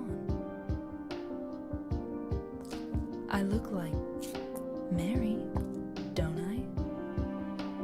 You loved her, right? Huh. Or maybe you hated her. Don't be ridiculous. So it's okay? Yeah, fine. Okay, so Maria, Maria, I'm just gonna ask you a question here. You know the human body is 70% water, right? And Daddy's thirsty. So let's talk about Maria a little bit. Let's catch up on chat first. Yeah, we'll talk about the lore reason. Konami's trying to silence me. I will not be silenced! I will not be silenced! It's 100% its processing power. As we know, my rig is unfortunately not as good as it used to be. The memory leak is starting to kill it. Oh well. Do you guys think that kid is Mary? I'm not gonna say much more. I think, obviously, it's like, we don't have enough information to say one way or the other, but, of course, like, I know everything about this game. So, I'd be kind of, like, spoiling it if I went forward like that. Is it because James is thirsty as fuck? Yeah, exactly. He's so thirsty, he went to the lake. It all fits. Yeah, it's like the Ninja Gaiden Black and Ninja Gaiden 2 source codes are gone, which is why you don't get it on Steam. You only get fucking, what is it? Sigma? Yeah. But then they are on Xbone. And they're better. Like, Ninja Gaiden 2, especially, is so much better performance-wise on the Xbox One than it is on the 360. It actually makes me mad. It fixes the frame rate issue that game had. It's unfair. It's not fair, bros. Damn, Maria is fucking savage. Okay. So I know Wes has played this game before, so yeah, he has to have some knowledge, but he keeps just posting, like, kind of like, you know, dry, witty remarks, like, you know, sarcastic comments that end up being, like, extremely thematically important. So just put a pin in that. Maria is fucking savage. No horny, bonker. I'm too much of a bad way to play Ninja Gaiden. It's pretty hard. It's a hard game.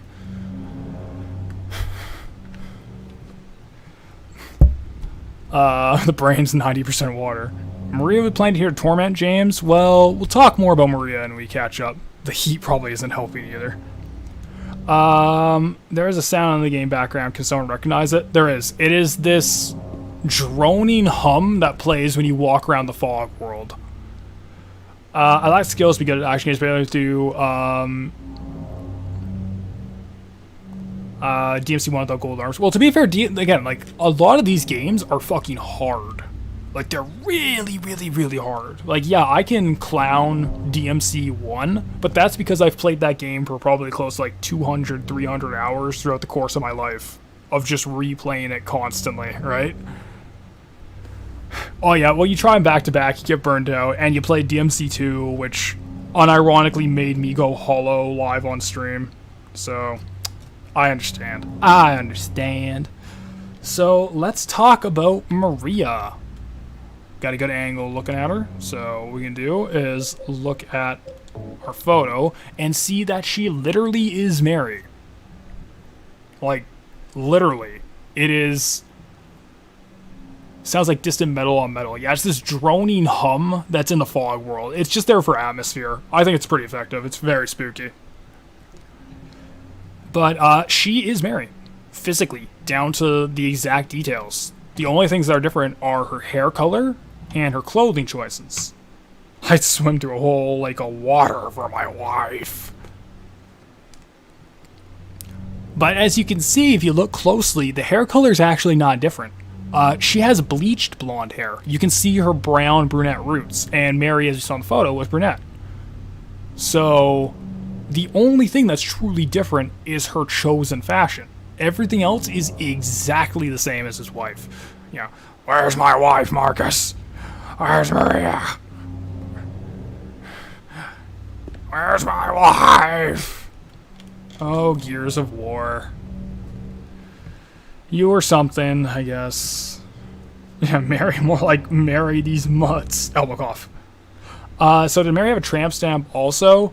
No. Well, first of all, it's not a tramp stamp. It's not on the back of the ass, so it's, unfortunately. Actually. But, Maria here has a, I'm glad you pointed that out, on her hip, on her right hip, she has a butterfly tattoo. Interesting. It is 42 degrees right now. But, yeah, I was like, she has a butterfly tattoo. Once again, the butterfly image coming back. And if we remember from Silent Hill 1, butterflies across culture represent reincarnation, renewal, and rebirth. And the person who looks exactly like Mary, and apparently sounds like her, because, fun fact, this is, when you heard Mary read the letter in the opening. Yeah, Doom should know about tramp stamps, considering he has multiple. No, I would never. Where'd you get this information? But, it's either a butterfly or a moth. Butterflies and moths, apparently. I'm going to stress apparently, at least according to the Book of Symbols, they are somewhat interchangeable as they go through the same process of going into the larval state. Do you think the butterfly is a direct reference to the Silent Hill Lamb's Death's Head moths? I think it might be like a visual thing, because it's a 90s movie. Like, it's a big major American 90s movie, and Team Silent loves referencing those. But I think it's more that moths and butterflies in general are very common symbols in Silent Hill 1, 2, and 3. And in Silent Hill 1, they represented, as they traditionally do, rebirth, renewal, of reincarnation, things like that. It's like a cycle of life, so to speak, and life taking on a new form. And to have that tattoo, that symbol, branded onto someone who looks exactly like his dead wife from 3 years ago. Interesting. So she said, so let's go over that cutscene. She was saying, the Lakeview Hotel, it's still around. It's just across the lake. As we went into the map, Lakeview Hotel is directly north of here. And as we met Maria, she was looking and just staring at the hotel.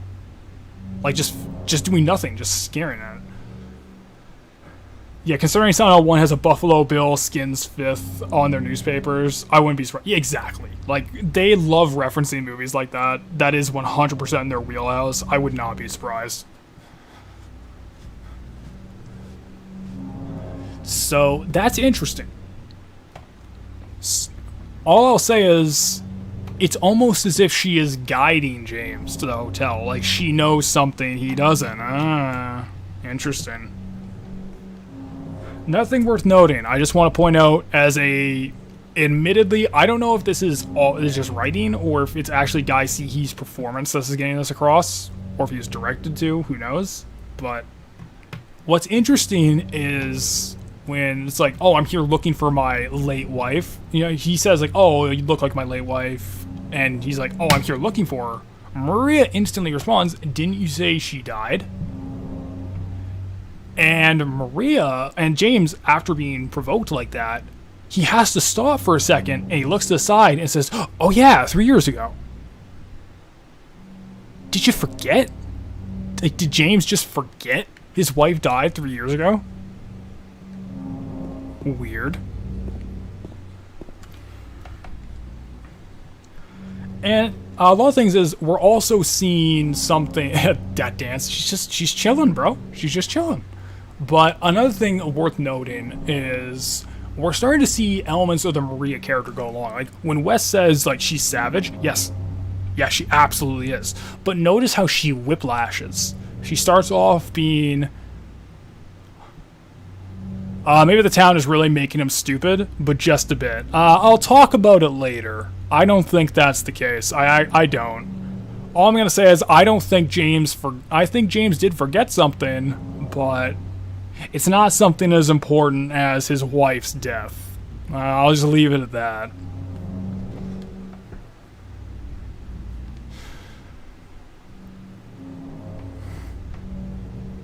But yeah, so going back to the notebook, yeah, you see her in just really crazy mood whiplashes. So she'll start off as just like jokey and flirtatious, and then really hammering on the flirt stuff, and then backing off, then challenging him. You loved Mary, right? Maybe you hated her. And then when James is just gonna leave on his own, after he just met this person for like 5 minutes, instantly she goes, "You're just gonna leave me here? Oh my god, I can't be alone. I need to go with you. Take me with you." It's like she's just whiplashing her mood, just back and forth, back and forth. I thought the shift to dusk was based on walking distance, not an actual gradual shift in time after meeting Maria. Huh. The only thing making him stupid is lack of blood flowing to the brain. His blood, he lost too much. He saw boobs. Bleh. And yeah, so we have an escort character now.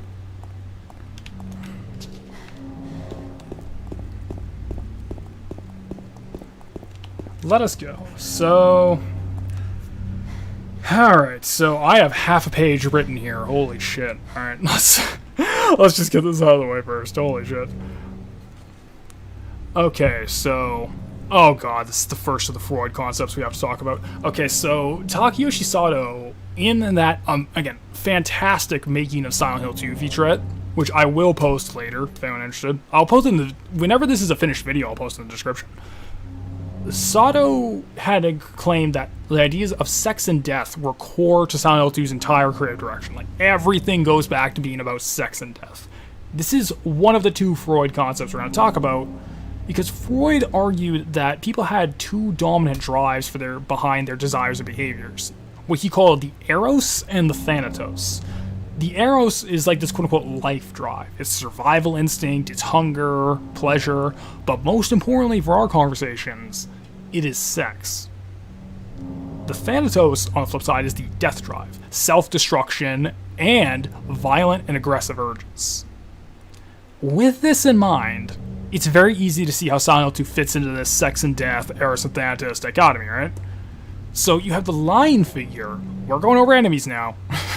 We're going all the way back. So we have the lion figure, which represents a sick person, or this, like, we'll say patient, not so subtly alluding to, writhing in agony and in sickness. Just vomiting everywhere. Mary. However, it still remains heavily sexualized with those long, ladylike legs, and though it's the only part of the model, not explicitly shown to be, like, sickly and rotting. Clear to the top half. Then after that, we have the mannequin as well, which, according to the Book of Lost Memories, and I quote, represents James's natural urges and inclinations. The legs are sickly, but it is just legs fit together. It is exclusively there as a symbol of sex. So we have sex and death are part of both designs, but one or the other begins to dominate it. And then we have Pyramid Head, who is a mixture of both. He's this aggressive executioner with this massive knife that instant kills, and he kills multiple of the monsters in front of James as the adventure goes, but he's killing them through this vague pantomime of sex. And his entire design is just filled with phallic imagery. Like pyramids and obelisks and shit are phallic images. You have the big penis knife. Like, again, it's just taking all of these aspects, but death is very clearly the dominant aspect of Pyramid Head's design. On the flip side, now we have Maria, this almost impossible, I want to say, woman, in a situation where she is sexy and flirtatious, and at the same time is a one-to-one physical copy of his long-dead wife.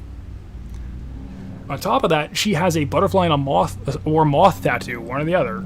Doesn't really matter. That is a symbol of death and rebirth in a lot of cultures around the world. These are just a few examples. We could go way, way deeper into it. You know, you can do that on your own. But it's all over the game, and I think while I disagree the idea that everyone's mind, Monarch Butterfly to be exact. Thank you, TK Eriku Dono. Welcome for joining us. But I think the idea is, well, I disagree with Freud's assertion that everyone's mind is dominated by these thoughts. Oh, these drives are universal. That's bullshit.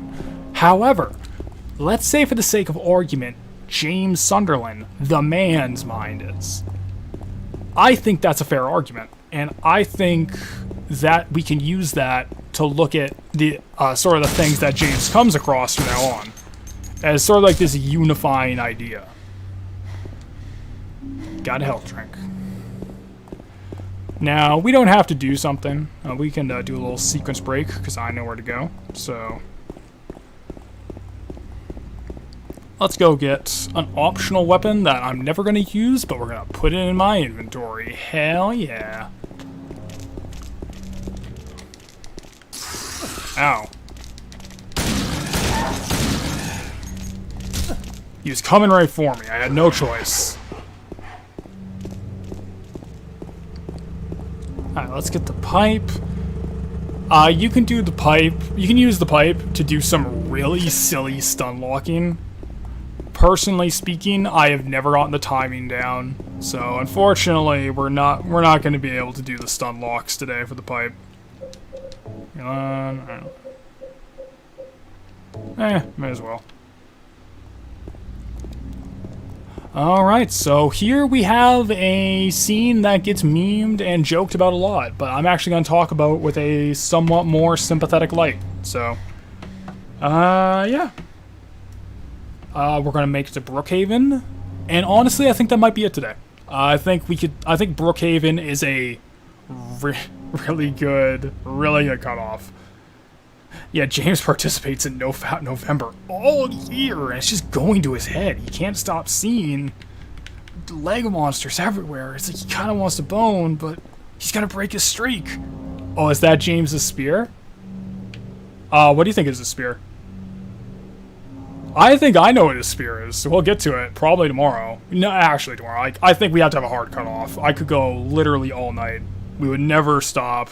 It would become pure delirium as I go insane in the heat. But I digress. What do you think is James' spear? I'm interested. Let's watch this cutscene, though. This is interesting. I'll wait here. I hate bowling. I didn't come here to play, you know. Hurry back, okay?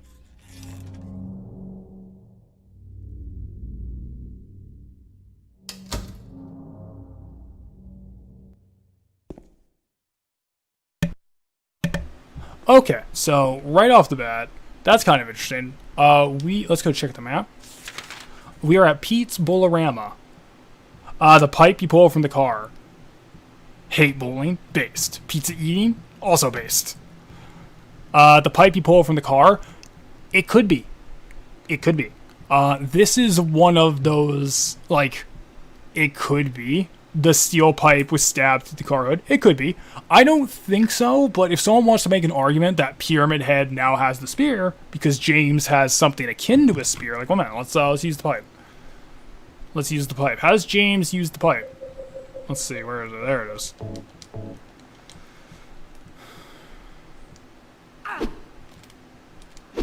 So we have a big spear.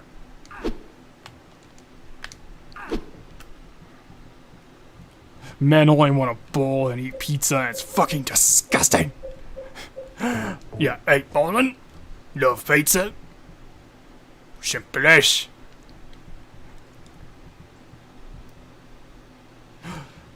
Only assume because it was stabbed through like a spear. Well, the thing is, unfortunately, the emulator's not letting me do the light version of the spear attack. I'm only doing the heavy, and unfortunately, the emulator has this weird FPS thing that's not letting me do it. He does. He doesn't use like a spear at all. I will post you a video later of James using it like a spear. He stabs it out forward. He stabs it like a spear. For the light attack, unfortunately, I can't use the light attack because emulator shenanigans. So...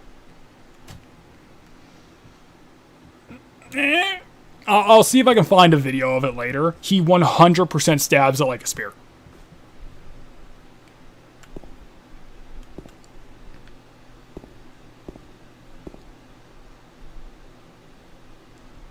Yeah, I honestly, because it was stabbed through like a spear. It could be.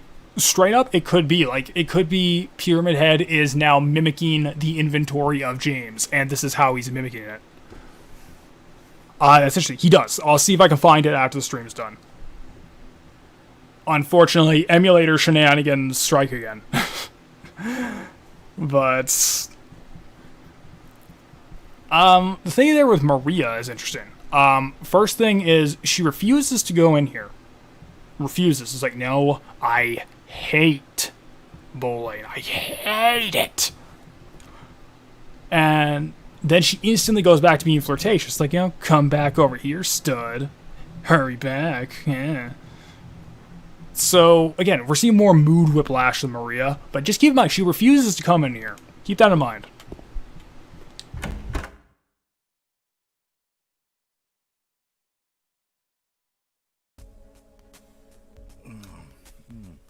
So what'd you do? Robbery? Murder? Nah, nothing like that. Huh, you're just a gutless fatso. What'd you have to say that for? I thought you said the cops were after you. No, I just ran because I was scared. I don't know what the cops are doing. But if you did something bad, why don't you just say you were sorry? Well, I guess I run away a lot too. It's no good. They wouldn't listen. Nobody will ever forgive me.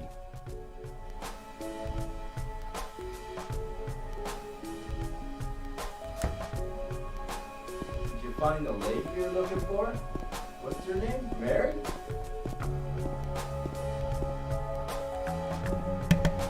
Okay, so we're just gonna listen to this track that's chill and jamming as fuck. This is Alone in the Town. This track is great, but rate Amnesia out of 10. I don't like Amnesia. I'm not a fan of it. Dark Descent is the best one, but that's really not saying anything. 4, 3, I don't know. I don't like any of them, honestly. It's whatever. But here's where this is interesting. Okay, so fucking Shit Kid. Shit Kid is back, and Shit Kid is hanging out with Eddie. At the very beginning, I made a point to look at the white van in the parking lot and point out that if you watch the CG intro, which we didn't, but whatever, you can see two characters hanging outside the van under the Bolorama sign. That's Eddie and Shit Kid. They were hanging out and presumably came into Silent Hill around the same time, if not together in the van. That's how they got here. So whenever if Joseph Anderson asks, how did they get here? There you go. Fuck. But, alright, so the idea is, like, I guess they must have thought of a meetup point. This is their meetup point. Okay, interesting. But, what's interesting is that Shit Kid, she asks, okay, Eddie, what'd you do? Robbery? Murder? First thing out of his mouth is, nah, nothing like that. Okay, that's interesting.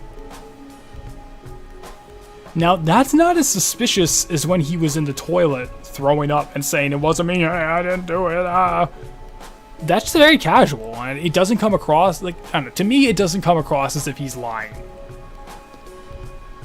And I think my favorite part of that is nothing like that. I just ran away because I was scared. This ties back to what Angela said earlier. It's easier just to run, and besides, it's just what we deserve. Then what did he do? We find out what Eddie did. We'll find out. We do find out pretty directly what Eddie did.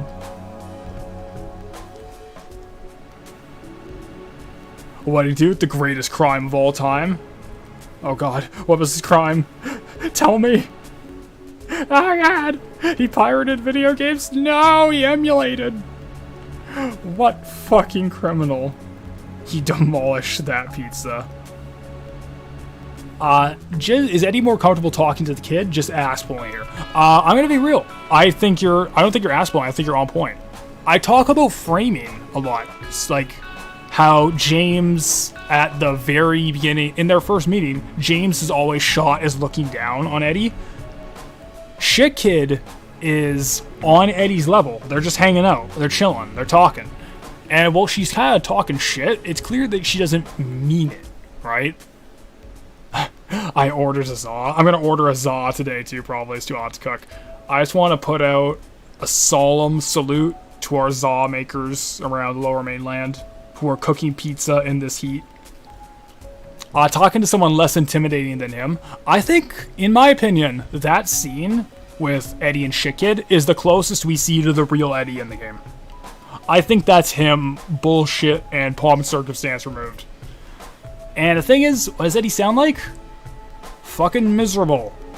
He's not happy. He's clearly guilty about something. He did something. He feels guilty and says, no one will ever forgive me. So he ain't proud of it. Keep that in mind. Eddie is not proud here of what he did. Talking to someone on his level. Interesting. And here we get a real conversation. We get, real Eddie, just a chill guy. Unironically, yeah, I think Eddie is just kind of a somewhat passive, but mostly chill and harmless guy. But we'll get more about Eddie as the game goes when probably tomorrow, maybe Wednesday, if I'm really indulgent tomorrow in the hospital, we're going to talk about the characters more and specifically what their deal is. But yeah, I think for the most part, this is the closest we get to the real removed from bullshit and traumatic Silent Hill bullshit Eddie. So we also get a vocal confirmation. Shit Kid is here specifically looking for Mary. She knows who James is. She accused him earlier of saying, you didn't love Mary anyway.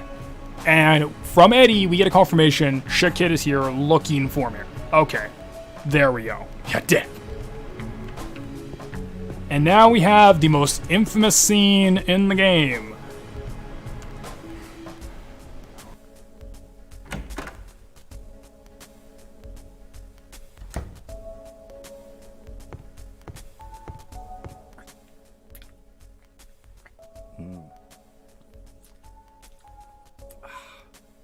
Eddie? Oh, you're... James. We met in the apartment building? Yeah, I remember, but...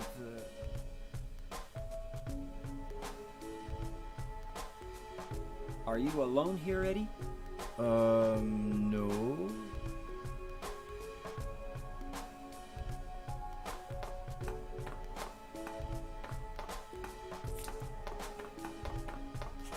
Bye-bye.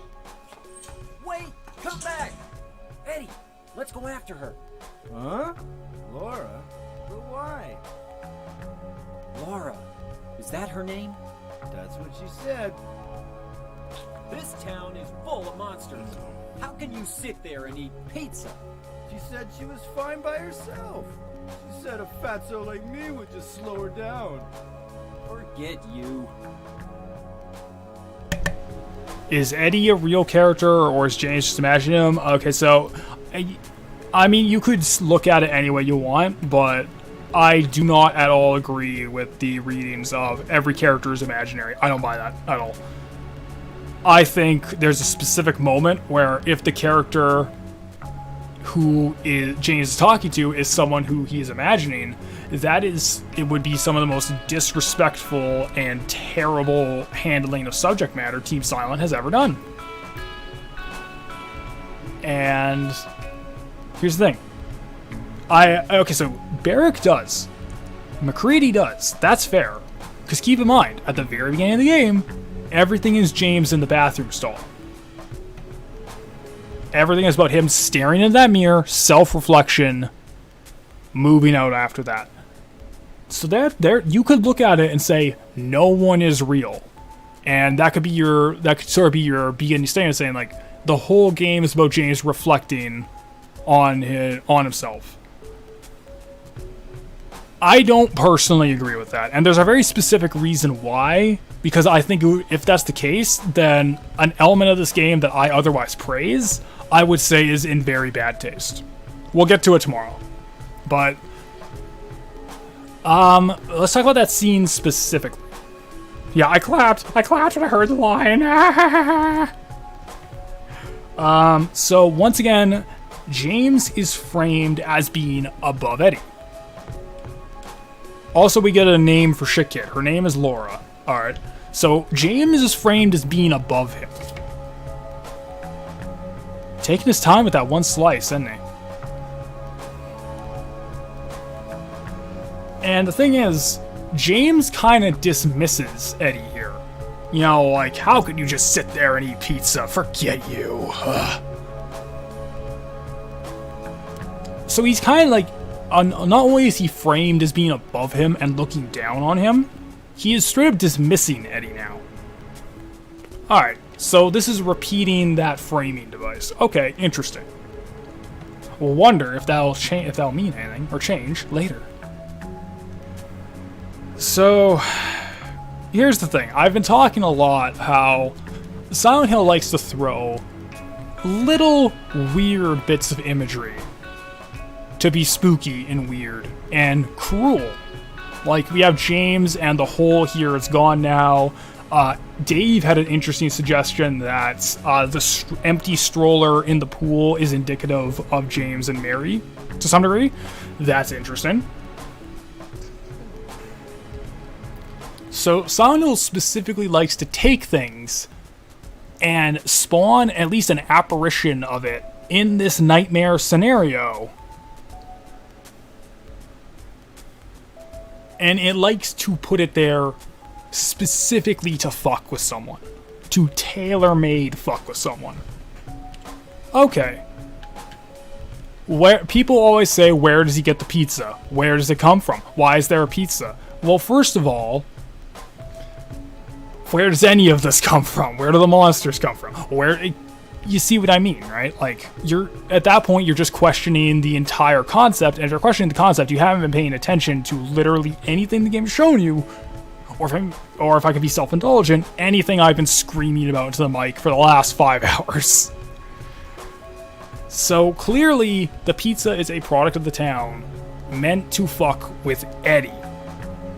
Why is that? Well, notice how in the room you met Eddie. You get all these like football player pictures. Don't you think Silent Hill is a little give and take? How do you mean? I'm not sure actually. Who's the bigger shit kid, Laura or Palom from Evan 4? Palom. Laura has a reason. Torment with monsters, get a pizza. Torment with monsters, get a wife. Well, here's the thing. I think you can have the more overt monsters, and you can have the more subtly insidious pizzas and wives of the world. Because here's the thing. Maria sucks. She's kind of a jerk. She's all over the place in her mood swings. She's savage and can be kind of cruel. In this instance, yeah, pizza's good. It is. But, well, let's pair this with, we saw a lot of the imagery of the football linebackers in Eddie's room, in the football room. Just all over. Every wall is just plastered with, like, these top-level athletes. And then we have Eddie. He's kind of like a pudgy dude. Just kind of, like, schlubby average dude. Like, you know, he's just a guy, right? He's not star athlete. I think the pizza is a part of his punishment. Go eat your fucking... There it is. That's the pizza. It's mockery.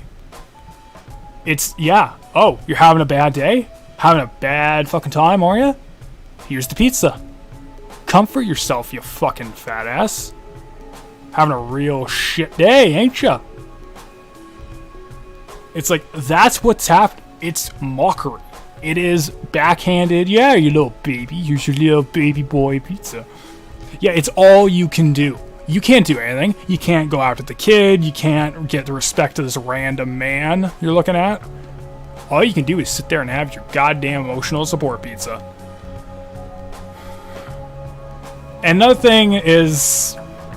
So Eddie's throwing up in the toilet when you first meet him. Here's the thing. Okay, so... I think Eddie has some kind of eating disorder. Like, it's either bulimia or binge, but the point is, I think he has some sort of disorder eating. And I think what's happening here is, by just presenting him an image of this in this environment, it just putting food in front of him is setting off alarm bells already. It's already that feedback loop in his head. Yeah, just have fucking pizza, fat ass. That's all you can do. It's setting off that loop in his head, and as he has it, that loop's still going. So when Laura calls him a gutless fatso, he just takes it, because he already agrees with it. And notice how upset he sounds when he's like, you know, said she'd be fine by herself, so a fatso like me would just slow her down. Because that's what's already going through his mind. Did Laura say that, or did Eddie say that about himself? You be the judge. So, here's the question.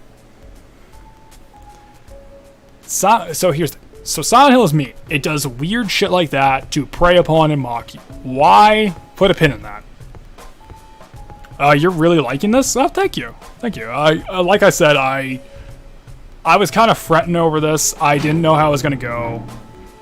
I don't think I'm ever truly going to be happy with Silent Hill 2 in depth, but we're going to do the best we can. It's going better than my low expectations were, so I'm happy with that at least. It's the kind of thing where it's like, I would delay it forever because I would never truly be happy with it, so fuck it, we're going. We're doing it live.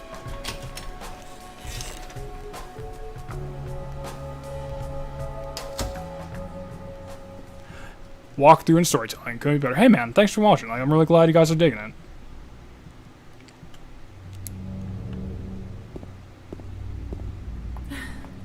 Did a little girl run out of here? Yeah, she was too fast for me. Aren't you gonna go after her? So that's interesting. So, hold on. Alright, so immediately we're seeing some discrepancies with Maria here. So Maria, she's probably not like in shape or anything, but she's not like crippled or injured or something, right? She could outrun a literal like 8-year-old, right? She could outrun her. There's no way. Her legs are longer. She can make bigger strides.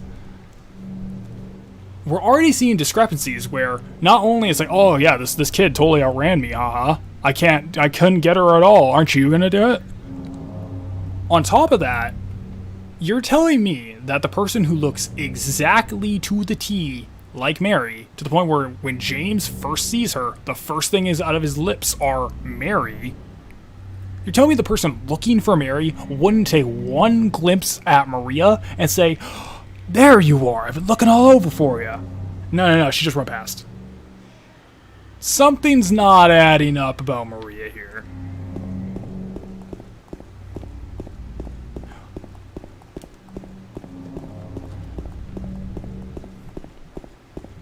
I don't know. We'll see. We'll see as the game goes on. The skirt's kind of tight. I imagine it'd be hard to move. Well, fair enough. That's true. That's possible. All I'm gonna say is there's some scenes later we're gonna talk about. There's a little bit about Maria we'll talk about later, as Wait, this is interesting. It's locked. She went through there.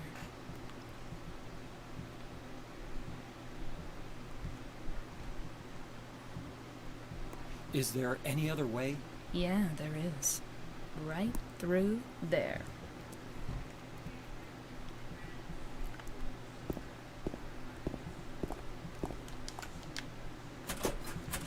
It's no good. It's locked.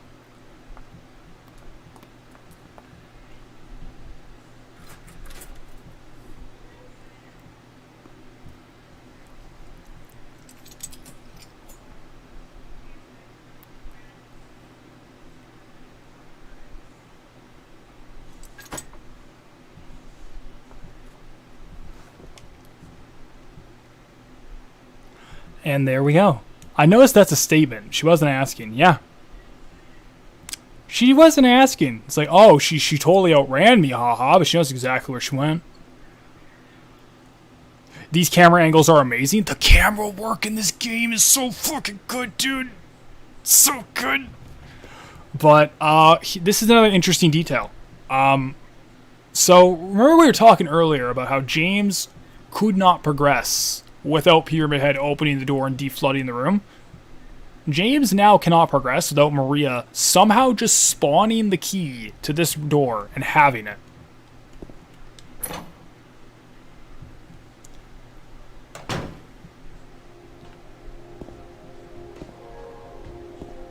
Interesting.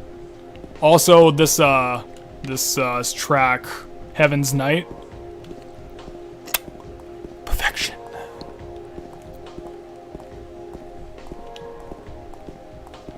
Ah, here we go. This is what I was talking about. This is the blink and you'll miss it. Liquor bottles. I don't need that right now. It's not that I don't drink. In fact, I drink a fair bit. To get away from the pain, the loneliness, but the drinking never changes anything. Anyway, I don't need it now. There's something I have to do. And there you have it.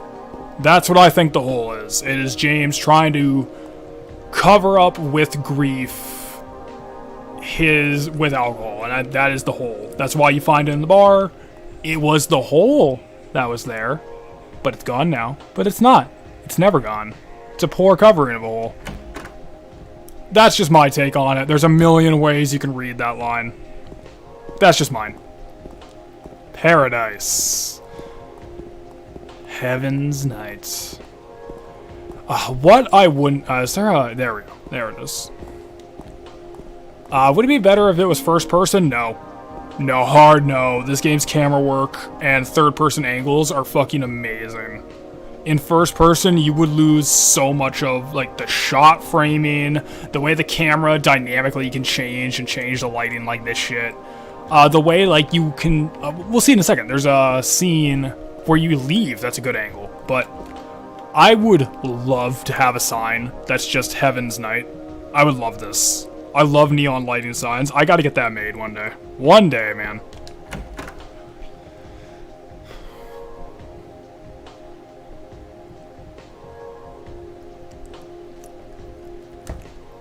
Like this. Like, just look at these angles. Look at that shit. Like, you can't get disorienting angles like that in first person. You can only get first person. I think first person can work better if you're trying to be immersive.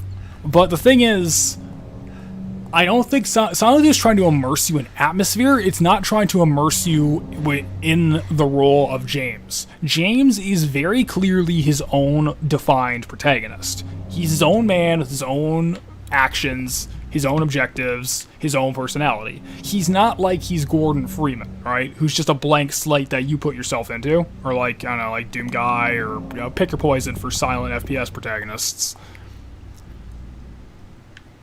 I ran into walls sometimes. I mean, fair enough. Like, tank controls and stuff aren't for everyone. And it's like, it's not for everyone, but I think just for the visual direction, just from that standpoint, I think having first-person cam would be a mistake. I think it works for games where you are the protagonist and is a self-insert. Silent Hill 2 is not a story of a self-insert, though. Silent Hill 2 is a story of a man and exploring the mind laid bare. So, I think it works better that is a third-person game where we have distance from James. That's just how I'm looking at it.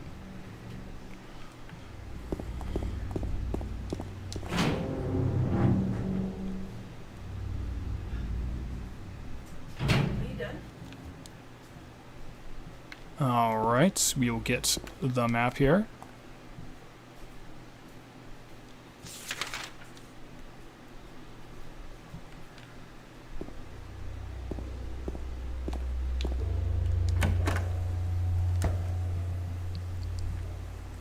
And you know what? I think we're just going to save. I think this is the perfect place to call it.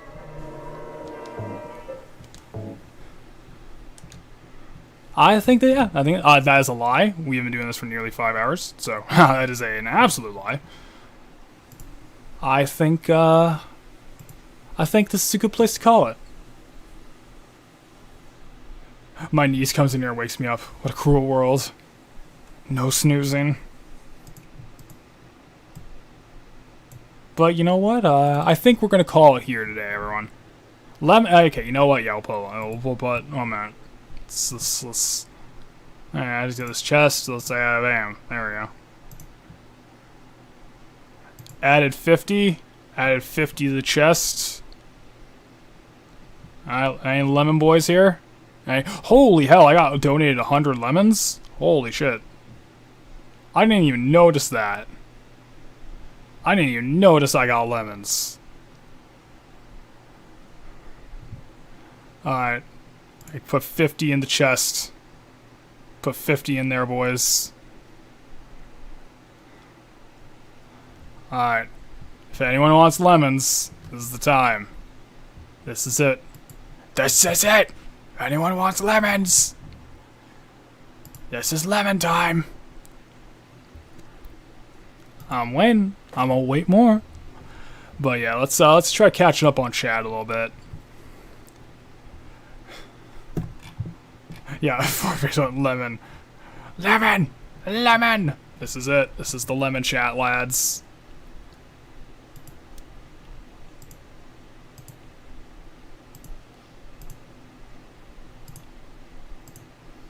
The chest isn't open. I've been waiting for everyone. I've been waiting. All right, everyone ready? Is everyone ready? Is everyone ready?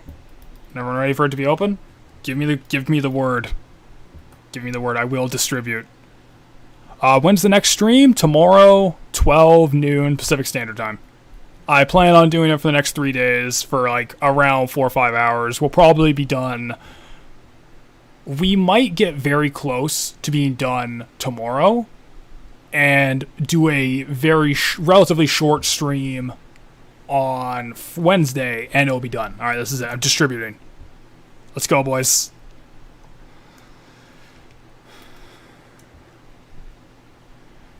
I really hate how Restream chat doesn't let me know when people donate lemons.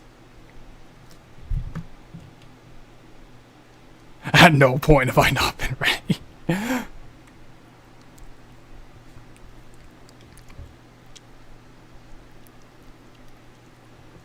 That's it. 3, 2, 1. Damn. Dave's stealing lemons like a fucking madman. Alright, everyone got lemon. Everybody get the lemon. That sucks about Restream. Yeah. No, you got 15. You got 15 lemon. You got 15 lemons.